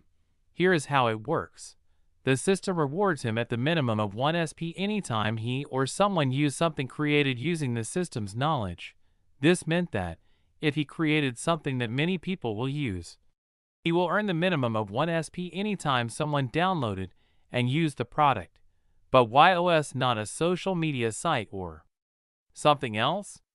This is because he needed a land where he can keep planting new plants on it all the time. If his OS becomes a giant in the market and have millions or billions of users, he could make new products or apps that could use the OS as their road to the market. This is because one of the most critical components of the OS is its App Store. His OS will also have one, and anytime he needs more SP, he would just release an app, and by marketing it using the OS, he could gain millions upon millions of SP freely by people downloading and trying it. Raw for the alpha and new. But all of that will be taken care after he attends the meeting at the company. Thursday, Aaron woke up the next morning feeling well rested. This was due to him having completed his revenge, making him have a nice sleep. He left his bed and entered the bathroom to wash his face. Then he changed his clothes to the ones he used for sports to prepare for his daily quest. Then he headed to the park in his neighborhood to start his daily workout routine. When he completed his daily quest, he returned home and went to the bathroom for a long and refreshing shower. After cleaning himself, he ate his breakfast, then went to the garage and took one of the car. Then he headed to the office. Gaia Technology HQ. Aaron arrived to the office about 30 minutes later and entered the building through the underground parking lot. When he left his car, he found Sarah waiting for him while holding the elevator for him so that they can go together. "Were you waiting for long?" he asked as he straightened his clothes and entered the elevator. "Not too long, about 10 minutes," she replied while clicking their floor number after Aaron entered the elevator. "So when are they arriving?" he asked as the elevator started moving. "In about 45 minutes," she replied while looking at her watch. They continued their journey while having small talks until they reached her office, as his was not in existence due to him not wanting to waste space when they just opened the company. When they entered her office, they started talking about the company's operation as they waited for the NATO representatives to arrive. "When is the Sever farm going to be completed?" he asked as he needed it to start the full development of the OS. Although his home server will suffice if the OS was a normal one, the one he planned to make needed a bigger server and high computing power to complete it by the time he planned to. According to the project manager's last report, we are about a month away from the server being operational ready. Currently, they are assembling the servers, testing them, testing the cooling system, and everything else. Good, Aaron nodded in approval. This didn't mean that the making of the OS is postponed. He will only have to start working on it in his home server, then move when the server is complete. "How is the rollout preparation for Bug Zapper's subscription service?" he asked. "You don't read the reports, do you?" she asked as she looked at Aaron. She was not disappointed at him to the slightest for not taking his company seriously. She was used at it now, as it happened numerous times before. "I was focusing on something, but now that I have completed dealing with it, I will begin focusing on it." He gave an excuse while avoiding eye contact with her. "Anyway, we have already signed a contract with Amazon for their web services, and we have completed uploading the program to their servers, and it's ready for release after about a week of testing," she replied to him, but she didn't believe in his promise about focusing on the company. "But since we have agreement with NATO that we will give them a buffer period of 1 month for them to start implementing it on their infrastructure, we will have to delay our release until October," she added. "What is expected traffic after the rollout, and how is the advertisement plan going?"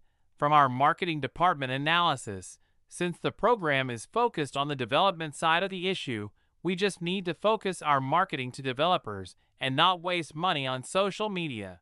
So, based on their estimates, if we spend about $10 million on the month before, during its release, and by giving early but restricted access to some influencers in the security communities, we should earn about $50 million in the first month, but keeping them there and expanding the user base will depend on the program delivering on its promises. With that, she finished explaining all the things he missed from not reading the email she sent to her. As he was about to ask more questions, Sarah's secretary knocked and entered the room to say that the reception desk has informed us that the representatives have arrived and they are on the elevator heading here. She said, "They have finally arrived," Aaron said while standing from the chair and head to the elevator to welcome them.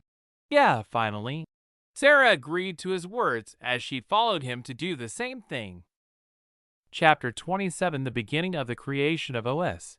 As Sarah, the CEO of GIA Technology, sat at the conference table, Aaron sat beside her, making the head of NATO representatives nod to him in acknowledgement. They knew who he was, as the American government provided them with the full details about the company during their negotiation phase. Aaron returned the acknowledgement with the same nod. He wasn't surprised that they knew who he was, as he expected them to do background information on his company and its owner. Sarah could feel the weight of the momentous occasion upon her. In front of her, the representatives of NATO await, ready to sign the agreement that will set their partnership in motion. After weeks of back-and-forth discussions and careful consideration of the terms, both parties are finally ready to make it official.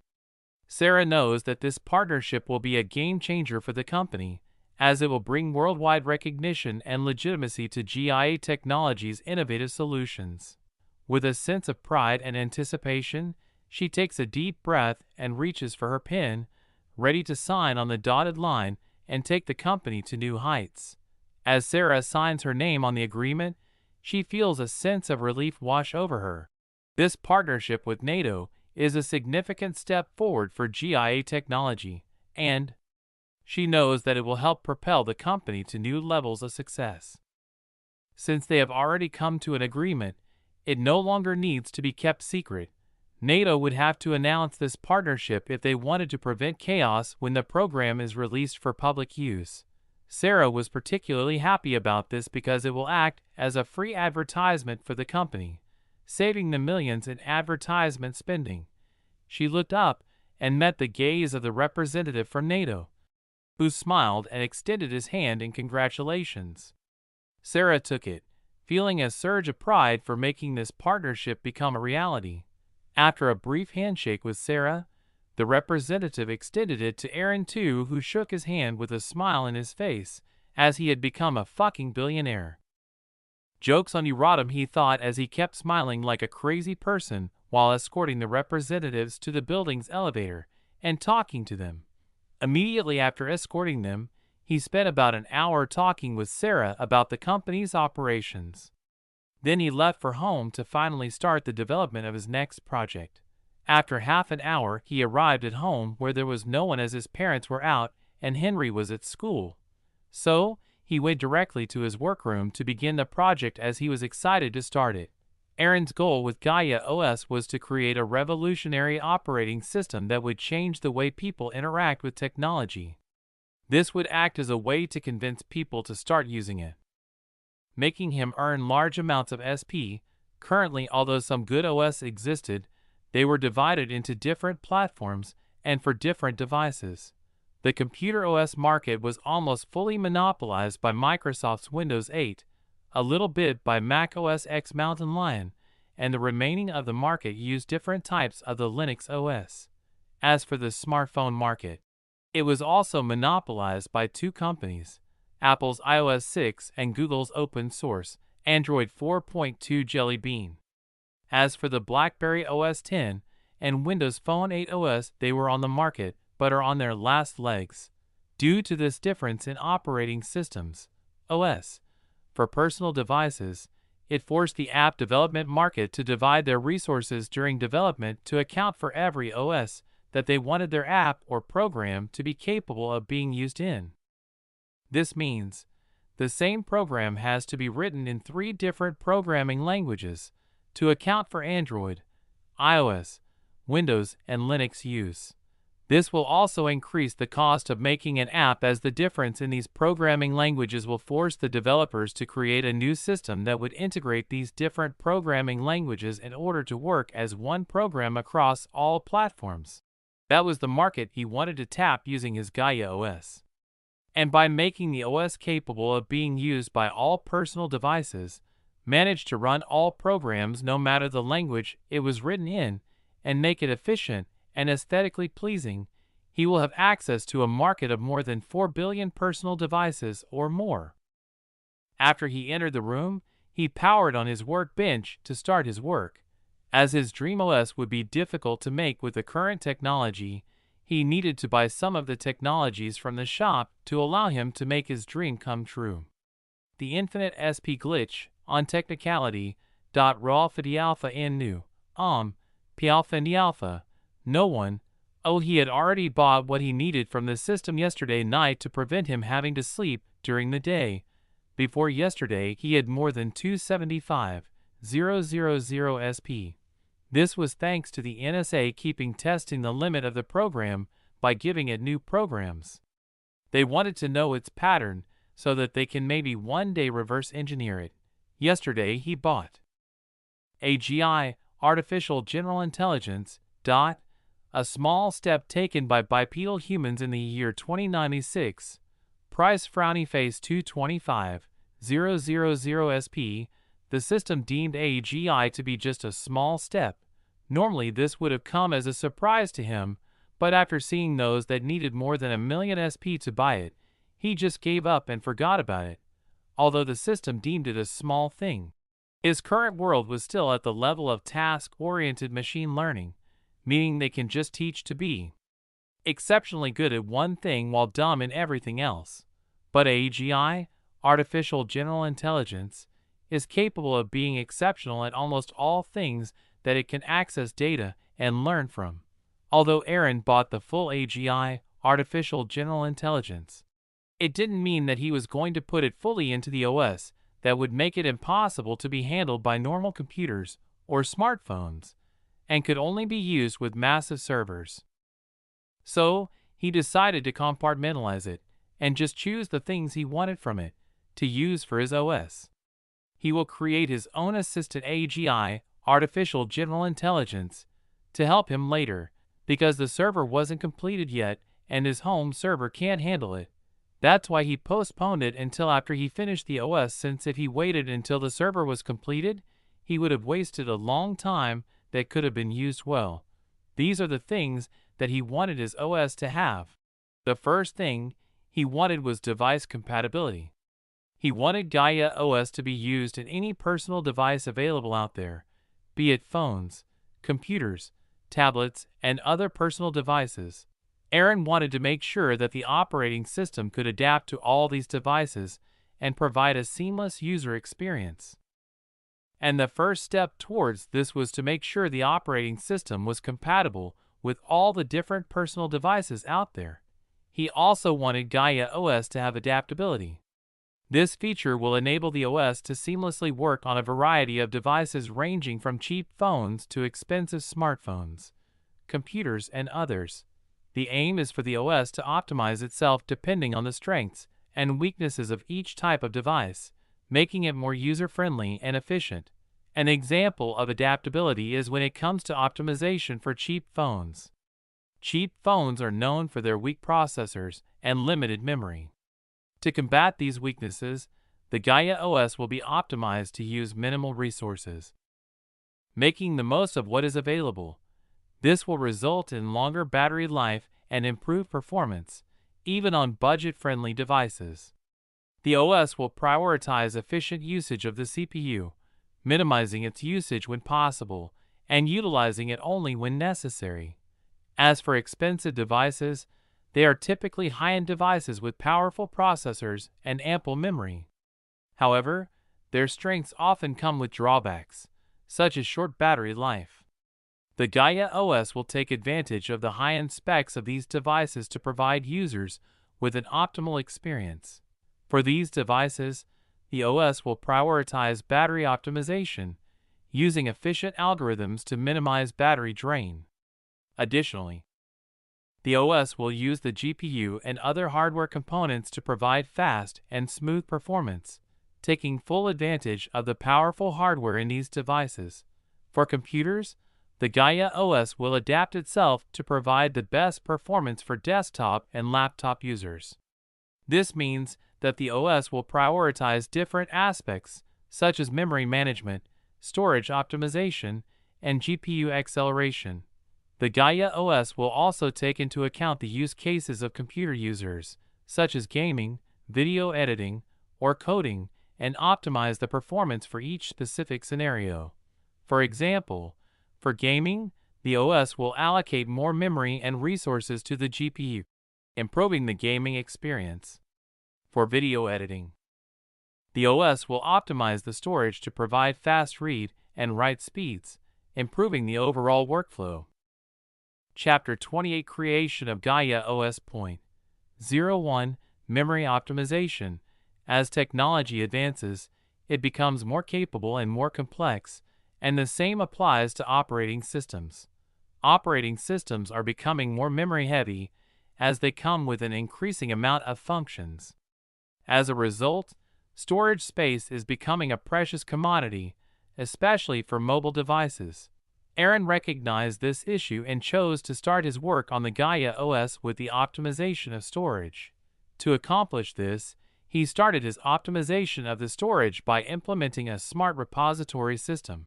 The repository system allows the operating system to identify which files are being used the most and which ones are rarely used.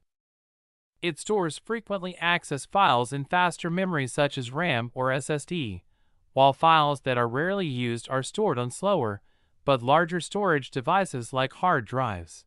As for mobile devices, Aaron wrote a code to compress and store files in a more compact way to reduce the amount of storage space required for each file. He also added in the code to make the OS capable of dynamically adjusting its compression usage based on the available resources of the device it was being run on, meaning that the amount of compression is dependent on the processing speed of the device. This was so that the OS could do the decompression of the data without any delay or having any performance reduction. The amount of compression is dependent on the processing speed of the device, which ensures that the OS can do the decompression of the data without any delay or having any performance reduction. Due to that, he could only compress the data or files in cheap devices to the limit of 8 times. Any more than that would result in a slight performance reduction. After a long time, he finally managed to make the optimization of storage work seamlessly, and then he moved on to the next feature he wanted to add above the foundation of storage compression, which was cloud storage. Aaron wanted Gaia OS to have the ability to store users' compressed files in the cloud. This would allow users to store the files they are not using frequently to free the space in their devices. The cloud storage feature would also allow for easy collaboration and sharing of files, making it an ideal solution for businesses and individuals alike. This feature also allows users to access their files from any device with an internet connection, without having to worry about storage space. Aaron's focus on storage optimization was because he wanted to make Gaia OS a highly efficient and effective operating system that was able to adapt to the needs of its users, whether the user was running Gaia OS on a high-end desktop computer or a budget smartphone. He wanted the operating system to be able to make the most of the available storage space, providing users with a seamless experience. To achieve that, Aaron knew that although compression is important, the reading speed was also a critical aspect of the operating system's performance. To optimize the reading and writing speed of memory, Aaron implemented a special algorithm that could work with any type of memory, including the slowest ones. The algorithm analyzed the memory's read and write speed and then optimized how it does that to almost double the speed, resulting in a much faster and smoother experience. This algorithm was also able to learn over time and make further optimizations based on the user's usage patterns, making the overall experience even better. Additionally, he implemented techniques like caching, indexing, and defragmentation that would help the operating system access data faster. By incorporating these techniques and optimizations, Aaron was confident that Gaia OS would provide a lightning-fast memory reading experience for all users, and this was just one of the many steps he was taking towards making it the best OS in existence. while Aaron was focusing on making his OS. Somewhere somethings were happening. A week after they signed the agreement, NATO held a press conference to make an announcement. As the NATO spokesperson entered the conference room and strode confidently towards the podium, everyone focused so that they don't miss the announcement that was about to be made. Ladies and gentlemen, we are here today to make an important announcement about NATO's cybersecurity infrastructure. The spokesperson's voice was clear and confident, and everyone in the room listened intently. As part of our ongoing efforts to protect our member nations from cyber threats, NATO has invested $10.5 billion into acquiring a program that will help us identify and address weaknesses in our cybersecurity systems from GIA Technologies. P-Alpha and D-Alpha, no one owe the spokesperson paused for a moment to let the news sink in before continuing. It's important to note that we have only purchased the rights to use the program, rather than the program itself. This cost-effective solution will allow us to fully utilize the program's capabilities without incurring additional expenses. Our member nations have already begun using the program, and we expect to have the implementation completed by the end of this month. With this program, we are confident that we can identify and address any weaknesses in our cybersecurity systems, ensuring that we can better protect our member nations. With that, the conference room erupted into a flurry of activity as reporters and journalists began to ask questions about the announcement. The spokesperson patiently answered each question, fully aware of the importance of the announcement and the need for clarity around its implications. Somewhere in America, a dog could be seen wandering in a room. There was a man sitting on a couch watching the TV. Currently, it was showing NATO's press conference informing the world about the reason for their secret meeting held nearly a month ago. "Looks like we were right," he said in Russian as he looked at the folder with Aaron's personal information on the table. They had already found out who the owner of the company was and had already paid a few workers there to tell them what was happening in the company. When they learned that NATO was negotiating with the company in order to license their security program, they tried to make their mole employee get the program, but he failed due to the workers in the company having no access to it. The worker in the company could only tell them that the program was not in their hands and was already in Amazon servers, and he does not have access to it. He also added that it will be released to the public soon anyway, so there was no need for them to try and get their hands on it. After failing to steal the program through the mole, they started focusing on the owner of the company, as they suspected him of either being the developer of the program or he knew who made it and bought it from them, which was rather unlikely as in their background check they found that he was poor. A phone call interrupted his thoughts, comrade. With those words, he started the conversation. "Stop the plan of industrial espionage and try to have contact with the owner of the company," said the voice on the other side. "From our investigation, we discovered that he spends most of the time at home, and there seems to be a few FBI neighbors near the house looking after him, so it will be difficult," he replied. "Find a way. The Kremlin wants the program in its full version to be in our hands within 2 months. He suspects that after securing their cyber infrastructure, they will move to offense in cyberspace as a retaliation to the GRU, Russia's version of Cybercom, as we have been attacking their important infrastructure all the time with the Chinese.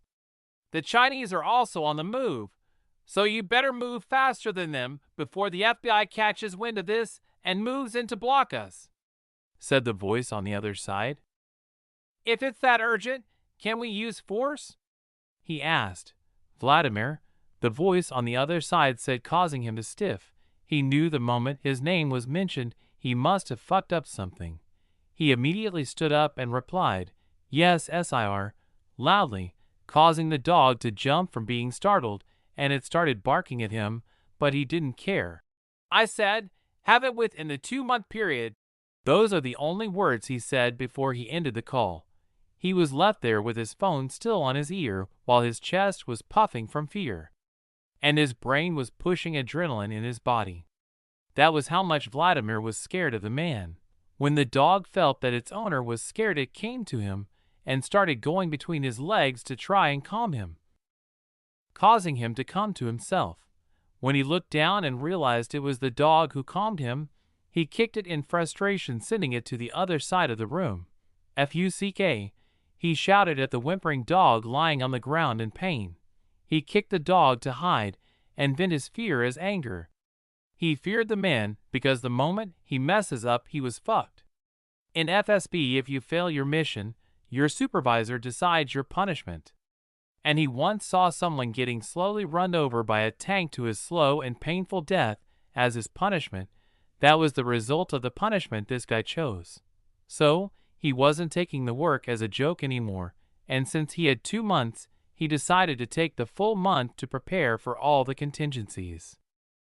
Chapter 29, Creation of Gaia OS. Point 02 Virtual Assistant. Vladimir picked up the document with Aaron's name and started reading it very carefully, afraid that he might miss something important. "So he doesn't have security detail, which makes my job easier. He spends most of his time at home. That's also good. Now all I have to do is get the house's plan." He was getting happier by the time, as his target was a person who stays at home, making Vladimir just focusing on planning how he can enter the house. Another good news for him was that Aaron was a new money. This caused Aaron to not put too much importance in his security, as he was used to living without security guards before he became rich. And since he was not famous to need them, it didn't come to his mind. This led him to overlook it. Another thing he learned was that the house was inhabited by 4 people: Aaron's parents, his younger brother Henry, and him. But most of the time he is alone, as his parents like going outside and Henry has to go to school. So it looks like we have to find a time window that he is alone to reduce variables. With that, he had the foundations to start his plan on top of. After he finished with memory optimization, he moved to the next aspect he wanted the OS to have. He started making a unique identifier for the OS that could use 5 or more than it depending on the sensors the device had. The unique identifier would use phone's camera, microphone, fingerprints, and more. Through these, the OS will create a unique identity for the user, making sure no one has access to the device other than the user or those permitted by the user. The identifier will also be uploaded to the cloud and could be used by users to access their files in the cloud through other devices. Although it may seem like it was a security breach, this was prevented as the data was encrypted. To have access to your own data through other devices, you will have to enter a password linked to your account. Then it would access the credentials in the cloud and use their verification methods. Then you will gain access to your files on the new device. The identifier could also be used as an anchor to your own ecosystem, meaning that you could use your phone's identifier and link it to your home appliances, making you have remote access to them no matter where you are. This could also be used in Bluetooth speakers or any other home device. With that done, he moved to the next aspect, which might be considered as the thing that distinguishes it from any other operating system in the market. That was the operating system's virtual assistant. And since he had already bought the complete AGI, Artificial General Intelligence, from the system shop, he could make the operating system's assistant with his eyes closed. But since he couldn't make the OS handle the entirety of AGI, as it needed server-grade hardware to be able to even run, he decided to compartmentalize the AGI and just use some of the functions that could be useful for his virtual assistant. Although it might seem like the virtual assistant will be weaker, if completed it would be ahead of any of the world's AI by more than 50 years at the latest. These are some of the small AI that were compartmentalized from the AGI. Remember that these are just small parts that are combined to make about 0.5% of the AGI. As for why he didn't use the rest of the thing is because they are too advanced to be used on personal devices. Multimodal function. This system is capable of processing and understanding multiple modes of input, such as speech, text, images, gestures, and more. This is to make sure the virtual assistant doesn't miss any input from the user to prevent miscommunication. Intelligent agent. perceives its environment, reasons about it, and takes actions to maximize its chances of success. This uses the input it receives to analyze and process the information. Cognitive system. Process the information it receives and perform tasks that require human-like intelligence and reasoning. Natural language processing refers to the use of AI and computational linguistics to process and analyze human language naturally without making the user speak in a specific style to prevent discomfort. Computational linguistics. The computational and mathematical aspects of the human language. Ability. This works in tandem with the natural language processing system to make speech recognition easier. Assistant refers to a computer program that is designed to assist a human user with tasks, such as scheduling appointments and answering questions. This will be the visual aspect of the whole system when it is combined. Multilingual system. It is capable of understanding and communicating in multiple languages. For making sure everyone on Earth can use the assistant. Ethical watcher. It is designed to consider ethical and moral values in its decision-making processes, making it decide how to respond depending on the request while avoiding breaking the law. Adaptive system. It is capable of adapting to changing circumstances and environments. This will make it ready to respond to any situation. Sentiment analysis. It is capable of processing, representing, and responding to emotions, for understanding the user's current emotional situation and respond accordingly. Expert system refers to a computer system that is designed to mimic the decision-making abilities of a human expert in a specific field. After deciding what he will use from the AGI for his virtual assistant, he started making it. He started with multimodal function to ensure that the AI system would be able to understand the user's inputs in a variety of different forms, making it the first thing any input that is being provided to the virtual assistant passes through it. This includes text, speech, even gestures, and many more. By making the AI multimodal, Aaron was confident that the virtual assistant would be able to provide a much more seamless and intuitive user experience. The multimodal AI system would be responsible for performing a wide range of tasks, with the cooperation of natural language processing, sentiment analysis, cognitive system, and speech recognition. These systems would act as the foundation for the virtual assistant, which would then make it able to process and analyze the user's data to provide insights and recommendations. He added cognitive system to the AI because he wanted it to think and reason like a human, making it capable of solving complex problems and making informed decisions. After successfully incorporating them, Aaron decided to add several other advanced AI technologies to make the virtual assistant even more powerful and versatile. First on his list was the multilingual AI. This technology allowed the virtual assistant to understand and respond to multiple languages, making it accessible to a wider range of users. Aaron believed that the multilingual AI would greatly enhance the user experience by allowing people to communicate with the virtual assistant in their preferred language. Aaron then added the intelligent agent technology to the virtual assistant. This system allowed the virtual assistant to function as an autonomous agent, making it capable of performing tasks and making decisions on its own. Aaron believed that the intelligent agent technology would greatly enhance the user experience by making it easier for people to get things done with a virtual assistant. Another function that Aaron added to the virtual assistant was the adaptive AI. This technology allowed the virtual assistant to learn and adapt to the user's behavior and preferences, making it even more intuitive and user-friendly. Aaron believed that the adaptive AI would greatly enhance the user experience by making it possible for the virtual assistant to learn from the user and provide a more personalized experience. Finally, he added ethical AI, as it was another important aspect that Aaron considered while creating the virtual assistant. It was crucial to ensure that its usage aligns with ethical and moral standards. Aaron wanted to make sure that the virtual assistant operates in a responsible and ethical manner, taking into account the potential consequences of its actions and decisions.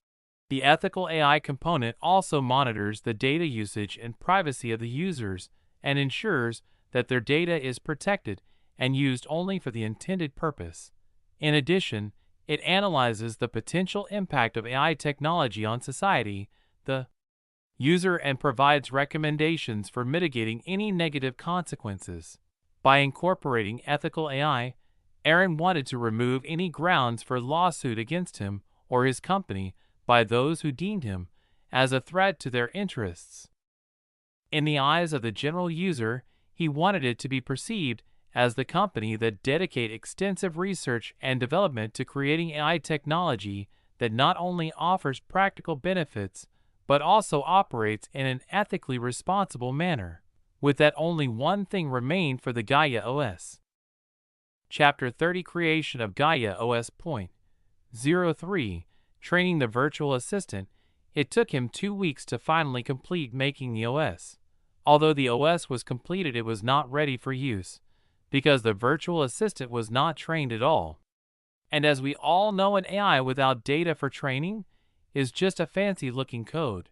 But he had to wait for the new server to be completed in 2 weeks for him to be able to train the AI.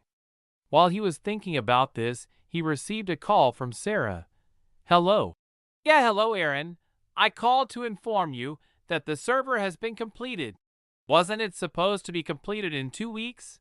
The head of the project added those 2 weeks in case a problem appears during the testing of the equipments, but when they started testing things, surprisingly nothing caused a huge problem that couldn't be solved immediately."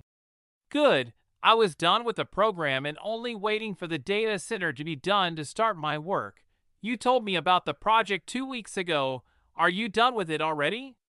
she asked in surprise, as she didn't expect him to be done in just 2 weeks. "I started the project 2 weeks ago, but I was planning it for longer than that." "Oh, okay. Now give me the access credentials for the server. I have to start working on it to finish it faster." "Write down. The hostname is GaiaTechnology.privateserver.com, IP address 192.168.1.100, username admin, and the password is PAW$W0RD123". "What is with that password? Since you are the only one that will have access to it, we made it simple so that you can change it," she answered while laughing. "Okay." Aaron laughed too, making the situation more comical. "Are you guys ready for the release of the program?" he asked. "We are ready and waiting for the 2-week remaining period to pass and begin releasing it to the public. And since NATO's press conference, we have been in the industries I from when they heard how much NATO paid us. Well, we have to thank them for the free publicity. Yeah, that made our job of convincing the tech influencer easier. We have already provided them with the program, and they will start releasing videos and articles in the last week before the release to attract more attention from the industry and make them be ready for its release. Okay, then talk to you when I'm done with the project then." See you too," she replied, bidding him farewell. After the call, he opened the remote desktop app in his computer and entered the IP address and hostname of the data center server, along with his login credentials.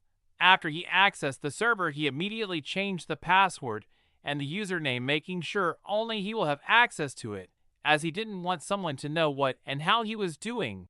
With the server access done, he immediately uploaded the blank slate virtual assistant to the server to begin its training. He called it a blank slate because AI that has not yet been trained on any specific dataset or task. This term suggests that the AI has no pre-existing knowledge or understanding of the world and must be trained or programmed in order to perform a particular task or application. With that, he started with the training of the virtual assistant. He didn't need to collect and arrange the data in any way, as the virtual assistant will collect all the data and learn all of it, and after that it will arrange the content by categories. The ethical AI will do the approving, and Aaron will do the final check. Raw alpha d alpha in new. Although he will be taking a look at the final data, he will be looking at it just to make sure, because from the knowledge he got from the AGI, he could be sure that the AI will not go rogue or do something that is not permitted by its code. These problems were solved during its time, and the AGI that Aaron received from the system was the final version of it with all the bugs removed. Also, the data that will be arranged into categories will be made into a knowledge database stored in the server to be used for later training of other AIs. The virtual assistant started surfing the internet using the server's high-speed internet. The highest speed of internet the data centers had was around 40 gigabits per second (Gbps). This was the fastest speed you could get at this time. 2013. This was also the reason he had to pay the service provider more than $50,000 every month for that internet speed. He wanted to have enough data to train any AI before the release of the bug zapper. This is also the reason the server had the memory capacity of 500 petabytes. This was so that he could collect and save all the data in his private server without having to worry about someone accessing it without his permission. He waited and waited and waited and waited and waited and waited and waited, while the server was working to its full capability, collecting, analyzing, and categorizing data in the magnitudes of a petabyte every 55 hours. After 3 weeks, the virtual assistant finally finished collecting, learning, and categorizing data in the total of 10 petabytes. Keep in mind that this data was already analyzed and already categorized, and could now be used to train any AI until the level of AGI. This meant that he could just use this data to train his AGI using just this data, and it will be ready for service. As for the finished virtual assistant, after using the data, it could now speak and understand every language that exists on the internet. This included the Klingon from Star Trek, Elvish from The Lord of the Rings, Dothraki from Game of Thrones, and many more. As long as the full vocabulary and rules are in the internet, it has already learned it. It also learned math, physics, and any subjects out there, and since it could use its cognitive system to understand and explain them differently, it could argue based on the topic. Vladimir has finished his investigation and planned to infiltrate Aaron's house. He was currently just waiting for the FBI watching the house to leave, as he expected them to leave in about 2 or 3 weeks after NATO countries finished their implementation of the program in their infrastructure. It was currently a week after they completed the implementation, so he was sure they will be living their surveillance duty in about a week or 2 more. He used this time to review his plans and practice again and again, making sure there was no mistake, as he knew that his life depended on it, and the moment he failed, there would be a tank warming its engines for him somewhere in Russia. From his repeated collection of information, he already knew when Henry will be at school and his parents will be outside, making the house remain with only Aaron in it. The good news is that he already has the house planned from the realtor Aaron bought it from after spending a few $1,000s through a proxy. Another good news is that Aaron doesn't have any military training, as he is just an expelled graduate, though he found out that he always trains the same routine daily, which was strange. So, he expected him to try to fight his way out, but that won't cause any problem to him, as he was professionally trained and the other one was just used to just running in push-ups. He could have used his training as a chance to ambush him, but what he needed was the program, not Aaron himself. Due to this, that plan was shelved. He wanted to avoid the parents because he didn't want more variables that might cause him to kill someone in the United States soil. Because if he does that, the case will move from a suspected industrial espionage to a foreign operation by an enemy nation. And it might force the FBI to move aggressively and manage to track him down, as he couldn't avoid all the surveillance cameras in the goddamn city.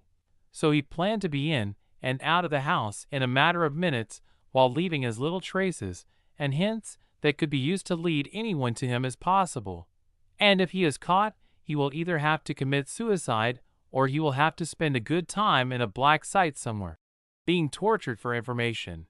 And he didn't want to take someone's place in those black sites, as he really liked his home, and the dog, which is now cautious of him due to footballing it a few times when his plan were interrupted.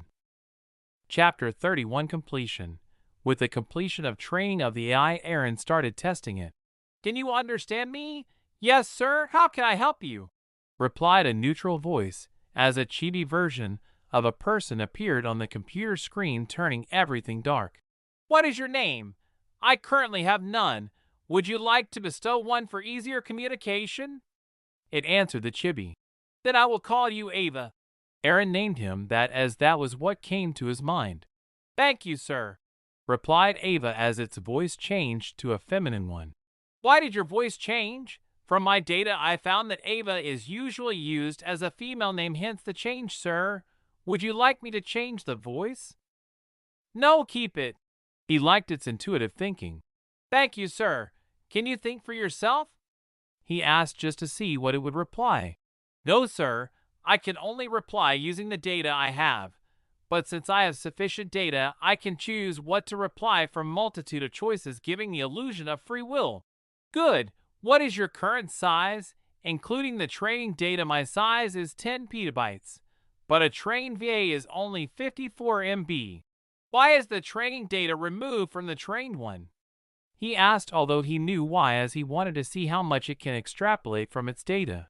Just like a trained child's brain forgets the memories used to train, it can be said the same with me. Good, power off. With the virtual assistant powering off, Aaron closed the virtual machine. The virtual assistant was running and returning to his normal Windows screen. Although he knew nothing would go wrong, there is nothing in being careful. That's why he used the virtual machine to test the AI. Since the AI worked as expected, he exported the data of the trained VA, which only amounted to 54 MB. Then he added the virtual assistant into the operating system. After that, he limited the virtual assistant capabilities on what it can say and what it can't say, things like how it was trained or what its programming language is. He made sure that no classified information as deemed by him will be released to the public, even by accident. Since if the public knows the existence of a new programming language, it might cause a problem for him and force the company to release it to the public due to pressure. With the completion of that, the total size of Gaia OS came to 236 MB, too small for the capabilities it held. This was due to Aaron using Prometheus programming language, which helped him put many function into a small size. With the size of it being small, it could act as a way to make people try it, but if it was the size of more than a GB, very few people would even entertain the idea of downloading it. He immediately went ahead and logged into his Apple developer and Google Play developer accounts. This account was created for him by Sarah using the company name. This meant that he could publish his apps in the company name without having to trouble them, but he will have to at least let them know that he did so. He then submitted the OS for review by the App Store or Google Play Store team. Usually app stores don't have an OS in them, but he made a few changes to it to make it look like an assistant app. This would help it pass the review process and have it published in the competitor's app store. With that, he could make his future competitors sell his OS using their app stores. The review process typically involves checking your app for quality, security, and compliance with platform guidelines. It can take several days or even weeks for an app to be reviewed, depending on the platform and the complexity of the app. About a week ago, GIA Technologies, Sarah could be seen having a meeting with the head of the Bug Zapper team. How is the market reaction to Bug Zapper? She asked. The reaction is better than we expected, but since we have already leased a large amount of servers from Amazon, we managed to handle the traffic. How much % of users have we converted to premium version? The percentage is about 45%, and it keeps increasing. The team leader replied. That much? Asked Sarah in surprise, as she didn't expect it to be that successful. Yes, since there was a very positive feedback, it led to many people in the security industry to try it. And when they tried it and ended up liking it, they just upgraded to premium for more functionalities. What is our expected revenue by the end of the month? Raw 50 alpha and new, Currently, since we are having an influx of premium users, we have to wait for it to calm down to calculate accurately, but the finance department says that it will be triple or more what we predicted before the release. What is the most effective marketing from the ones we tried? From the last few days' results. The most important one is NATO's announcement, but the second best was the influencers. Influencers? She was pretty surprised by that. She expected it to be the television marketing, but it seemed that she was wrong. The team leader then explained to her why it might have happened. Influencers have influence over their viewer or readers, but many companies look down on them and haven't used influencers for marketing. As you know, the more you use something, the more people become used to it. And since almost no one used influencers in tech for marketing during this period of time, their marketing power caused a massive reaction from their users. OK increased the marketing budget allocated to influencers for this month, she ordered. OK, the team leader replied and left the office to continue his work. Sarah couldn't hide her smile as she was happy with the success she was experiencing since she started working at the company. Although she was happy about it, she was also nervous that something might go wrong, and she might not be able to handle it. This was why she was having meetings with teams in the company to know what is going on and be prepared to respond to any problem that might happen. Let me inform Aaron, she said as she took her phone and called Aaron to inform him of the good news. Back to today. Sarah was still in a good mood after a week of the release of Bug Zapper. Many companies have contacted them to buy the highest tier of the program for their use. This resulted in a high expected monthly earnings of the program. Since the highest tier was customized, every subscriber of that tier will be paying a different price calculated based on the resources used by the company. But the expected minimum was a monthly payment of $50,000. This could go as high as $500,000 monthly on the month of their system upgrade, hence the heavy use of the program. They still agreed to it because although it was expensive, it is still miles better than having to pay security companies or paying compensation for damage. It also reduced the money they spent on security measures as the program does everything for them. As she was reading documents, she was interrupted by a call. When she looked at who the caller was and found out it was Aaron, she answered immediately. "Hello," she said after answering the call. "Hello, how are you doing?" "I'm doing pretty well due to the good news that keeps coming." "Are the numbers still increasing?" he asked as he expected it to have calmed after a week. "Yes, this is expected to continue until the end of the month," she said, feeling proud. "Congratulations," Aaron said as if it was not his company. "So what did you call about?" Sarah asked Aaron as she knew he already forgot why he called. I wanted to inform you that the project is done. When are you free? I want to do the demonstration," he said faster than bullets. "Already? It has only been 3 weeks since you took control of the server." She expressed her surprise. "Yeah, I work very fast. So when are you free? How about tomorrow?" she replied. Although there was work, she could make it work. "Sure then, see you tomorrow." "Yeah, see you." With that, they ended their call. Sarah returned to her work, but she couldn't hide her expectations as when Aaron showed her his first project, she couldn't believe its capabilities.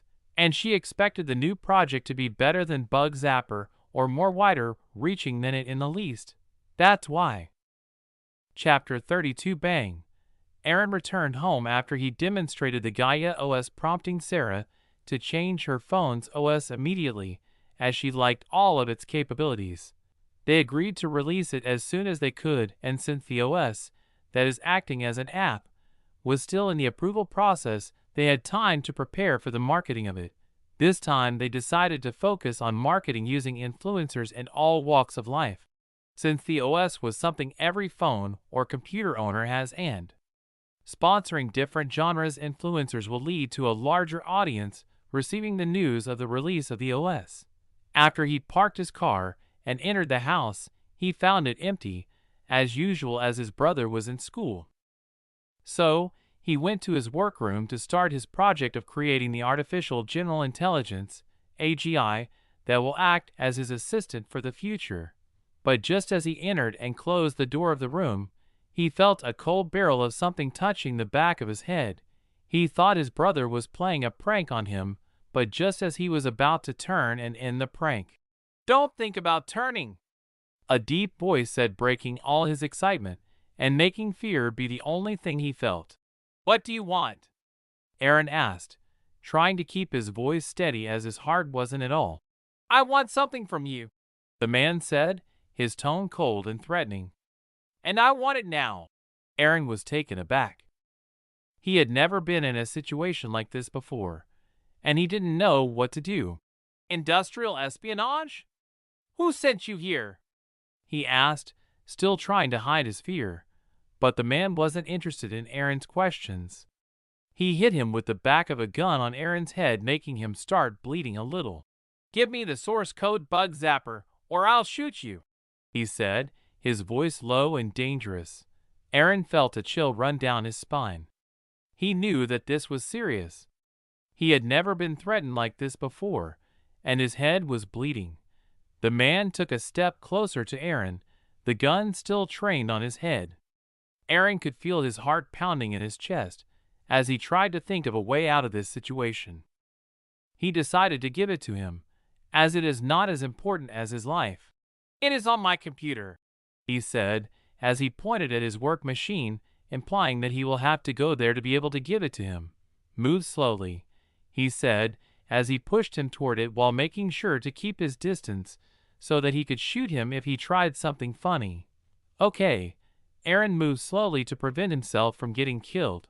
Although he seemed calm, he was nearly shitting on himself inside. He moved to his workstation and opened it, and went to the folder that held the first version of Bug Zapper that was written with existing programming language C, C# and many more. "Where should I copy it?" he asked. "Here." The man threw a small bag at him. Aaron took the bag, opened it, and removed the hard drive. He connected it to the computer and copied the program to the hard drive. Since the program was large, it took more than 10 minutes to be moved completely. "It is done," he said, as he removed the hard disk and extended his hand backward so that he doesn't see his face to avoid getting killed. "You know, if it is not the program, I will kill you and your family, right?" the man asked in a threatening tone. When Aaron heard about his family from the man's mouth, he stood up out of reflex, but before he could even turn fully around, he felt an intense pain on the side of his stomach. Bang, is what he heard with the pain. Aaron stumbled forward and grabbed onto his desk for support. He felt a warm liquid oozing down his side and knew that he had been shot. He couldn't believe what had just happened. "Why? I gave you what you wanted," Aaron asked in pain as he covered his bleeding stomach and fought to stay awake. "I said don't make any move," the man said in a cold voice as he picked the hard drive that fell to the ground from Aaron's hands. "Now you just caused me more problems," the man said. In his voice annoyance could be felt. There was no guilt or anything. To him this felt like he was used to it. Aaron's mind raced as he struggled to stay conscious and avoid getting killed. But all of that was for naught as he saw the man raising his gun, pointing it to his head. Ralph the Alpha N knew. The stranger walked around to the front of Aaron and looked down at him with cold, emotionless eyes. Aaron could see the gun in the man's hand and could see that he was about to be shot again, even while he struggled to keep his consciousness. "I'm sorry." Aaron thought of his parents and brother, his eyes closing as he fainted without waiting for the next shot. Outside of the operation room, Aaron's mother could be seen passing back and forth, fearing for the life of his son. His father could be seen sitting on the waiting chair trying to act calm, not to freak out his wife more than she is. When he remembered how they found their son bleeding to the point of covering the entire room with blood. Ralph the Alpha they almost collapsed, thinking that he died from the amount of blood. His father was the first one to come to himself to call an ambulance while trying to calm his wife. When the ambulance arrived, which came much faster due to them living in a luxury location that had a hospital near them, they were surprised that he was still alive. Based on the amount of blood on the ground, he should have bled out an hour ago, but the heart was still beating and his breathing was still stable. So they carried him to the hospital rather than being amazed as he might die if they stared at him more. While on the way they pumped him with as much blood as they could, to try and fill his body with blood again and avoid him flatlining. In the ambulance, other than the machine beeping, Aaron's mother's cry could be heard as she was afraid that her son was going to die. When they arrived at the hospital, they immediately moved Aaron to the operating room without wasting any time, as they had been informed about his situation while they were on their way, leading to them sitting on the bench near the operating room waiting for their son to leave the operating room. Henry was with his parents, although he was nervous since he didn't know what dying was with too much details. He became the most calm one as he could be seen playing with other kids in the hospital in the children's wards after he was sent there by the nurses, after it was requested by his parents. Beep, beep, beep, beep. The operating room was quiet with people doing their job as seriously as they could be, and the only voice that could be heard was coming from the ECG. "Are you sure he nearly bled out?" asked the surgeon as he was checking the organs to assess the damage to the body. "The emergency workers reported that he was almost out of blood when they found him," replied the surgical assistant. He was also skeptical about the report too. "Then why are there no symptoms of showing as the result of heavy blood loss?" asked the surgeon in return. "Yeah, I'm skeptical about it too," replied the assistant surgeon, while helping the head surgeon, as he was encountering a problem separating some skin parts. As for his skepticism about Aaron's having bled out, this was because he wasn't showing any symptoms that should be shown by anyone with the same situation. He should have been in hypovolemic shock, since losing large amounts of blood leads to a drop in blood pressure and a decrease in the amount of oxygen that reaches the body's tissues. There was also organ failure. If the body does not receive enough oxygen-rich blood, vital organs such as the brain, heart, and kidneys may become damaged. This can lead to complications such as organ failure, stroke, or heart attack. But nothing of this sort was happening with the body. The patient's organs were functioning as usual. The heart wasn't showing any signs of heart attack. Neither was his immune system being compromised, as it was working as expected without any problem. What they didn't know was that something took the place of blood to supply the needed thing to the body from previous data to prevent him from dying. This was the reason he was still alive when his parents came home from picking Henry from school 4 hours later.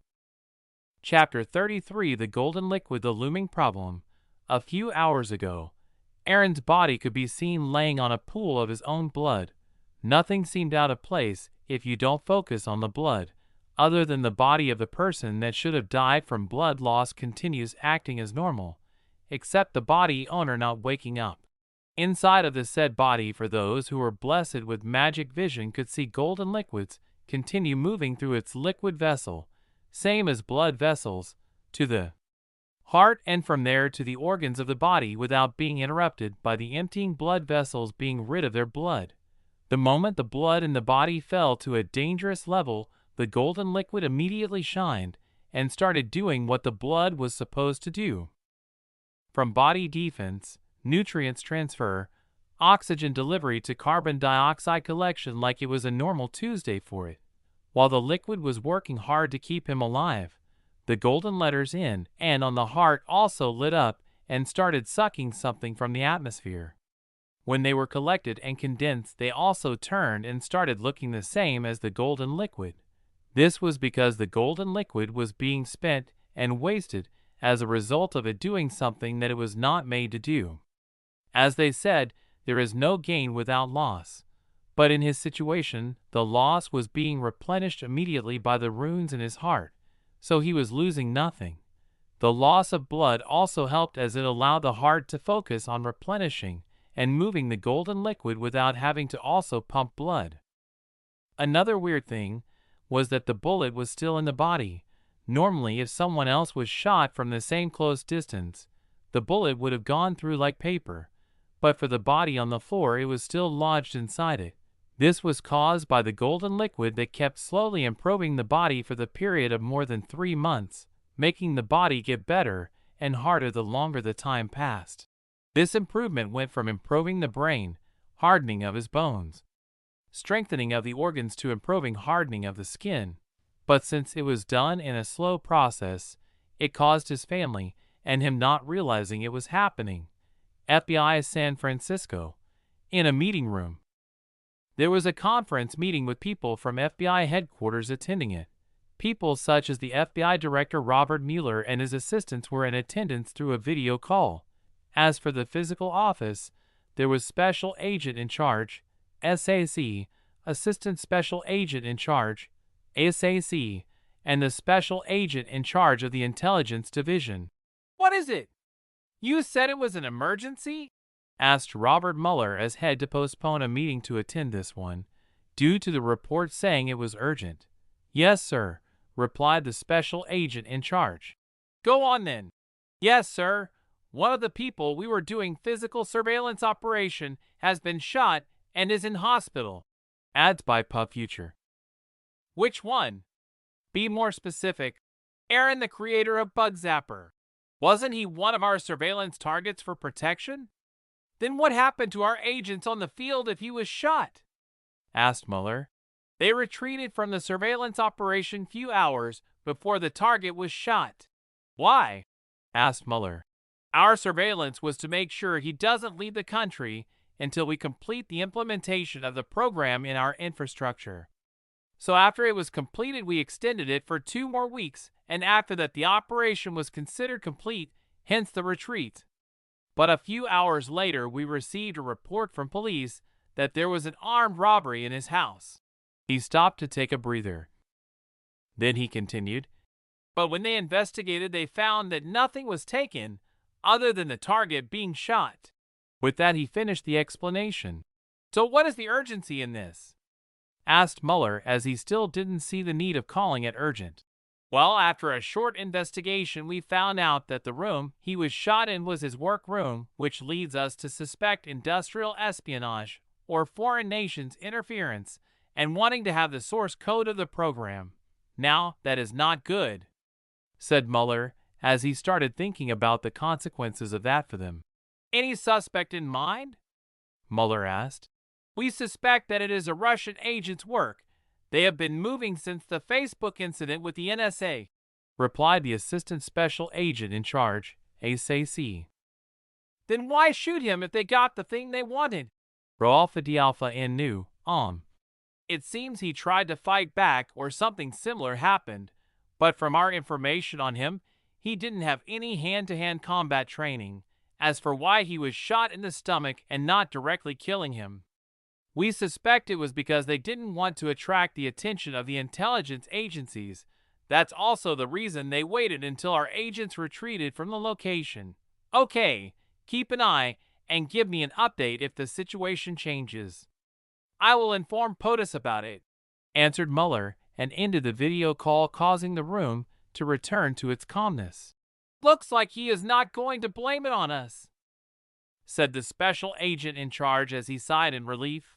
"Yeah, because if he does, we are fucked," added Assistant Special Agent in charge.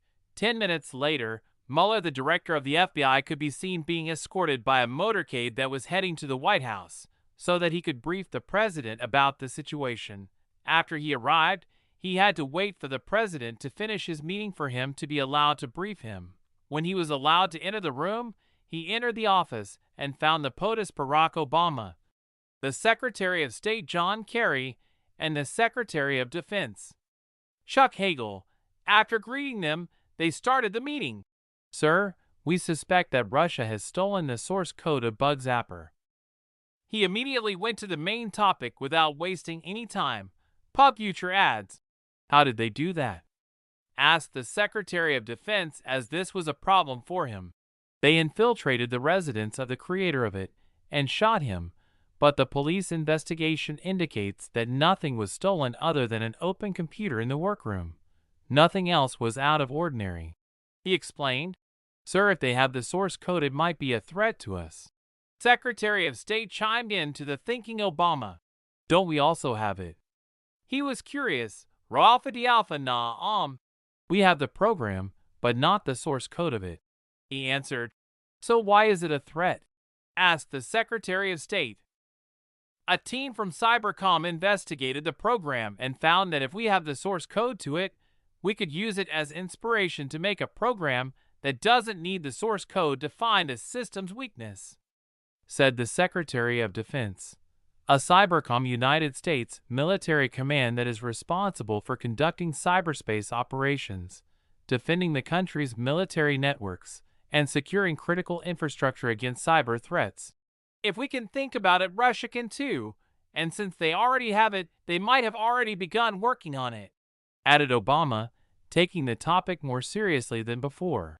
Yes, Mr. President, if they really are the preparators, answered Secretary of Defense while looking at the FBI director.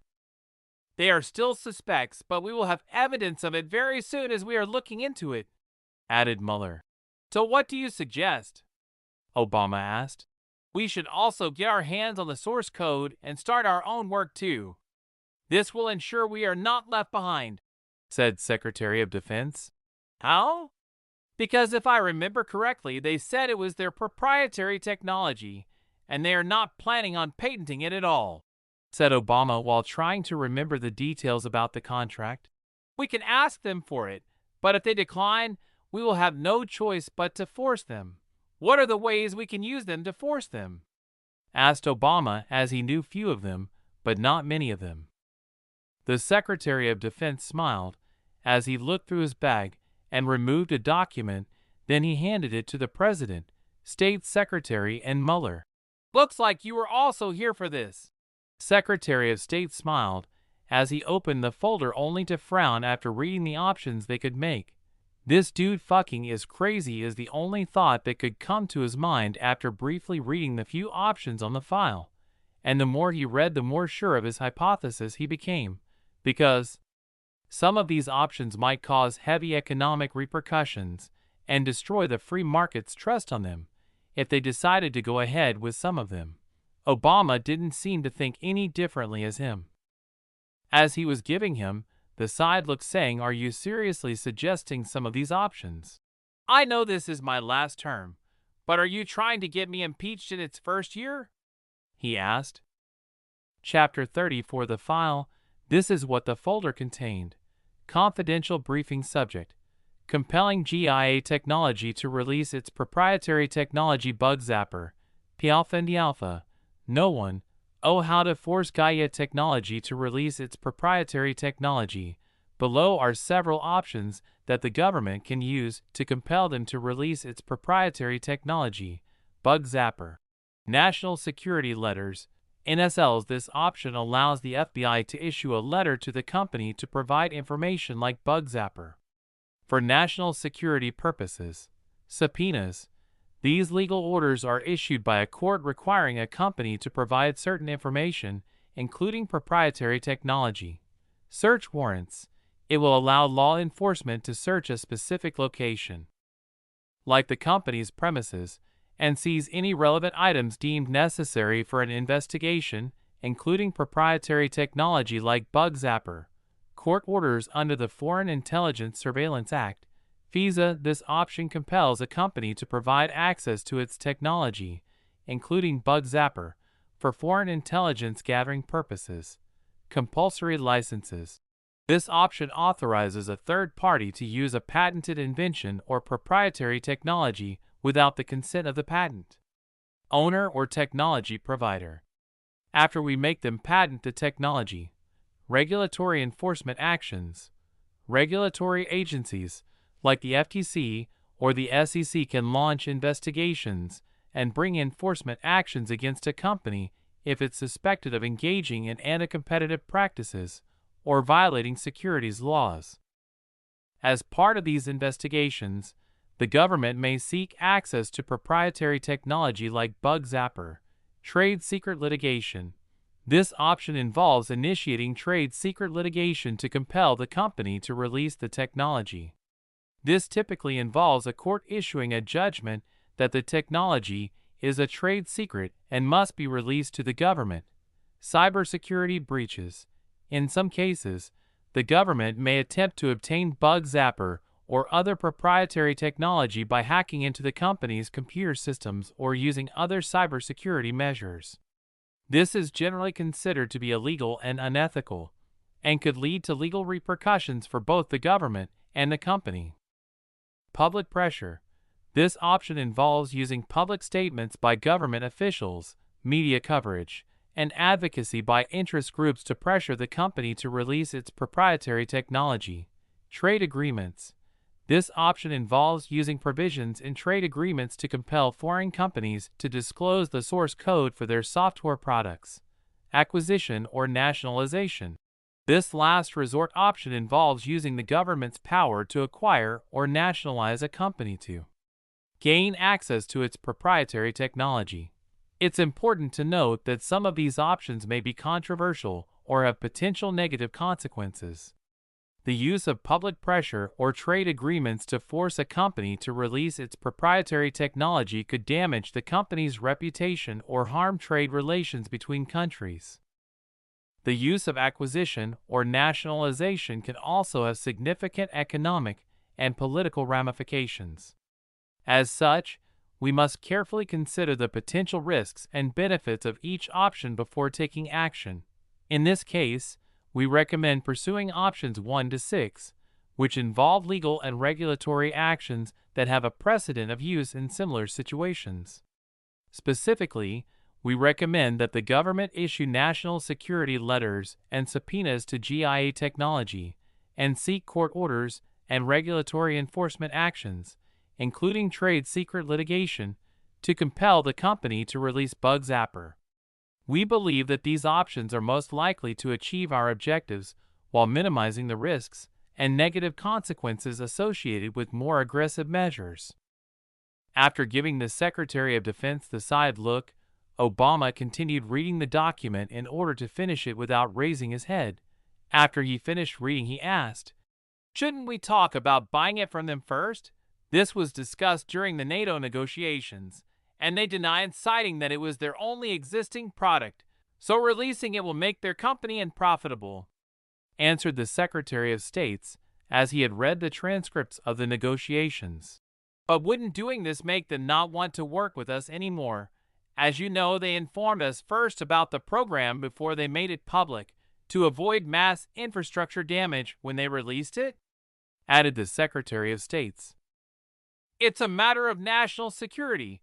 It doesn't matter what they did for us. They informed us because it will benefit them and will also make them be in our good books," interjected the Secretary of Defense. "But this might cause other large businesses to be wary of us," said Obama.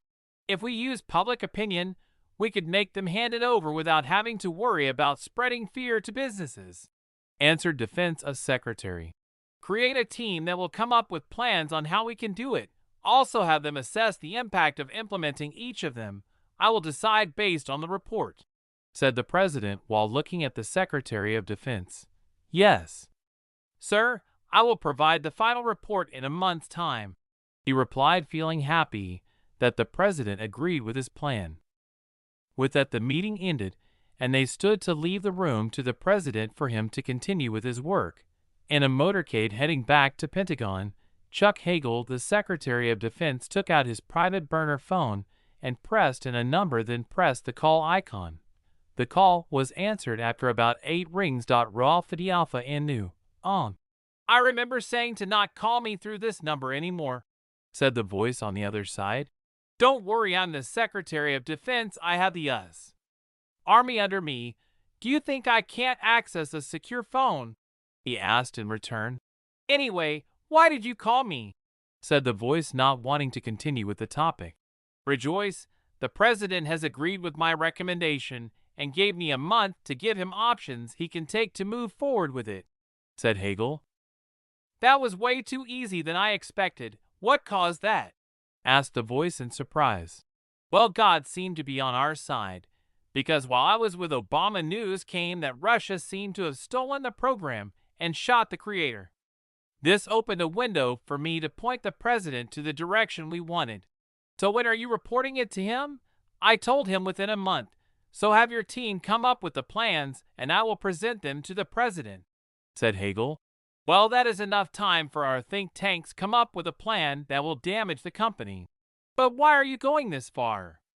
Can't you just buy it?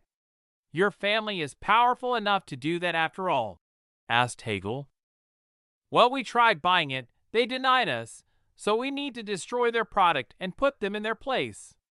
After that, they will have no choice but sell it to us cheaply, answered the voice.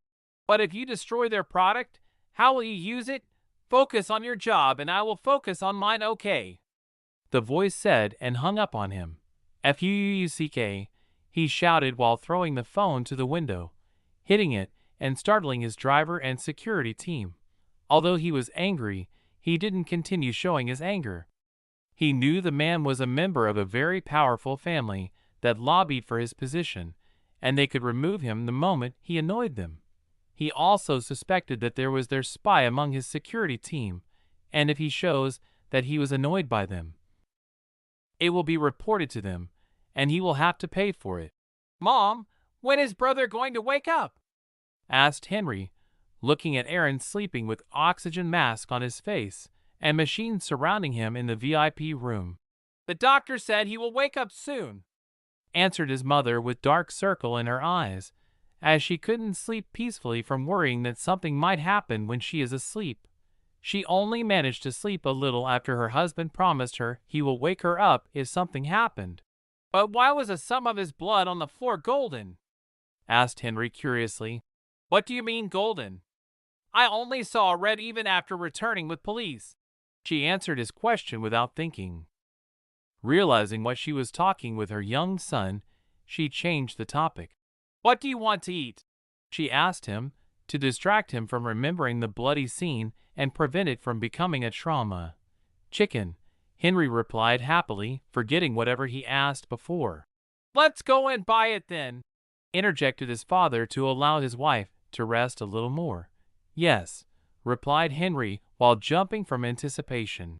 You rest a little more, we need to be in our best shape to look after him. If he wakes up and see you like that, he will blame himself more, said Michael while stroking his wife's back and making her sit down on the sofa in the VIP room. After making sure she closed her eyes and started sleeping, he left the room holding Henry's hand, who was jumping up and down from excitement of eating his favorite food. Chapter 35. Vladimir the Escaper. A few months ago, Aaron could be seen laying on his bed shaking a little as his body was literally forming new blood vessel-like pathways in the body. He was sweating a little as his heart was getting upgraded to be able to do the same job but twice the amount. When the formation of golden vessels finished the runes and his heart started attracting something from the atmosphere.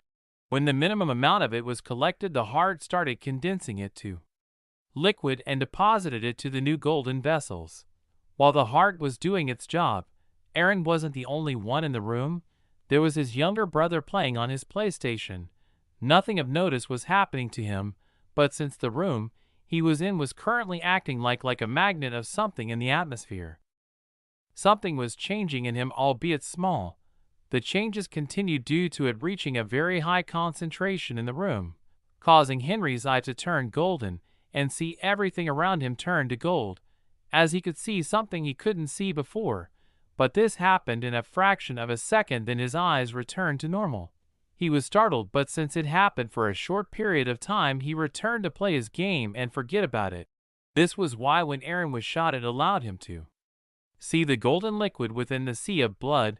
The golden vessels started to be repaired immediately, causing only a small amount of golden liquid to leak before healing fully. ROB, Random Omnipotent Being POV. Looks like your younger brother is in the same trench as you, ha ha ha ha ha ha ha. Not looking into your future and just watching how it unfolds for you is really entertaining. Ha ha ha ha ha ha ha. The laughter continued as it started getting further and further, returning the place into dead deep silence. Sarah was having a very bad week. She couldn't sleep since yesterday after receiving the news of what happened to Aaron. She visited him yesterday with Felix, but she couldn't see him as he was in ICU, so she had to return. Her worries were lessened after she learned that he survived the operation and nothing bad has happened. she was now having a meeting with department heads for how to proceed. "Are we continuing with the planned marketing of the product?" asked the marketing department head. "Yes, we will continue as planned." "Is everything ready?" answered Sarah. Since Aaron has already finished the product and it is already approved by Google while being in the last steps of verification in Apple, they had to see it through, so that when he wakes up, she will have good news to provide him. "Yes, when we contacted the influencer, they were surprised but agreed immediately since the compensation is very good. We have already agreed on the day they will start with the marketing," answered marketing head. "Okay, so..." They continued the meeting talking about other topics, not knowing that a crisis was coming their way. Somewhere in international waters near USA, Vladimir was currently in a smuggling boat that was heading out of America. This was so that he could be extracted through Cuba and avoid the chase of FBI in America. Although he could have been extracted using diplomats or other means inside of America, they didn't do that as his extraction was neither urgent nor important enough to warrant their use of him, since he had already sent the code through a secure connection to Mother Russia. So, they don't care that much if he dies, but they still tried to make him return. "Looks like you're going to be promoted, congrats," said Pavel, the smuggler, as he was also a member of Russian intelligence agent too. "Yeah, thanks," he gave a short answer, as he didn't want to continue the conversation anymore. "So are you going to continue with your field job, or what?" asked the man, showing that he wanted to continue the conversation. It had been a long time since he spoke with someone from the agency due to not wanting to attract foreign intelligence's attention. "That will depend on my supervisor," Vladimir replied in short answer. "Yeah, pray that yours is not as heartless as mine," the man said, implying that something was done to him by his supervisor. This show of emotion made Vladimir curious of what happened to the man, because it might happen to him too. So he asked, "What happened?" "Well, my supervisor sent me here to become a smuggler as a promotion," he said while smiling with pain on his face. "Promotion? If this was a promotion, what were you doing before?" Vladimir was surprised because no one was promoted to become a smuggler. It was the opposite of it. You need to be demoted or in the second stage of training to become a smuggler as a form of training. "I participated in the operation of Zelemkin Yandarbeev," answered Pavel. When Vladimir heard the name, he immediately remembered the name because it caused quite a stir internationally in 2010, as Zelemkin Yandarbeev, a former president of the breakaway Republic of Ichkeria, which sought independence from Russia, was assassinated in Qatar. The Qatari authorities accused the FSB of involvement in the assassination, and 2 Russian intelligence officers were subsequently convicted in absentia. "Then who were the ones who were arrested if you were here?" Vladimir asked, as he only heard about the operation and wasn't authorized to read the operation report in detail. "The operation was huge, so there were more men than what we normally have in a broad assassination. Among the 2 who were arrested, one of them was Anatoly Yablachkov. He was in the same team with me. The problem is that he was the only one arrested from our team, which led our supervisor to think that we abandoned his relative as a diversion tactic for us to escape," explained Pavel, giving an answer without revealing too much information about the operation. "Are you the only one who was reprimanded?" Vladimir wanted more details about the operation to soothe his curiosity, so he continued asking, which was quite opposite when this conversation started. "Everyone in that team is somewhere they don't want to be. I'm in a better place than most of them." He answered the same as before, long sentences but with as little details as possible, which was frustrating to Vladimir, but he could do nothing about it. Although the man was angry at his supervisor, he was still loyal to Mother Russia, so he still kept his operation secret even though he was mistreated. Chapter 36: The Release of Gaia OS. Lubyanka Square, Moscow Center. In the FSB headquarters technology department, they were working 24/7 trying to break the encryption of the program they received. Normally, this would have been pushed on the list as they usually had a first-come, first-served basis. But the moment this arrived, orders from above immediately came and forced them to abandon everything they were working on and start working on the program they received. "When are you expected to break it?" asked Vladimir's supervisor. "Well, looks like he wasn't expecting someone to steal it, so he hasn't put too much of an encryption in the program, so depending on our luck, anywhere between a week to a month," answered one of the technicians working on the department. Okay, with that he left, leaving them to do their jobs. Although he was dissatisfied with the amount of time it would take, there was nothing he could do to make the computer work faster anyway. So why waste time waiting for something that he will be informed about when it is done either way? A week later, artificial intelligence was a buzzword that everyone on the internet knew. It usually starred as the bad guy in the Hollywood movies, trying to wipe out humanity with lasers and robots, only to be stopped by some hero with a witty one-liner. From the media's branding, it could be seen that humans had always been scared and suspicious of artificial intelligence. It made sense. They were, after all, beings that didn't need a body, that lived forever and knew everything. Why would such a thing need humans? But that didn't stop people from trying to create artificial intelligence. But that didn't stop people from trying to develop it, from IBM's computer beating people in chess to many other sports. Artificial intelligence had come a long way in the years. But where will it go from here? Well, forget about waiting for the future. You could experience it right now. An app, as advertised by their influencers or people they follow, was on the Android platform and the App Store. The downloads went crazy, reaching 1 million downloads 7 hours after its launch, crushing any competitor for the most number of downloads a day. This was followed by an influx of positive reviews from those who tried it, and this led to more people hearing about it, trying to know what was the fuss about it. It was there, taking the #1 spot of the most downloads in a day, and it didn't seem like it was coming down at any time at all. This was nothing short of fiction. No app was that popular from the moment it was released, as it usually needed to start slowly for it to then later gain momentum and a following to reach these numbers of download a day. This was the impact of using influencer from any and all genres, allowed it to have a high starting point. This momentum would all have been a nod if the app itself was bad and couldn't make the user want to continue using it, but it was quite the opposite of it.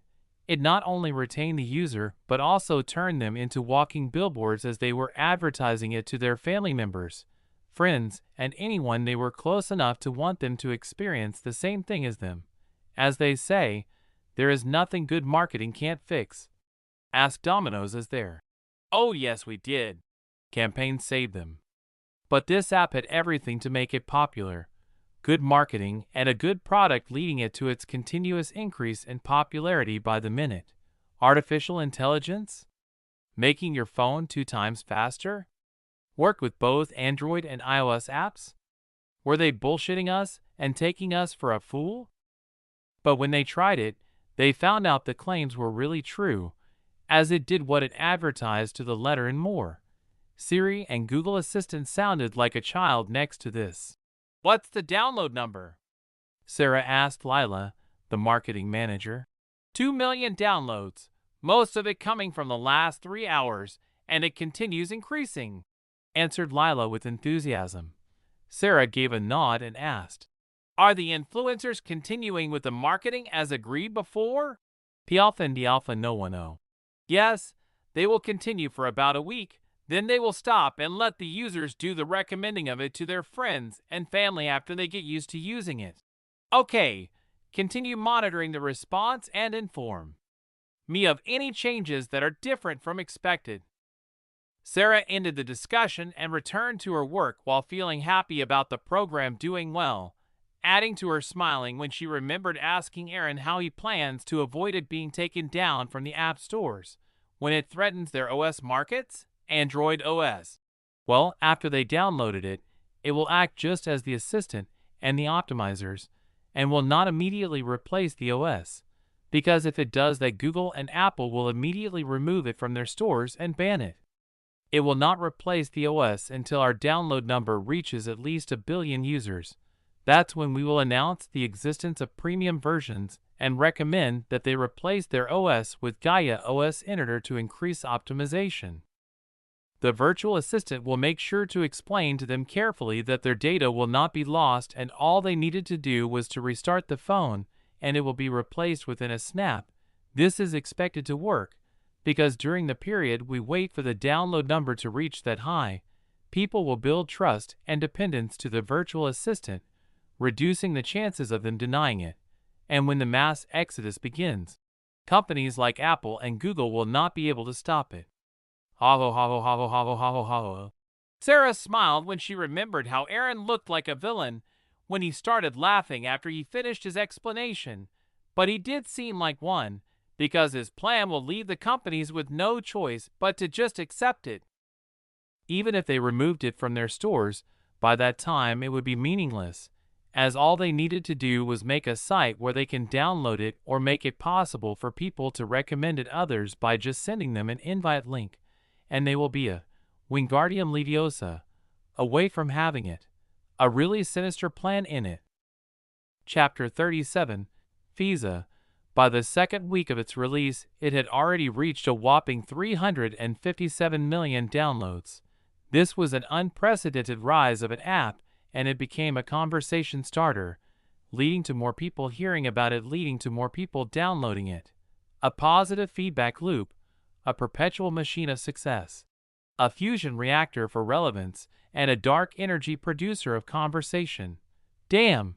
Anyway, the number of users kept increasing more and more, prompting media outlets to talk about it, leading to a wave of free advertisement, ha ha ha. But while all these were opening, something sinister was happening behind their backs. Google HQ. What steps are you taking in breaking the program? Asked Bob. Bob was responsible for breaking the security of the so-called GIA program, as orders from above wanted them to crack and learn how the AI works for them to implement it to their own AI. We are trying, but it proves to be difficult because we haven't managed to find how the inception even works for us to begin trying to crack it, replied a man with deep dark circles, pointing that he might have not had a peaceful sleep of more than an hour for days. The upper echelons are pestering me to know where we are. Just increase the number of people working on it. I don't care how many of them you bring. Just finish it fast or else we are dead, understood? Said the man, showing his frustration. This meant that the higher-up were really pestering him to find something. P-alpha and D-alpha no one know, alas, what they don't know is that they will never be able to do that. Poor souls. The same was happening to Apple, Microsoft, Samsung, and any technological company you can think of. They ended up choosing this way because the company that made it denied everything from buying them up to selling some of their shares, or anything of that matter. Everything was denied by them. This was even after companies like Google, Microsoft, Apple, and Samsung offered to buy them for about $30 billion or more, causing frustration on many people. This was also not the only thing keeping the company busy, as the legal department were working their asses off to remove anything that was imitating the program and the likeness of it. This was because the moment the app became famous, nearly 15 copycats appeared. Although they had no function similar to the real program, they wanted to prevent users going to them, which in return will make their real program seem like a scam. They were giving out DMCA takedowns left and right like Oprah. Those cease and desist letters were going out faster than they could comprehend. While everyone in the company was happy about the success of the product, Sarah wasn't among them because she was currently reading a letter with the members of the legal department. Ralpha D Alpha N new subject: request for compelled access to proprietary technology under FISA. Dear GIA Technology Executive, I am writing to inform you that the government of the United States, under the orders of President Barack Obama, is requesting access to your company's proprietary technology known as Bug Zapper, pursuant to the Foreign Intelligence Surveillance Act, FISA. As you may be aware, FISA is a federal law that governs electronic surveillance and collection of foreign intelligence information within the United States. the government has reason to believe that Bug Zapper may contain information that is relevant to ongoing foreign intelligence gathering efforts. As such, we are requesting that GIA Technology comply with a court order issued under FISA, which will require you to provide access to Bug Zapper to authorized government personnel for the purposes of foreign intelligence gathering. We understand that the protection of proprietary technology is of great importance to your company. However, we believe that the potential national security benefits of accessing Bug Zapper outweigh the potential risks to your company's proprietary interests. We also assure you that the government will take all necessary steps to protect the confidentiality of any proprietary information obtained through this process. Please note that noncompliance with a FISA court order can result in legal penalties and other serious consequences. We urge you to comply with this request in a timely manner to avoid any further legal action. Thank you for your attention to this matter. Sincerely, Chuck Hagel, Secretary of Defense, Department of Defense, DoD. They are fucking good with timing. Why now? When the owner is still in bed and hasn't woken up, she thought while squashing the letter. What steps can we take to fight against it? Sarah asked. Well, there are a few potential ways to fight back against a FISA court order, said the lawyer while putting his documents down. First, we could challenge the order in court, arguing that it violates our constitutional rights or that the government doesn't have sufficient evidence to justify the request for access to their proprietary technology. However, this can be difficult, and it may not ultimately be successful. Another approach could be to negotiate with the government and try to reach a compromise solution that protects our company's interests while still providing some level of access to the technology, he continued. This might involve limiting the scope of the access, requiring the government to sign non-disclosure agreements, or other measures to safeguard the company's intellectual property. But as we know, they can just breach it if they want. But all of these would only work if the government decides to take their time, or the president can just pass these steps citing urgency and other things. The lawyer finished with his explanation. His explanation implied that they can only try to fight back if the government allows it. Try using the court way first so that we can buy time. Sarah chose the first option because she wanted to buy time for Gaia OS reach the needed number of people to initiate the OS exodus, because if it becomes public that the government forced them to give up something, it might be used as a reason to deter people from deciding to fully move to Gaia OS. Another reason is to buy time until Aaron wakes up, so that he can decide by himself. This was because he told her to not give anyone access to the program without his permission, and she didn't want to give it up also. I hope he wakes up before the government loses patience with us and decides to overturn the table, prayed Sarah, for his health, so he can wake up and decide by himself. Chapter 38. A month later, breaking news. GIA Virtual Assistant reaches 1 billion users in record time.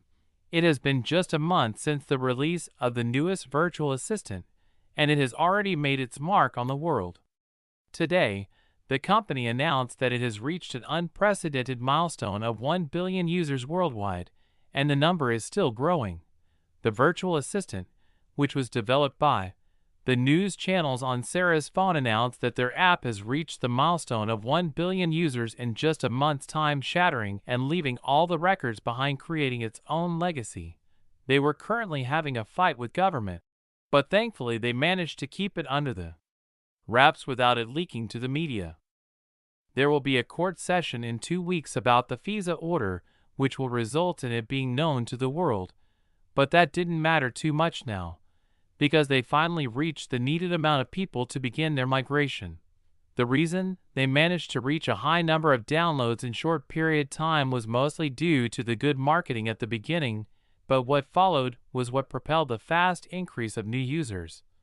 It was the word of mouth which made the milestone possible. Now let's see how many of you are willing to fully move over, she said while putting her hands on her chin while her eyes were focusing on the screen. As any time now, the notification will start appearing to people who are not using their phones for other things. This was of course to avoid annoying people or harm those who are in need of the phone for emergencies, hoping that there will be the same excitement in moving over just like when they first started downloading. Somewhere, someone was talking with the chibi virtual assistant on his phone. Nuff age? What do you want? Aglam HQAQ Jajvam. Today is a good day to die. QONOS Ket Jagni Jaj. We are Klingon. It is our nature to die with honor. Akam. Attack. Someone interrupted them. What are you two doing? She asked. Ooh, hi baby. The man greeted his girlfriend while feeling embarrassed that he was caught. We are practicing our Klingon battle cries. It helps us prepare for battle, answered the chibi AI with enthusiasm while wearing Klingon armor on the screen and looking proud. Oh, I see. That's interesting, replied the girl laughing at his boyfriend, who was getting redder than tomato from embarrassment.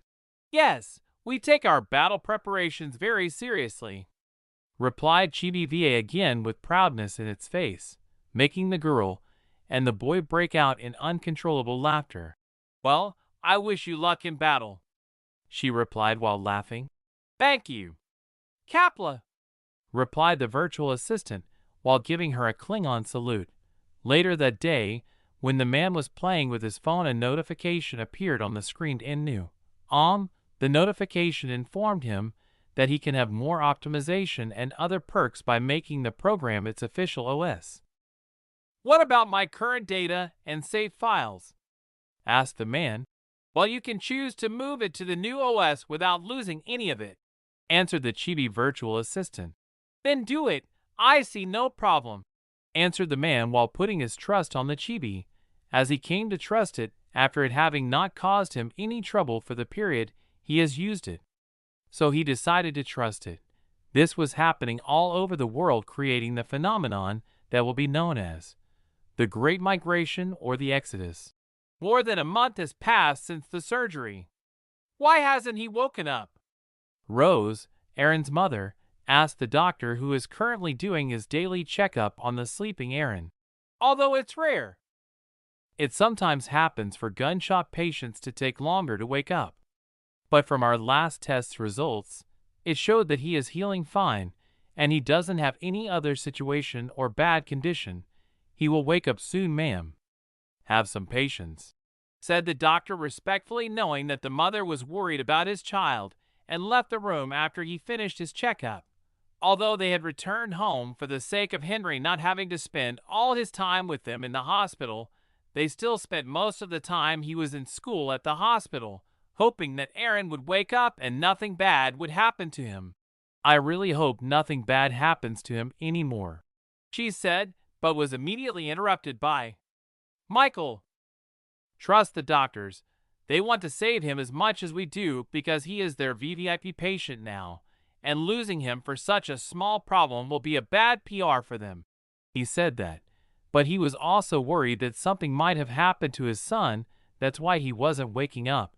The fear was because he asked the assistant in his phone. It told him they usually wake up in the same week of the surgery, but their son still hasn't woken up even after a month, although him not awakening can be attributed to an exception in the general rule. What was really causing him to not wake up was because he was currently awake in a room created by the system within his head. A month ago, operation room. While he was unconscious, the system suddenly moved his consciousness. What the heck? He shouted in surprise when he found himself in a room that was covered with blue walls, having a bed, a chair and desk. The moment he asked, the system just directly uploaded all the answers in his head to make him calm down and not panic.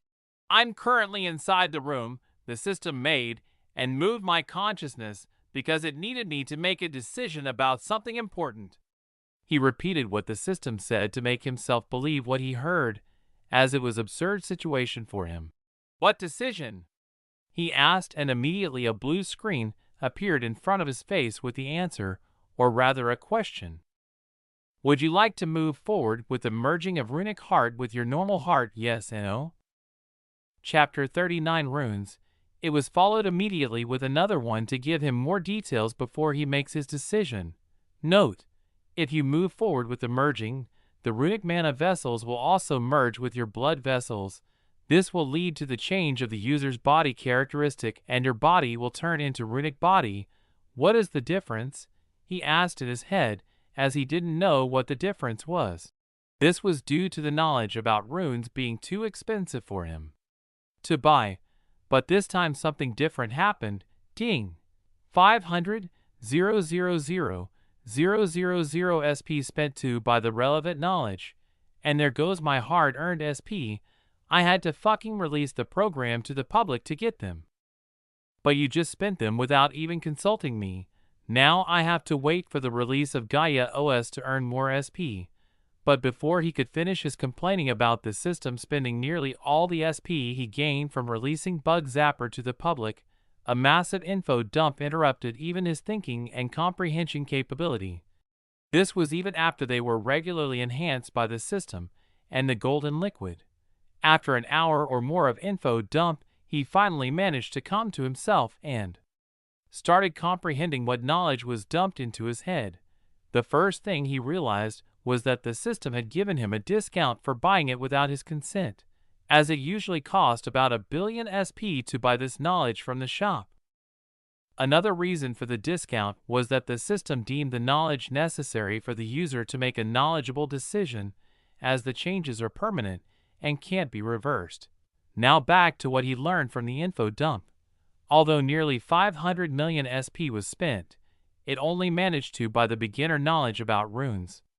The good news is that this also included all the beginner level runes.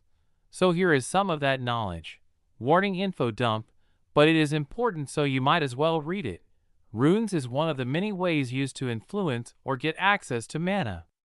It is usually used by races that have no access to mana hearts and mana veins, as they can be granted to anyone through the writing of runes into the user's heart and turning it into a runic heart. The level of the runes a person can use and comprehend depends on the level of the runes written on the heart during the making of the runic heart. The hierarchy of runes level equals beginner, intermediate, and advanced runes. The current knowledge only gave him information at the beginner level. In the beginner level, runes can be classified into two types: fundamental runes and property runes. Fundamental runes affect the basic attributes of the material, such as its durability, weight, hardness, or flexibility. Property runes affect the behavior of the material, such as its affinity to certain elements, forces, or energies. For example, a fire rune can make a material burn hotter or resist fire damage. A magnet rune can make a material attract or repel metal objects. A light rune can make a material glow or become invisible. These types will increase the higher the level of the runes become. For a person to be able to use beginner-level runes, their runic heart needed to have anywhere between 100 runes to 1,000. The more runic lines there are, the more runes you can learn, as the brain needs the runic heart to support it in comprehending the runes. And there are more than 1,000 runic languages in just the beginner level. And they were complicated as hell. Rho alpha d alpha n nu. Well, as for the requirements to use more advanced runes, there was nothing. It seemed like he needed to buy the knowledge for it to know more. But when he looked at the level of his runic heart, all he saw was, it seems its level was higher than his current knowledge. This made him happy. Now what is mana? Mana is a form of energy that is static and neutral, meaning it does not change over time unless someone acts upon it. It being neutral means that it can be converted to the needed form without using too much energy. Runic body. The runic body is a rare and coveted gift among those who practice the ancient art of runic magic.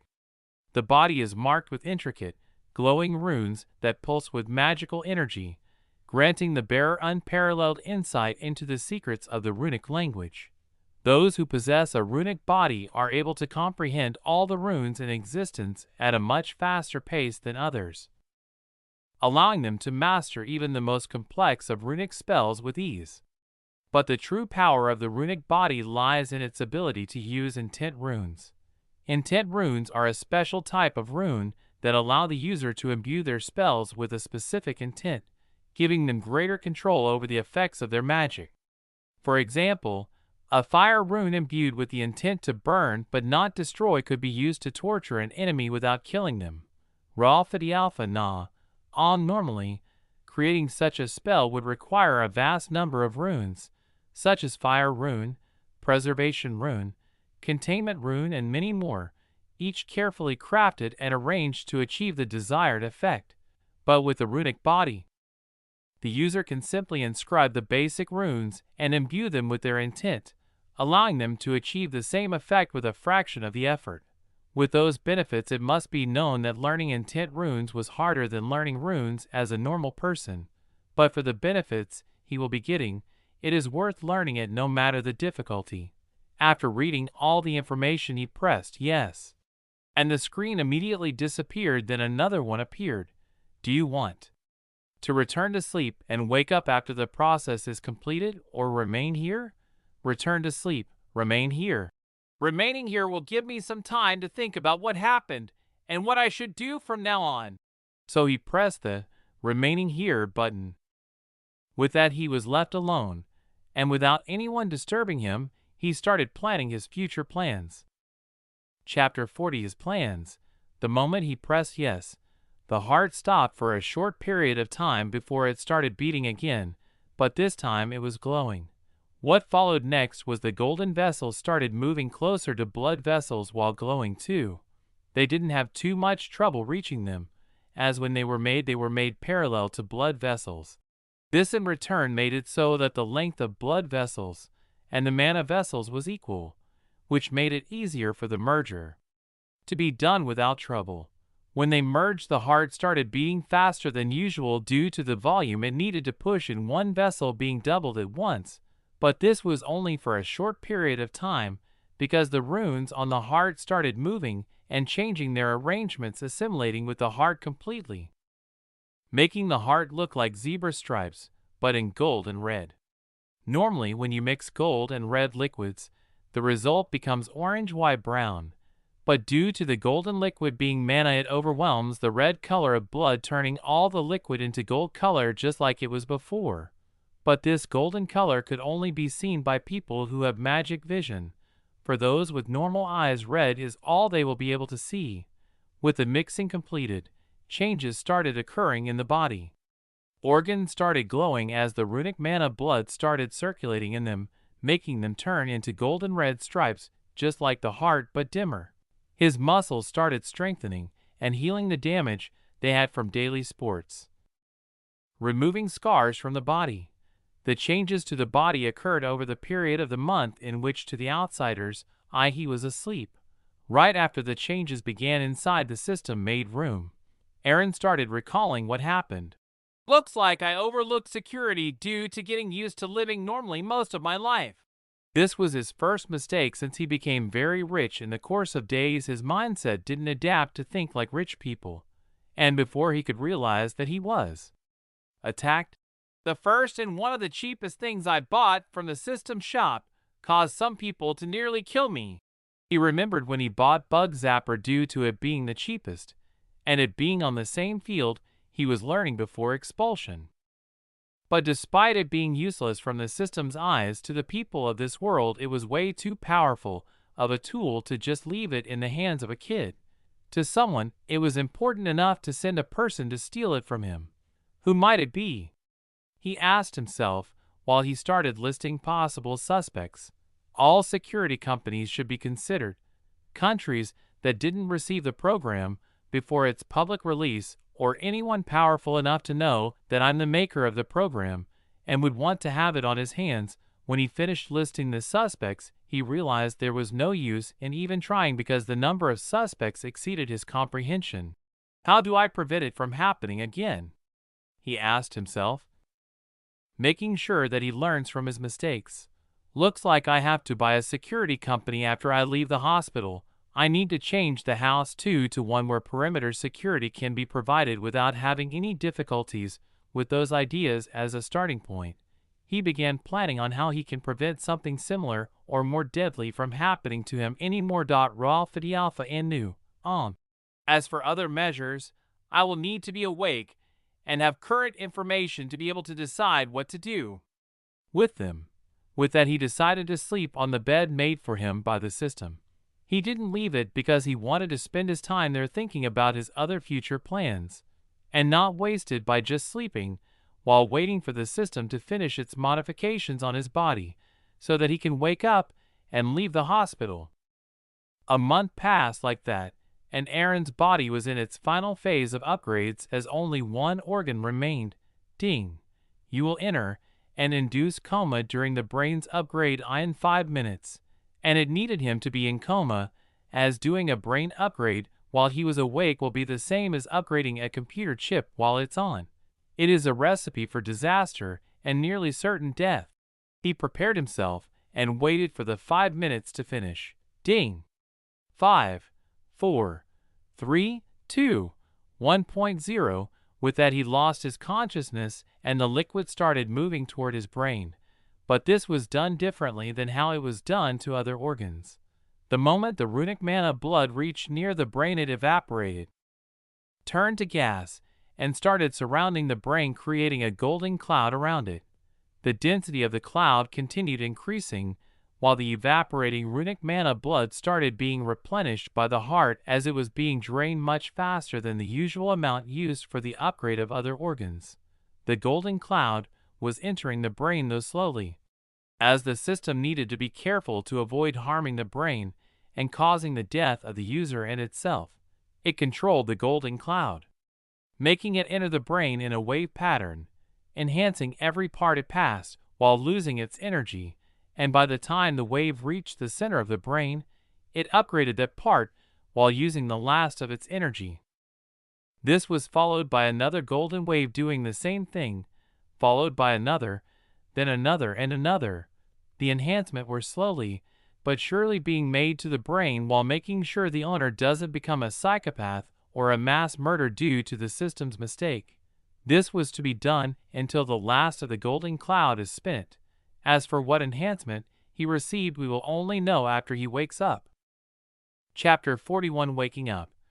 Upon review of the Foreign Intelligence Surveillance Act, FISA, court order, which requires GIA Technology to provide access to their proprietary technology known as Bug Zapper, and having heard the arguments of both parties, I hereby order that GIA Technology shall comply with the FISA court order and provide access to Bug Zapper to authorized government personnel for the purposes of foreign intelligence gathering.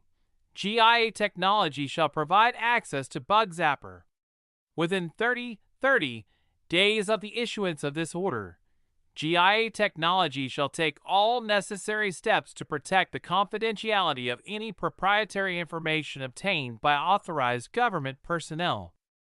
Failure to comply with this order may result in legal penalties and other serious consequences. Tang! Tang! Tang! The judge lifted his gavel and hit the wooden block, ending the 2-week-long war between the Department of Defense and GIA Technology, which will force them to hand over the program within 30 days. It took only 2 weeks because it was a case that needed to be expedited for national security purposes. Sighing, Aaron woke up from his 2-week system-induced coma with ringing in his ears. This was caused by his consciousness trying to get used to the new brain that has finished its upgrade. Doctor. He heard a woman's voice shouting as it was getting farther and farther. It was followed by the sound of the door being opened and closed. A short period later, the door was opened and footsteps of more than one person were heard coming near him. His eyes were held open and a light was shined on them. "Why does he look uncomfortable?" she asked. "Don't worry, ma'am. He is just getting used to being awake after sleeping for a month and a half." Looks like it took 2 weeks to finish my brain, Aaron thought as he was finally getting used to the new feeling. "Aaron, can you hear me?" Aaron turned to where the voice came from, then smiled after not seeing his parents for more than a month and a half. "MH," he replied while moving his head up and down as his neck was dry after not speaking for a long time. "Thank God," replied his mother while hugging his father in relief as she was worried that he might never wake up. "Thank God I was alone during the theft, else I don't know what might have happened," he thought in relief while making a promise to himself to make sure it never ever happens again. "Water," he said with difficulty, as he wanted to wet his throat. It was making him uncomfortable, and it prevented him from speaking due to its dryness. His mother went to the table that had a water jug and poured a little of it in the glass, then handed it to him. He took a sip, then drank the entirety of it to soothe his throat. What followed was the release of a comfortable groan as the water was passing through the esophagus, cooling it as it headed to the stomach. "How are you feeling?" asked the doctor, who was waiting for him to finish drinking his water, so that he can continue with his assessment. "I feel some pain in my abdomen," Aaron replied slowly. "It is normal since your wound is gunshot, and you will need physical therapy before you can return to your normal life," answered the doctor as he moved Aaron's hospital gown to look at his wound. When he removed the bandage that was put by the nurse, he saw that the wound had already healed, although he was surprised that it healed faster than usual. But since the patient himself was an anomaly, he wasn't that much surprised. Because who the heck sleeps a whole month and a half for a gunshot wound to the stomach? "And since your wound has already healed, you can start physical therapy from tomorrow," the doctor added as he wrote it on his report paper. He bade them farewell and left the room to Aaron and his family. "Where is Henry?" he asked for his younger brother. "He is still at school," answered his father, while his mother was straightening the sheets that were covering him. They continued to have small talks until the time to pick Henry from school came. Then his father left to pick him and bring him here to meet his brother, while his mother continued to stay with him and continued spending time with him as they waited for Henry together.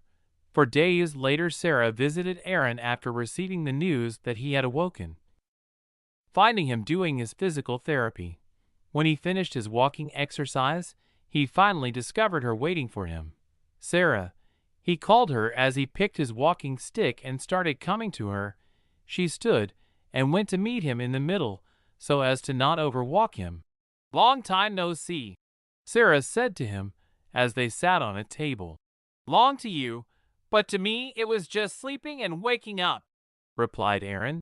"How are you feeling?" she asked. "Quite better than I normally thought I would if I was shot," he answered while making a joke which did not land at all, causing an awkward situation between them. Caw, caw, caw. After a few crows crowing, he decided to end the awkward situation by changing the topic and asking about something else. "How is the company?" he asked, trying to change the topic. "It is not going well," replied Sarah while trying to hide her embarrassment. In her eyes, the release of the program was their loss, and there was nothing they could gain. And she couldn't trust the government to keep the program secret and not leak it to someone influential. So without beating around the bush, she started explaining without leaving anything out so that Aaron knew what was going on with the company. After she finished her explanation, an hour had already passed. During this time, Aaron did nothing but listen to her explanation. "How did the public react to this?" he asked. "Well, nothing noteworthy from them other than a Twitter trending hashtag. Nothing else happened from their sides. But after that order, other governments are also trying to make us hand the program over to them too, which is causing us problems." "Did it impact the move to Gaia OS heavily?" He asked this to know in more details, but he could estimate what happened due to the number of SP he saw after he woke up. "Since we managed to start the migration of user before it was known to the public, it didn't harm much, and our user base is still increasing in both the PC and smartphone market." How did Google, Apple, and Microsoft react to Gaia OS? For Apple and Google, they reacted by removing the app from their app stores under the pretext of violating their guidelines. They also tried to make it impossible to install it in the devices that had their OS. But it seems you have already thought about it, and the OS managed to circumvent that blockade without breaking a sweat. Still, they didn't stop trying, but our user base is still increasing. Now we have nearly 2 billion devices that have already moved to our OS, and they are increasing in number by the millions every hour as the positive feedback continue. "At least we have some good news," said Aaron with a smile on his face. When do you plan to move forward with the release of the subscription version of the OS? Sarah asked Aaron, wondering why didn't he just make it available when they moved people to their OS? We need at least 2 billion devices connected, that way we can be sure that more than 300 million people will at least upgrade, he answered. He also returned the topic to the main problem. How long do we have until we have to hand the program over to the government? He asked as his mind was cooking sinister things. We were given 30 days by the court, but since 4 days have already passed, 26 days remain from the 30. Okay, don't worry about it. Leave the handover of the program to me, he answered as his mind was overclocking from thinking. This was because nearly all of the plans he made while he was in the systems room were messed up by these news. FUCK, now I have to start again from scratch. The reason he needed to start from scratch is because now he needed to find a new base for his future plans. While he was in the room, all of his plans were being made with the assumption that his base was America. But since they started coveting what was his, and even ended up forcing him to hand them over, he needed to plan from the beginning by finding a new base. When they finished talking about this and other things, Sarah bade him farewell and left the hospital as he continued sitting at the same place. After about 5 minutes, he stood from the table heading to his room. But something weird was that he was walking without any problems whilst forgetting his walking sticks. When he remembered that he forgot it, he immediately came back to pick it and started walking back to his room with difficulty to avoid suspicion. Chapter 42. Going home and beginning his work. A week after he woke up, he returned from his final physical therapy session, as he had acted long enough and he needed to return to work immediately and handle their current predicament. After taking a bath and changing his clothes, he packed his clothes in his bag, then left the hospital room, finding his mother waiting for him to take him home. You settled everything? She asked to make sure they didn't forget anything.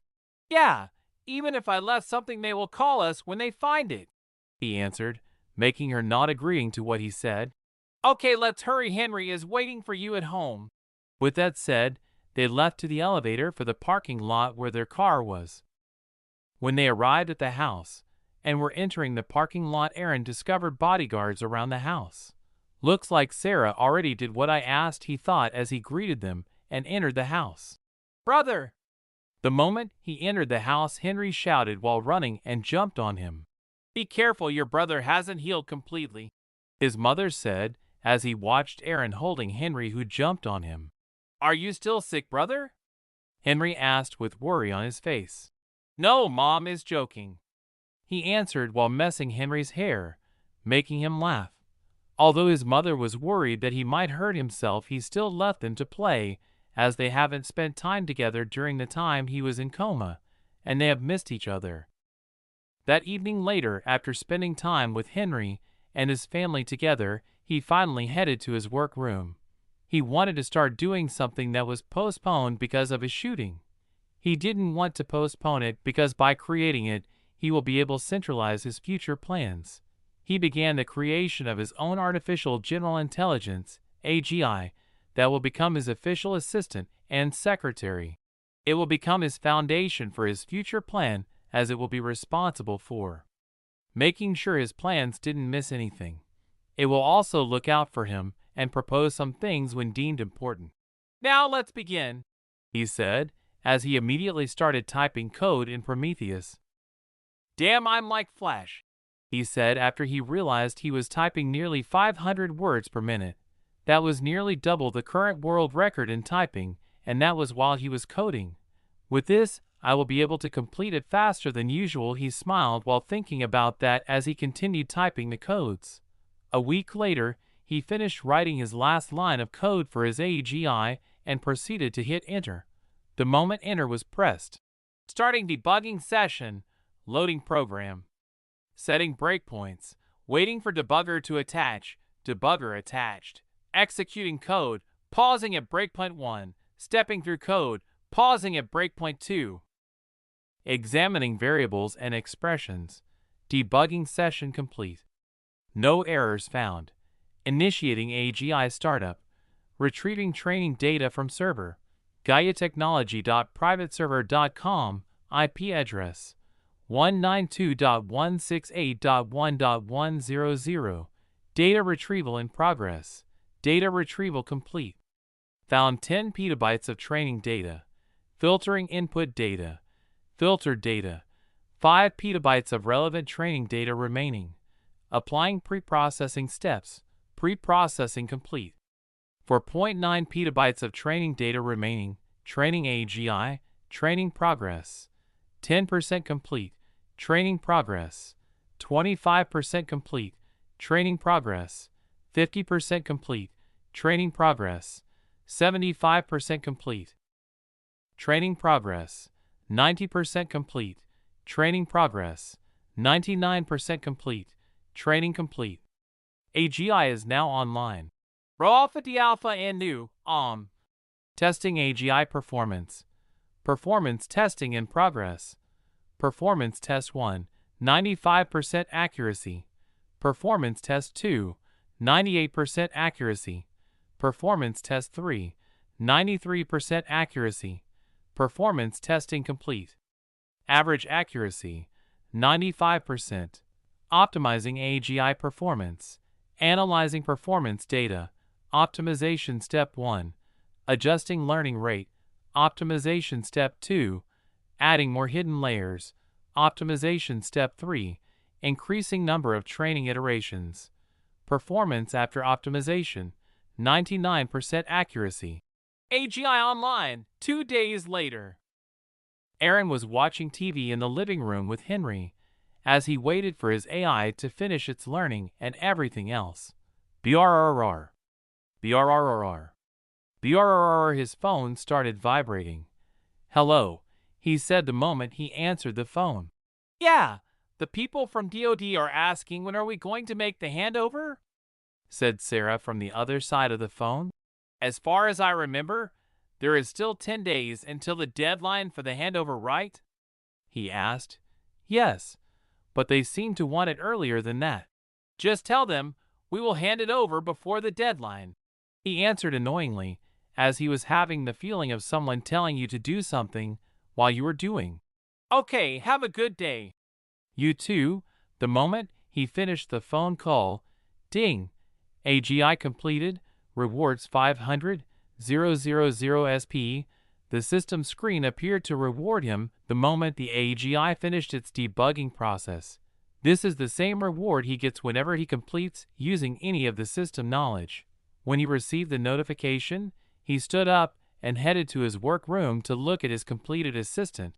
The moment he entered the room, "Hi, Dad." A childish neutral voice came from the speaker connected to his computer. Why am I your dad? He asked in disbelief. You made me and you are male, or should I call you MOM? It asked. No, just call me sir, he said, as he couldn't argue any longer. Yes, sir, it replied. But why is your voice childlike? He asked because he was curious why it remained childlike and didn't immediately become adult-like. The voice was there to act as an indicator of how mature it was, hence the surprise of it remaining childlike. The amount of data is too small for me to reach full potential, it replied. Oh, he said, as he came to the realization. When he bought the knowledge of it, he remembered that in the universe, it was during a period of automation, so there was too much data for it to learn and mature the moment it finished debugging. P-alpha and D-alpha. No one.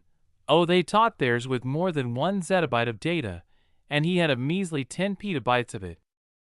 But if you allow me to access the internet and allow me autonomous learning, we can increase the maturing speed, it said.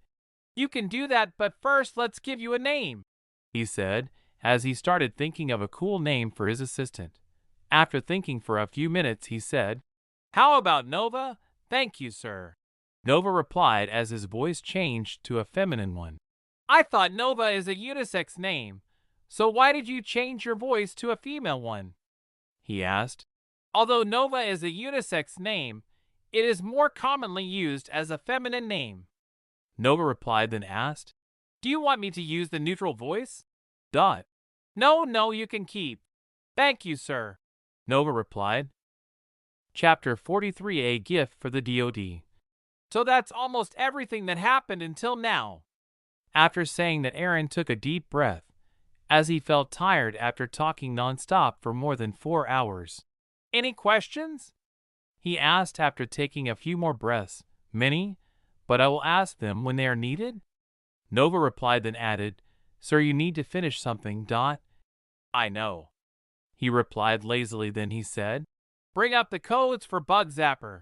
The moment he said that, the screen immediately showed the 3 versions of Bug Zapper. The very first one he created from his crappy computer, the second one he created after buying the house and creating his home server, and the third one which he made for the public release. Just leave the first one and remove the rest, he said, and immediately only the first one remained.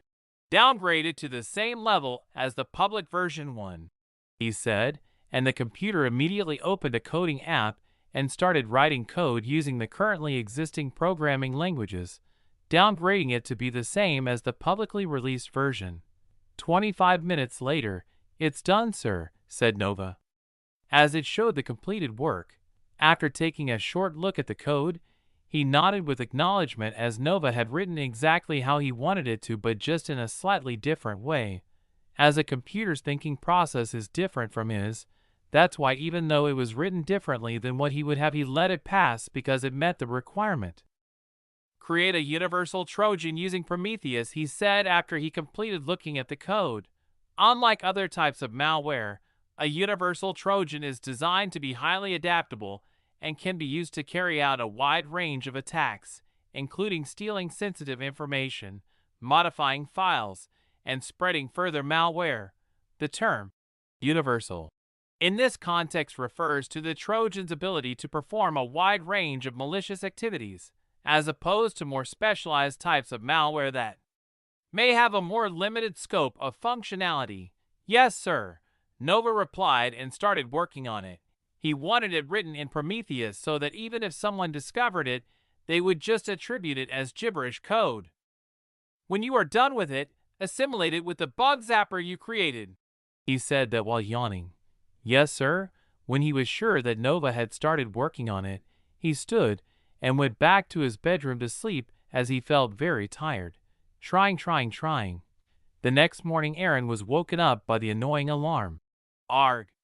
He groaned in laziness, but he still stood up from the bed and went to the bathroom, brushed his teeth, and washed his face.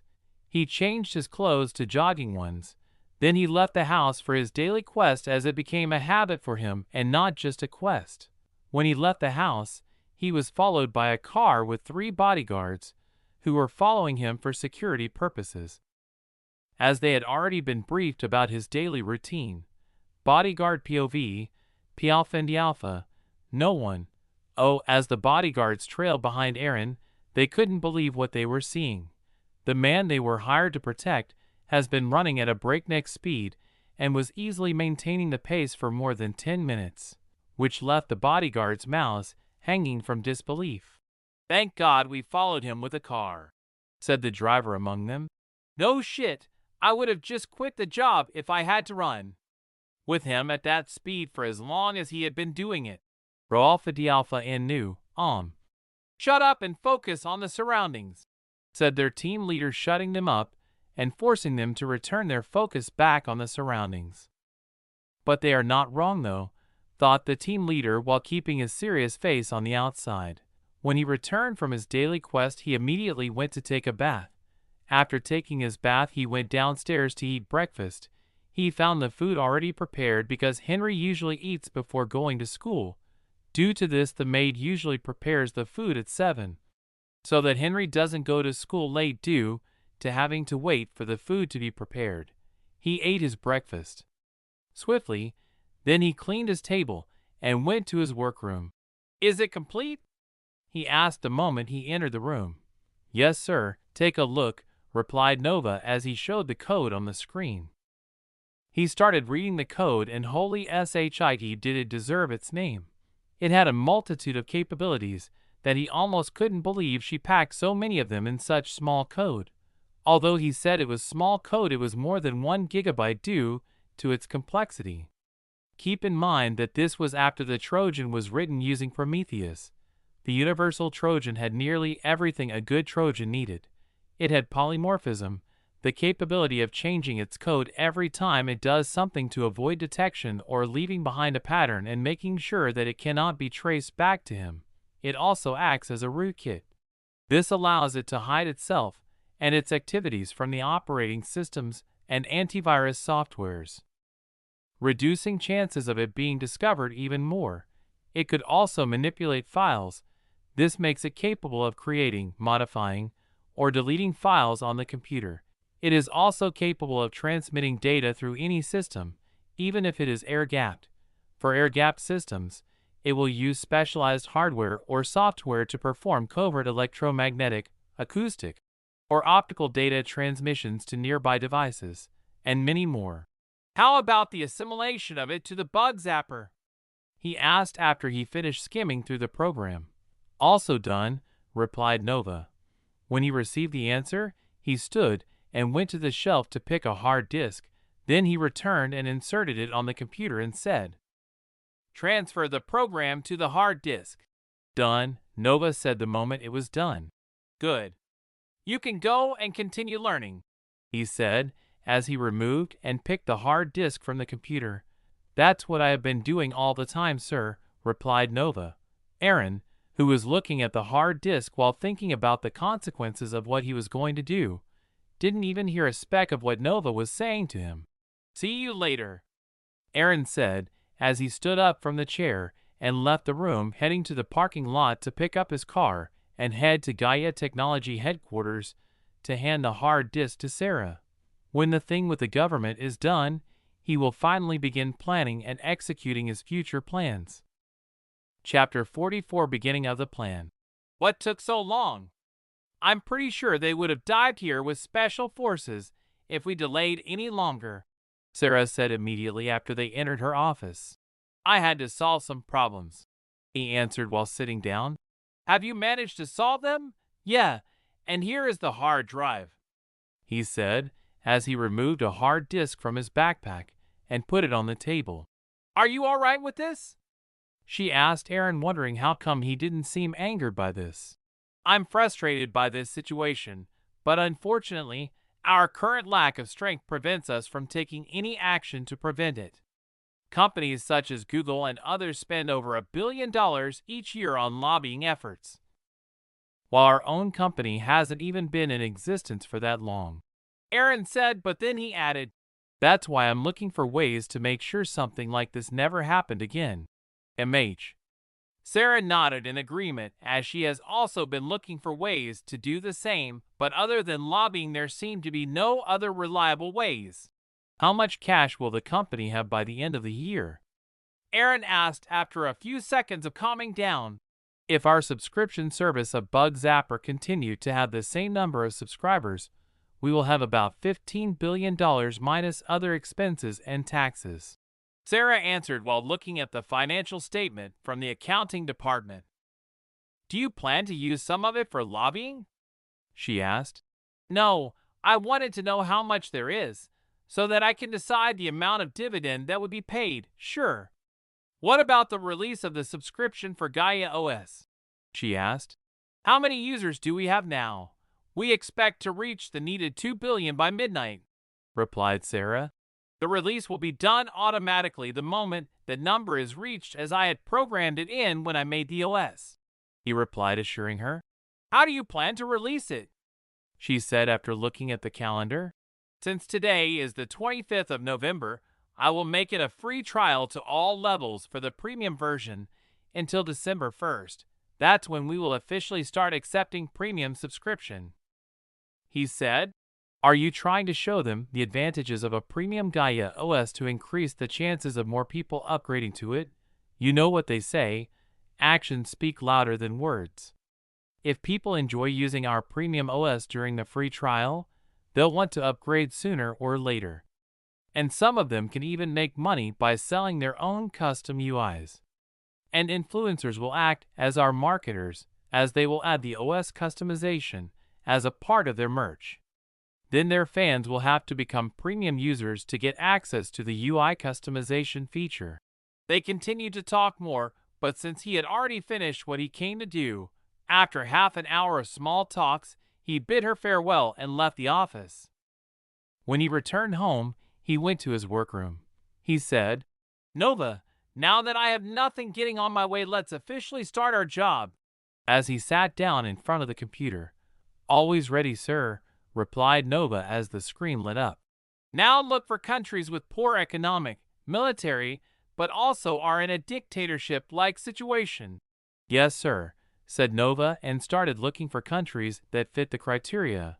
"Here is the list, sir," said Nova while displaying the list on the screen. North Korea. North Korea has been under a dictatorship since its formation in 1948. It has a poor economy and military, and is heavily isolated from the rest of the world due to its aggressive policies. Zimbabwe. Zimbabwe has been under the rule of Robert Mugabe since 1980, and his regime has been accused of numerous human rights violations.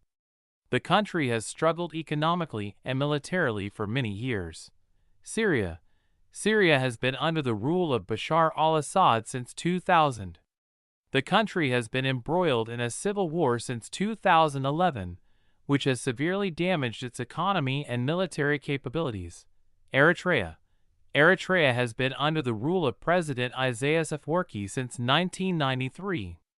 The country has a poor economy and is heavily militarized, with compulsory national service for all citizens.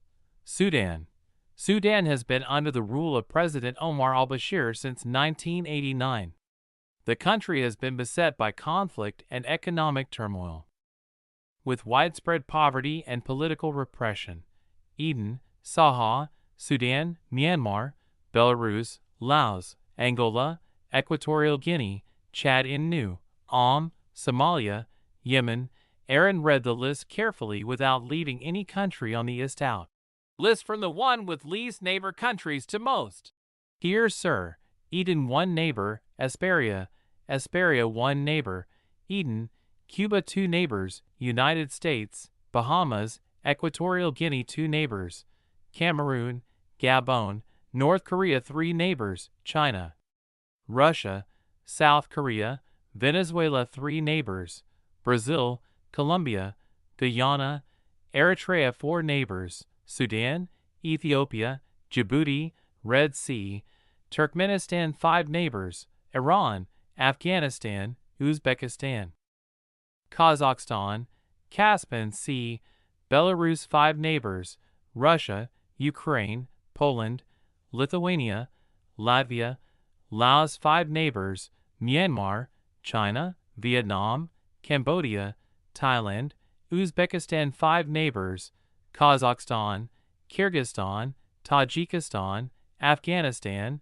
Turkmenistan, Myanmar, Burma, 5 neighbors, Bangladesh, India, China, Laos, Thailand, Syria 5 neighbors, Turkey, Iraq, Jordan, Israel, Lebanon, Chad 6 neighbors, Libya, Sudan, Central African Republic, Cameroon, Nigeria, Niger, Ralph Alpha Na, Central African Republic 6 neighbors, Chad, Sudan, South Sudan, Democratic Republic of the Congo,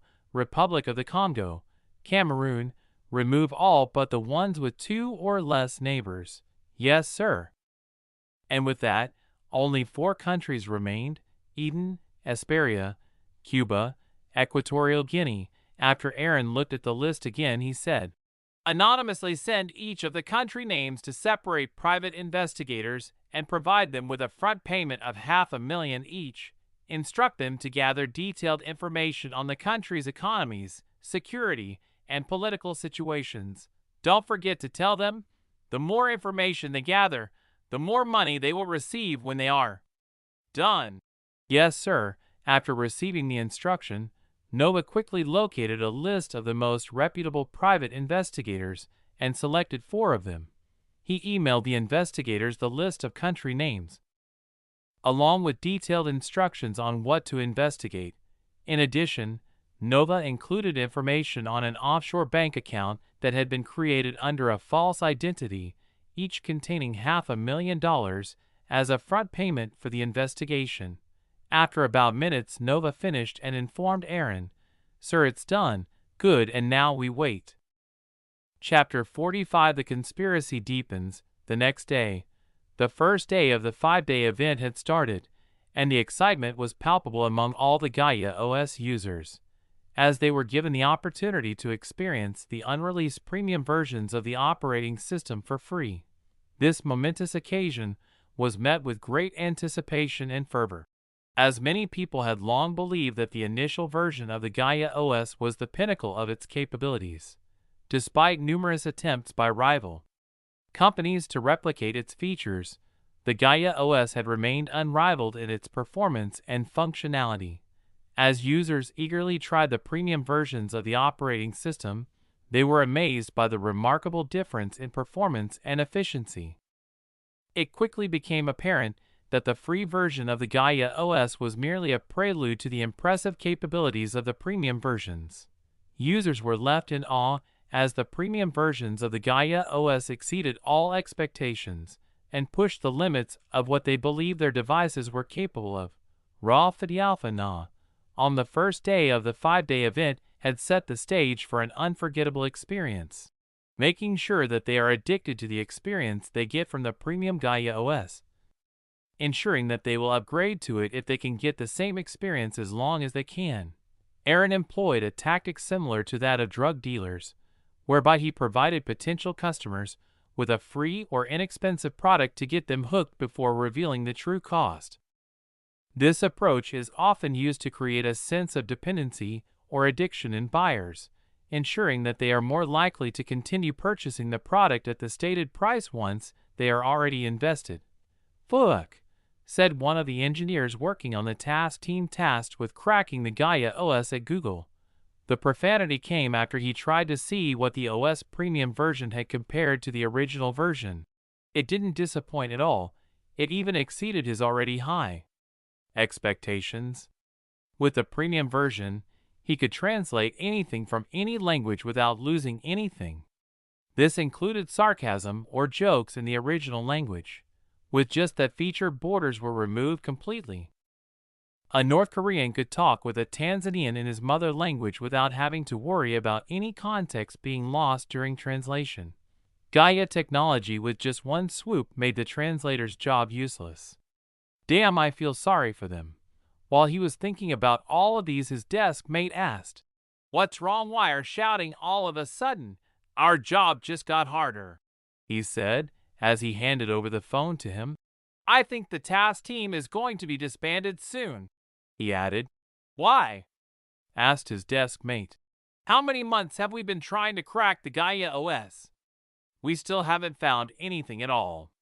How the heck did they encrypt that program to the point our supercomputer are working endlessly and still can't crack, but still be below 300 MB? His friend, who was playing with the phone he handed over, replied, "I don't know. If I knew, I would have quit and started my own company. Looks like the workers at GIA Technology don't know too." "What do you mean?" he asked as he became curious. Why would they not know even though they were working there?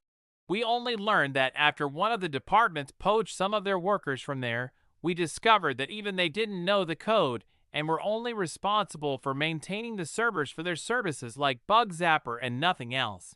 They deduced that maybe the development team is somewhere else. They are still trying to find out where." "Damn," said the engineer as he rested his back to the chair while sighing, contemplating what he would do if they were fired. The same things were happening in many companies. Undisclosed location. The scene was reminiscent of a high-stakes espionage film, as two cars sat side by side, facing opposite directions. Raw Alpha in New "You finally managed to get your hand on it?" asked the man in a hat and gloves in his hand after lowering his window. "As you know, they delayed us using court and other things. They almost used all of their court-given time limit," Chuck Hagel replied. "Where is it?" asked the man, cutting to the topic immediately, not wanting to waste time. We are in a hurry, aren't we? Said Hagel, smiling as he was looking through his bag for the hard drive. Getting cocky, aren't we? Said the man in hat, causing Hagel's mouth to stiffen. Just kidding, here it is, said Hagel while handing over the hard drive after recovering, trying to defuse the situation. Don't test my patience again. Understood? Said the man while receiving the hard drive and handing Hagel a sealed document. Sure, said Hagel while taking the sealed folder. Drive, said the man to his driver after securing the hard drive in his bag. The driver didn't even reply, he just pressed the accelerator and left the location in a professional way. While they were on the way to their destination, the man in the hat took his phone from the pocket and dialed a number. After 2 beeps, the call was answered. Did you receive the packet, Qasim? Said the voice on the other side of the call. Yes, sir. I'm currently heading to the site to hand it over to the technical department at one of our black sites, replied Qasim. While you are there, send someone to look at what Ratem has been up to these days, said the man on the other side of the call. Yes, sir, replied Qasim while bowing his head a little.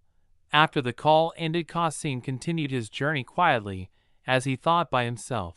After half an hour of non-stop driving in the wilderness, they arrived at a location surrounded by tall walls with electric wiring on top of them and cameras after every 100 meters, showing the importance of the location to anyone who laid their eyes on the outside security.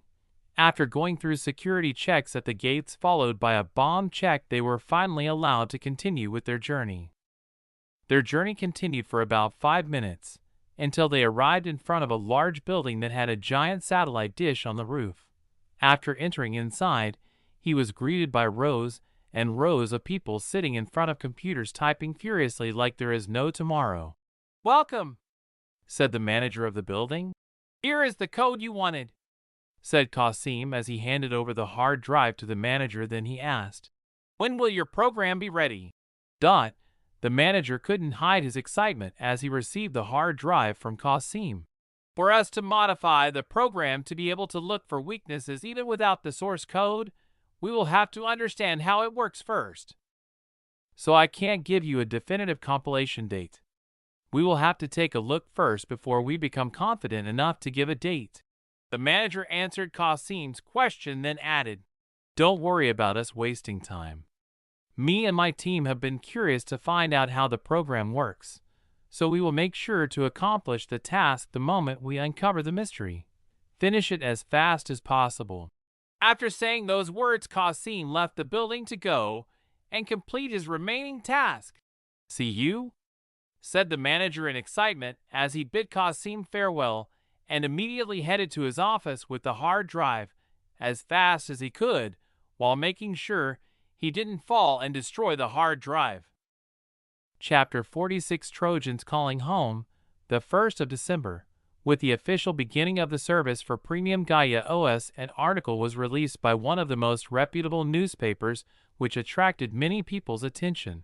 The Golden Goose, the company that continues raking money. In the world of technology, it is rare to find a company that consistently creates products that take the market by storm. But one company has defied the odds, and that is Gaia Technology. It all started with the release of Bug Zapper, an internet security software that quickly became the go-to product for people who wanted to keep their devices safe. Its success was unprecedented, and it paved the way for Gaia Technology to become a leader in the internet security market. But the company was not content to stop there.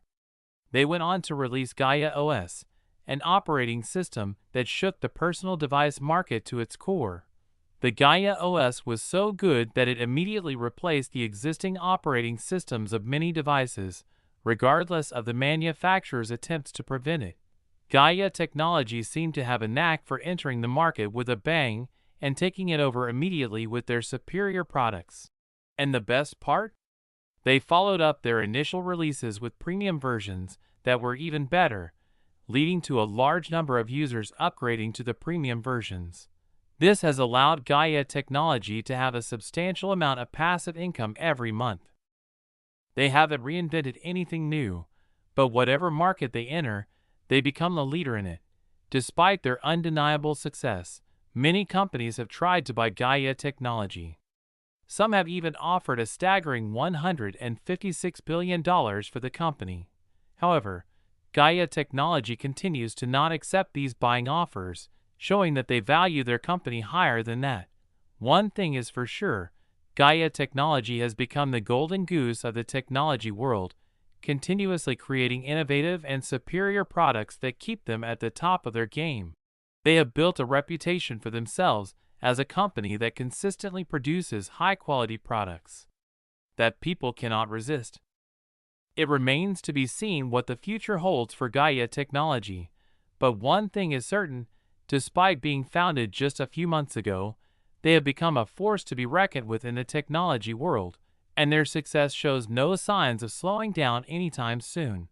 Under the article there were many comments, some positive and some negative, but what many people learned from this was that Gaia Technologies was becoming a household name in the technology market. Aaron could be seen in the workroom reading the article on his computer after Nova informed him about it. While he was reading, Nova suddenly interrupted. "Sir, we received a ping from the Trojans." "Didn't we send just one? How did it become Trojans?" he asked. Assuming Nova had made a mistake, looks like I need to look at her code for a mistake, he thought. If it was copied, then the Trojan will also be copied too. Nova explained why he said it was more than one. "Go on," he said as he nodded, agreeing to the explanation. "Well, the first Trojan was copied by what I suspect is one of DoD's data centers, although no data was sent through it. It informed me that it is working on replicating itself and infiltrating all the systems it can, but since trying to do that while communicating with us might lead to it getting caught, it informed us that it is going radio silence until it finds a secure way to reach us without risking being found out." "How about the other?" Aaron asked after digesting the information. "The other one seemed to reach us through a proxy because it is in an air-gapped system." "Then how did it reach us?" Aaron asked as he was curious about how smart the Trojan made by the system was. It reprogrammed the video graphics card so that it became a radio frequency transmitter receiver. Through that it managed to hitch a ride in one of the phones in the facility and waited until it reached a place where there is an internet connection. Then it established communications with us for a short period to avoid detection. Aaron was quite impressed by the Trojans' ingenuity, as it found their systems' weakness and it used it against them. "What info did it send in that period?" Aaron asked with excitement on his face. "From the analysis of the information I received, it seems like it is not one of DoD's black sites. The information indicates that it is a black site funded privately." "So you want to say someone is colluding with the government in order to access Bug Zapper source code?" he asked in surprise, as he wasn't expecting that at all. "Yes, it seems so, and it is highly likely that she is someone in the higher-ups of the DoD for them to receive and hand it over in a few days after we handed it over to the DoD. List the people who might have access to it and are capable of copying it without any suspiciousness." "Here is the suspect list," Nova said as the screen in front of Aaron started listing potential suspects. Secretary of Defense, Under Secretary of Defense for Intelligence and Security, USD, IS, Ralph D. Alpha Nu, Director of National Intelligence, DNI, Director of the Central Intelligence Agency, CIA, Director of the National Security Agency, NSA, Assistant Director of National Intelligence for Defense Programs, Commander of United States Cyber Command, a Cybercom, Assistant Secretary of Defense for Intelligence, Director of Intelligence, Joint Staff, J2, Commander of the Defense Intelligence Agency, DIA, Commander of the National Security Agency / Central Security Service, NSA / CSS, Director of the Defense Counterintelligence and Security Agency, DCSA, Director of the Defense Information Systems Agency, DISA, dash, dash, dash, dash, dash, dash. Holy Shiite! That is a long list. It is long because they are all capable of having access to the source code and copy it without raising suspicions. We can reduce the list by looking through their schedule and other things. But we will have to wait for the Trojan one to have the entire network of DoD under his control for us to have access to their schedules, or hope that Trojan 2 finds a reliable and secure way of communicating with us. This will be the easiest way, but at the most hopeless one. How long will Trojan 1 take to have the entire DoD systems under him? It is difficult to estimate it because we don't know the size of their system, but anyway from a month or more.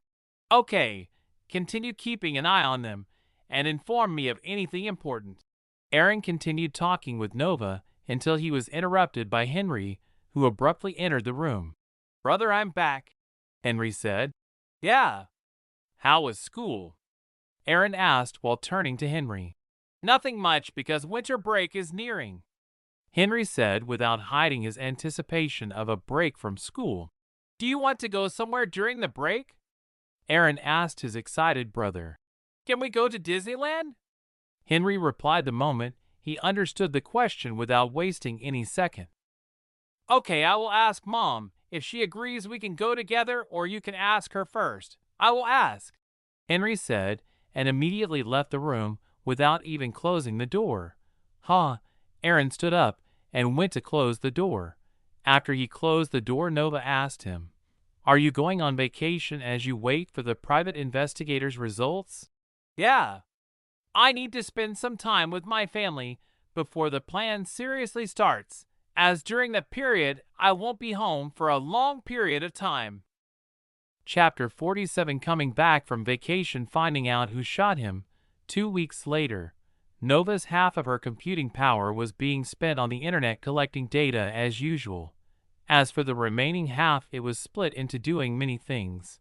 Some of it was on Aaron's phone for smooth communication. Some of it was doing other things like monitoring Aaron's surroundings. Of the many parts, one of them was investigating Aaron's case. She started by analyzing all the footage she could access from the 10-kilometer radius with the house as the center of the circle. She was using nearly 20% of her server's computing power to analyze hours of the footages, creating a profile for every person appearing on the thousands of footages. When the creation of the profiles was done, she started removing the people who were living in the neighborhood from the list. She followed with those who were just passing in the neighborhood. This continued with more and more people being removed from the list. After thousands of rounds of deduction and people being removed from the list, 7 people remained in the list as suspects.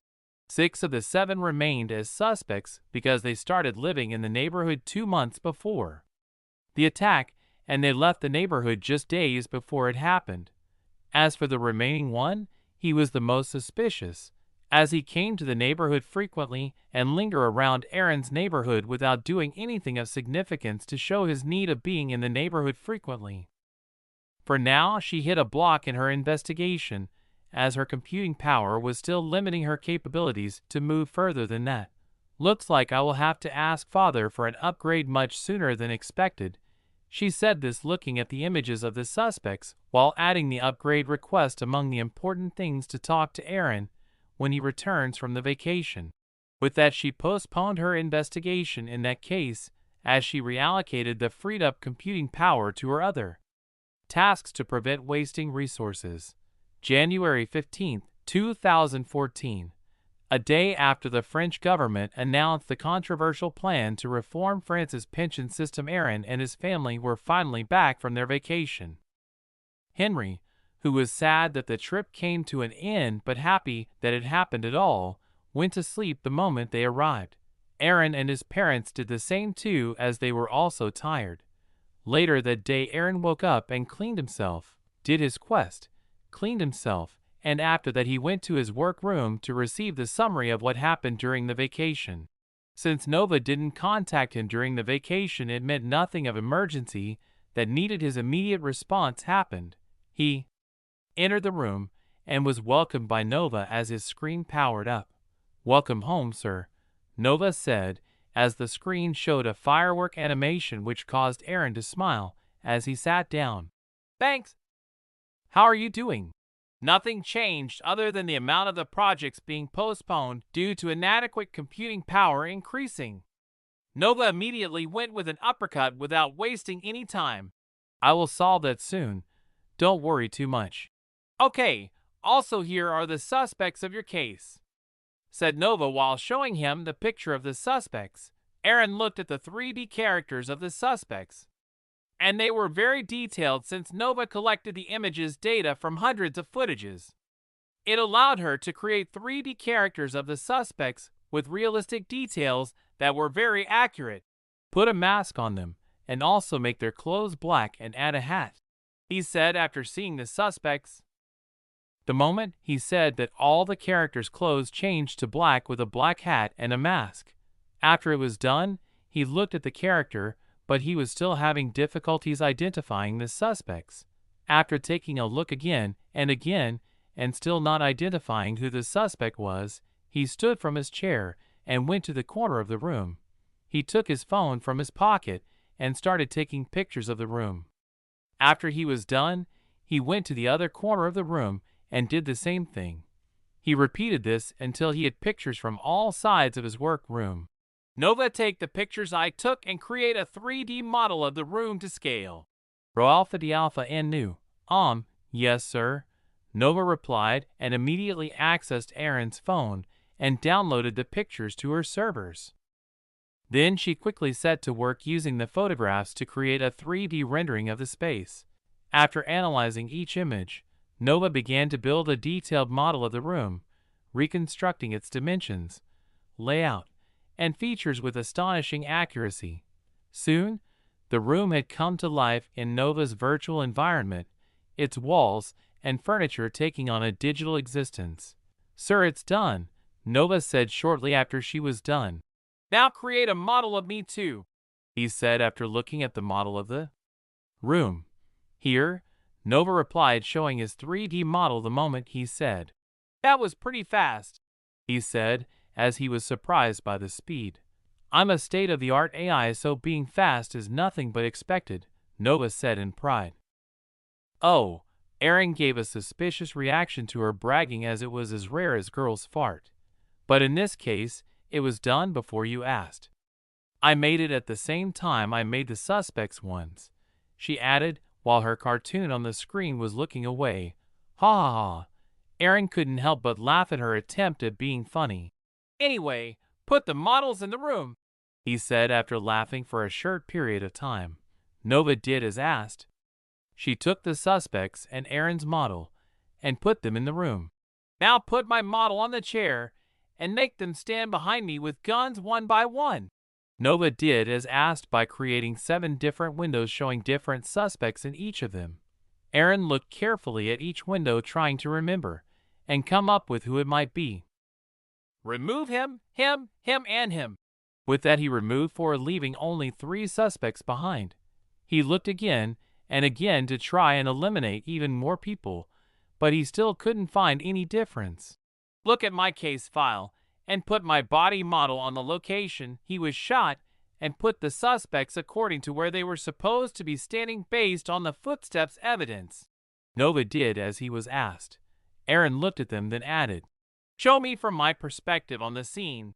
Nova immediately changed the perspective to the one of Aaron's shot model laying on the ground. Him. The moment he looked at the new perspective, he immediately remembered the look of the man who stood looking down at his shot body. The moment he said that, Nova removed all other models and brought up video footages of the named suspects. Aaron watched about 5 minutes of footages, then Nova interrupted him by asking him, Do you want me to send the information to the police? How will I explain how I'm so sure when I already said that the suspect was wearing a mask? Another reason is because I want to deal with the man and anyone behind him myself. Yes, sir. Nova agreed with his father's decision to deal with it himself. Because leaving things in other people's hands means you are under their mercy and whims. Plus, it's better to solve things by yourself. We will come back to the case when our plan is completed, he said, indicating the end of the investigation for the moment. Now let's look at ways we can upgrade you as we wait for the report from the PI, private investigators. Yes, said Nova with enthusiasm while making her character on the screen jump from excitement. Aaron couldn't help but smile and shake his head at her childishness sometimes. Chapter 48 Spending Spree Assimilation. Which technologies do you think I should buy from the system next? Aaron asked Nova to see things from her perspective and reasoning. I think you should buy 4 things from the system first if you can, as having them will make it easier for you to do more things easily. Advanced computing technology, advanced simulation technology, energy technology, virtual reality. MH. Aaron nodded in satisfaction, while agreeing to Nova's suggestion, but he still wanted to hear why. So he asked, why do you think I should buy them? When it comes to commuting power, the more the better for me, which will end up being helpful to you for advanced simulation.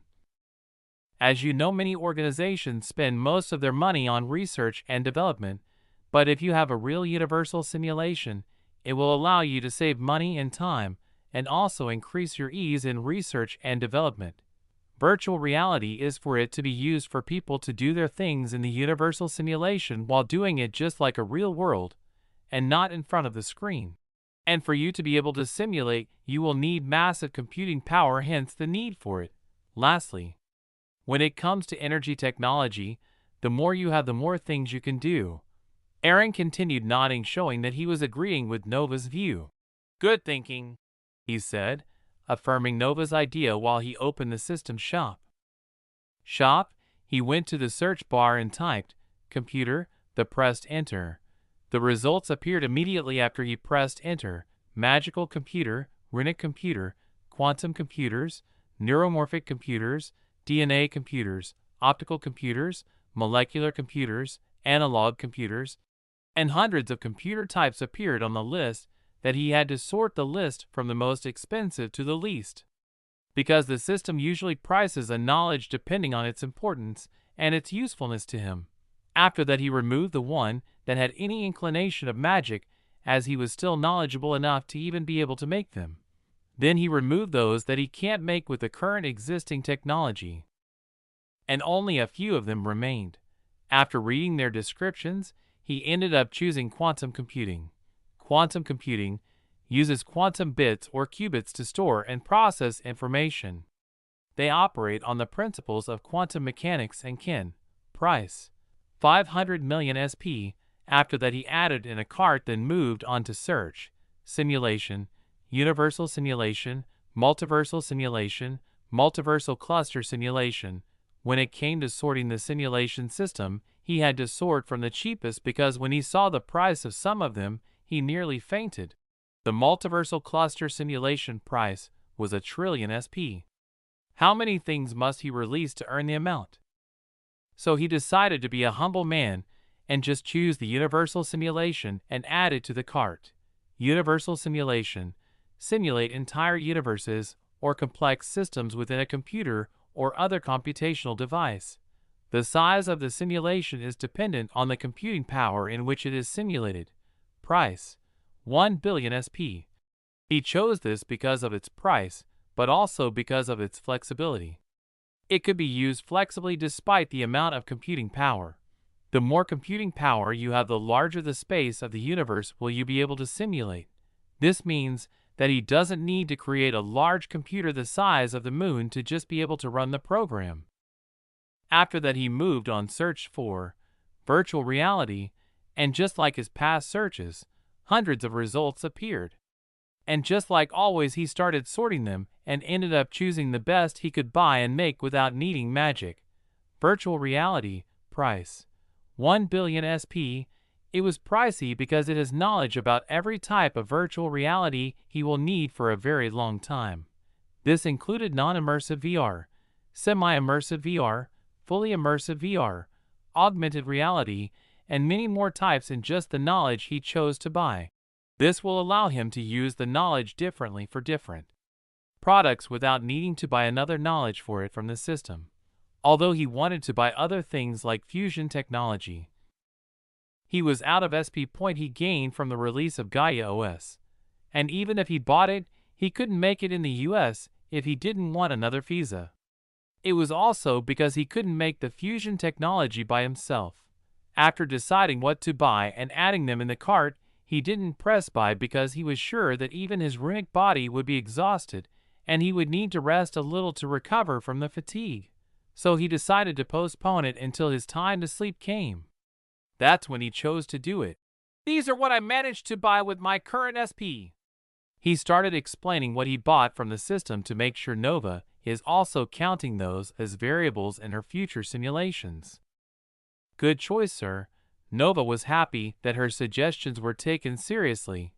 That night Aaron prepared himself to sleep earlier than usual. He neutered his room, went to the bathroom to clean himself and changed his clothes to pajamas. After climbing his bed and laying down, he finally opened the system shop and went to the shopping cart and pressed buy. Ding! Proceed with the purchase? Proceed, cancel.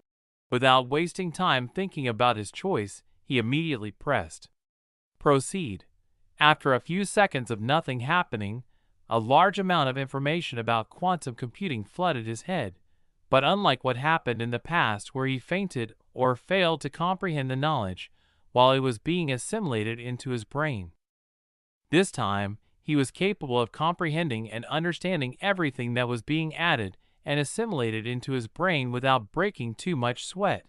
After about half an hour of going from being dumb to a genius in the topic of quantum computing, he was given a brief rest before it began again. This time it was about virtual reality, and just like the first time he managed to handle the assimilation without breaking too much sweat again. Damn, I feel like I can handle anything. After the second assimilation, it had started getting to his head and arrogance started blooming in his head. But before the arrogance could even start settling in his head, another info dump was followed, yeeting it to outer space. But this time it went differently from the first two, because although he could handle the information being assimilated into his brain, he was understanding shit about it. He was just seeing formulas after formulas in his mind without even understanding what they meant. A never-ending stream of formulas that were needed for simulating everything there is in the universe without any deviance. This came as scary to him, because he was used to immediately being knowledgeable about something. Once, it was assimilated into his brain, but it seemed that this knowledge was in his brain for him to just write it in a computer for it to do the understanding and simulations for him. Hence, the system deemed it not important for him to understand how it works, since the computer will be doing all of the understanding and simulations for him.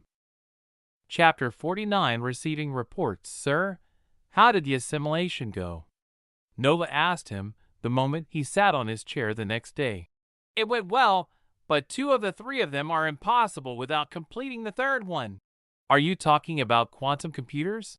Yeah, although creating the virtual reality or the simulation is possible with conventional computers, it needs to be the size of a state to be able to even handle tricking the brain to give the same feeling as reality.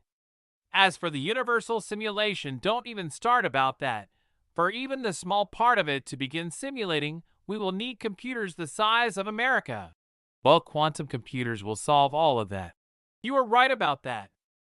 Looks like we need a lab to create the quantum qubits bits. I will be looking for advanced labs available for rent and inform you when I find one.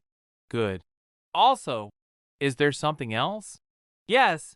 We received 2 of the 4 reports. Aaron smiled when he heard about that. Show me the reports. Yes, Nova said, and opened the reports in 2 windows. Investigation report. Country name, Eden. Country size, 7 million square kilometers, 2.7 million square miles. Dot.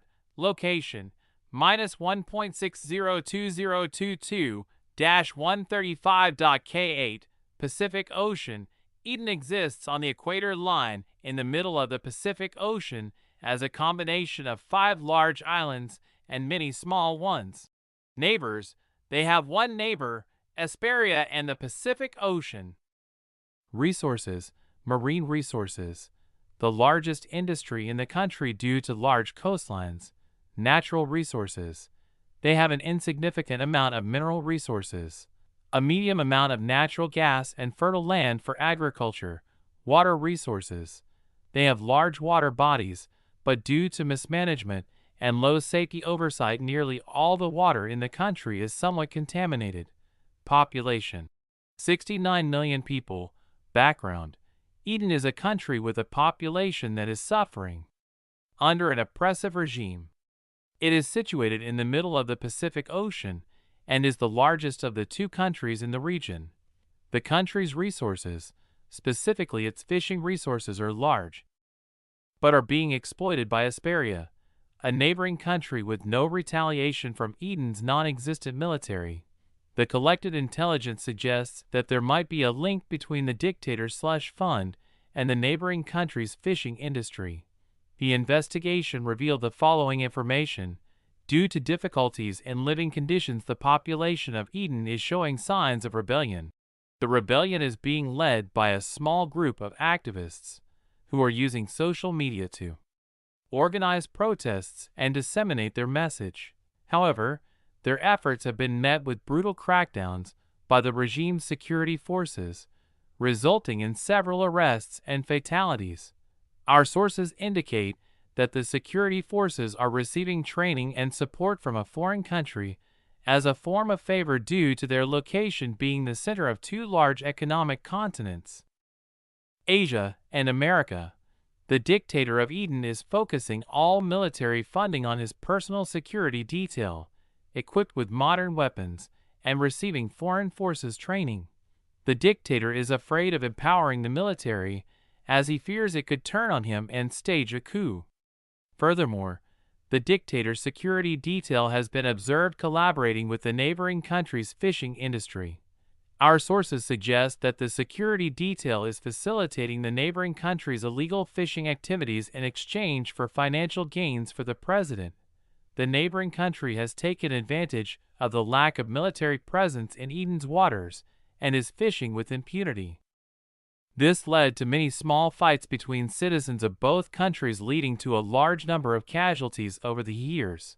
After he finished reading the report about Eden, he took a few seconds to recollect the information he just read. Then he moved on to read the next report about Asperia. Investigation report. Country name: Asperia. Country size: 1 million square kilometers, 386,102 square miles. Location: 5.33665 minus 117.963566. Pacific Ocean. It exists just under the equator line in the middle of the Pacific Ocean as a combination of one large island and few small ones. Neighbors: they have one neighbor, Eden and the Pacific Ocean. Resources: marine resources, the largest industry in the country due to their coastlines. Natural resources: a small amount of natural gas and fertile land for agriculture. Water resources: enough for everyone, but only few of them have access to them. Population: 15 million people. Background: Astoria is a country with a small population led by a corrupt democratic government. It is situated in the middle of the Pacific Ocean and is the smallest of the two countries in the region. The country's economy is mostly dependent on its fishing resources, but most of it comes from exploiting Eden's economic exclusive zone. The collected intelligence suggests that there might be a link between their country's uninterrupted exploitation of their neighboring country and a slush fund of Eden's president, dictator. The investigation revealed the following information. Their government is stable compared to their neighbor Eden, who are on the verge of rebellion given enough time and support. After Aaron read the second report, he asked Nova, "What do you think about the reports?" It covered most of what we needed, and they even managed to find some things that can't be easily found on the internet, like the slush fund made with the collaboration of both countries. You are right about that, sir. Do we really need to wait for the remaining reports about the other two countries before we decide who to choose and begin our next step? Nova asked. Why do you think so? Aaron asked. He was curious as to why Nova thought that. Aren't you looking for countries that are in turmoil so that you can support the revolutionaries and then later make that as your base of operation to avoid a similar situation of you being attacked for your technology or being forced by a government to hand over your technology without compensation? Yes, that is the gist of it. And? He agreed with what was said, but he still waited for the reason. To be able to do that without interruption, you will need to avoid the U.S. or any other government's eyes before your foundations in the country are stable enough. Ralph the Alpha nah. But the remaining countries are near the U.S. border, and one of them is even sanctioned by them, making your required stability an impossibility in them. But these two countries are out of most of the world's eye, and they are isolated from most of the world. They just have themselves as neighbors to each other. Hence, this will reduce the number of complications that might occur during your force-building process due to neighboring countries' interference, as there will only be one of them. Now that is a good suggestion. Aaron couldn't help but be happy that his child has grown enough to even suggest good ideas. Thank you, sir, Nova replied, as he was happy. Chapter 50 Visiting HQ. So are we going to wait for them? Nova asked again. No need. We will move on with these. But leave the PI to continue the investigation on those countries. How much should we pay the two firms who have handed us the reports? Nova asked, reminding Aaron that he hasn't paid the firms that have already sent them the reports. Send them $2 million each, he said. Nova immediately sent the stated amount to the companies using the same accounts he sent them the first payment. Done, said Nova after he was done. When he heard that, he asked, How good are you when it comes to investing? Due to me having access to too much information all at once, I can say that I can be a better investor than those trading with insider information. But why? We will need too much money the moment we are done with the revolution to make sure the country develops faster, he said. And although I have a plan of where I will get most of the needed money, I still need legitimate and traceable money to avoid too much suspiciousness. As for the other plan, it will need to wait until I'm done with the creation of quantum computers, as only those are capable of executing my plans without mistake. Are you planning on robbing banks? Nova asked. Yep, something similar to that, but less sinister than it seems. How much should I spend from your personal funds? Nova asked in a different tone, showing that she was excited to finally do something that impacts the real world and not just talk to Aaron. Use as much as you can, but just make sure you don't lose it, Aaron said, making it obvious that he fully trusted Nova without needing any evidence of his trading. Yes, sir, replied Nova, and immediately allocated 20% of her commuting capacity to handle everything about investment. This included everything from collecting and analyzing any and all financially impacting information to acting on it, and anything else that is minutely financial related. Now back to his planning. What is the next step of the plan? Sir, Nova asked. Hire different private investigators to investigate the revolutionary parties in those countries, and make sure to tell them that I need all the information they can get about them without being found out or attracting any attention. Yes, sir. Nova did this task the same way she did the first one, by sending an anonymous email with front payment from an offshore account with what he needed them to do for her. This time, she sent the same email to 5 different private investigators and gave them different revolutionary groups in both Eden and Hesperia for them to investigate, and what to focus on when investigating. Done, sir. Good. How is the finding of an advanced lab to rank going? He asked immediately to move to another topic after the previous one was done. I'm currently in talks with one of the companies that have the labs, and I'm waiting for their reply. They said they will come back to me within the week. Nova replied, Okay, the faster we get a lab, the better. Aaron said while standing from his chair, heading to the door, prompting Nova to ask him, Sir, where are you going? I need to visit the company after not going there during my vacation. Have a good journey, sir. I know you can use my phone as a terminal to communicate with me. What is with this goodbye thing? Nothing, I felt like I needed to do it, replied Nova, but this time she used his phone as the medium.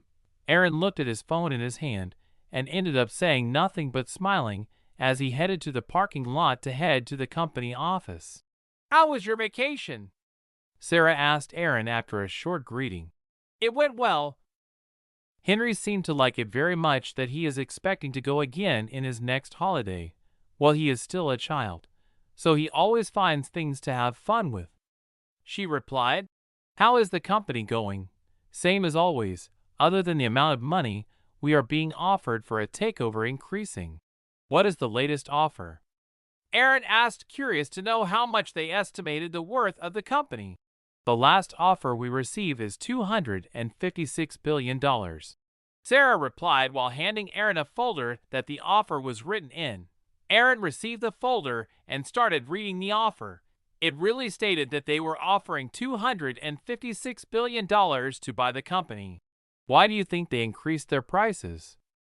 The mass use of Gaia OS seems to be the reason, as we are currently nearing 3.5 billion devices.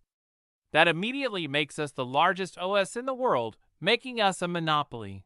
After the release of the premium versions of it, we immediately created a passive income. And until someone releases a better OS, we will continue earning money forever. We also managed to create brand loyalty by making it possible to earn money using the OS if you create a good customized version of the OS and sell it, leading to many influencers using our customization versions as their merch, making their fans continue with the use of it. This seems to be the focus of many companies, as we are earning a large amount of money while spending very little of it, making the remaining money be counted as profit. From the looks of it, they seem to plan to go public the moment they buy the company to recoup their money and earn even more profits from it. Aaron agreed with what Sarah said. "When are you going to declare dividends?" Sarah asked Aaron. "Let's do it now," Aaron said, like it never came to his mind. "Now?" Sarah was surprised by Aaron's action. He expected him to set a date for them to officially do it. "Why not? I'm the only shareholder, so why go to all those troubles?" Aaron said while shrugging. "Okay then." Sarah could do nothing but agree to his words. The company may have been making millions of dollars every month, but due to their product requiring little to no maintenance, it was still considered small. They currently had only about 175 full-time workers, if you exclude the law firm. "How is the project going?" Qasim asked the project manager. "It is more difficult than we thought it would be, so we are still trying to understand how it works for us to be able to modify it." The project manager replied with dark circles that could pass as a makeup covering his eyes. "Are you playing with me? I gave you the source code nearly 2 months ago, and you say you still don't understand how it works. This program was made with a shitty computer, and you are telling me that you still don't understand it even with the tech you have now," said Qasim, shouting in a threatening tone. "We are working as fast as we can. Me and my team haven't even managed to leave the base in those 2 months. We want to finish the project as much as you." Patrick, the project manager, answered Qasim, trying to hide his nervousness and shaking, but failed to control his voice when he remembered what Qasim did to the previous manager when he failed to meet their goal. "Take a week off with your team and come back and finish it within 2 months' time, okay?" Qasim said. By giving them a week, he wanted them to rejuvenate their mind to avoid burnout, but he didn't know what would come to him as a result of this order.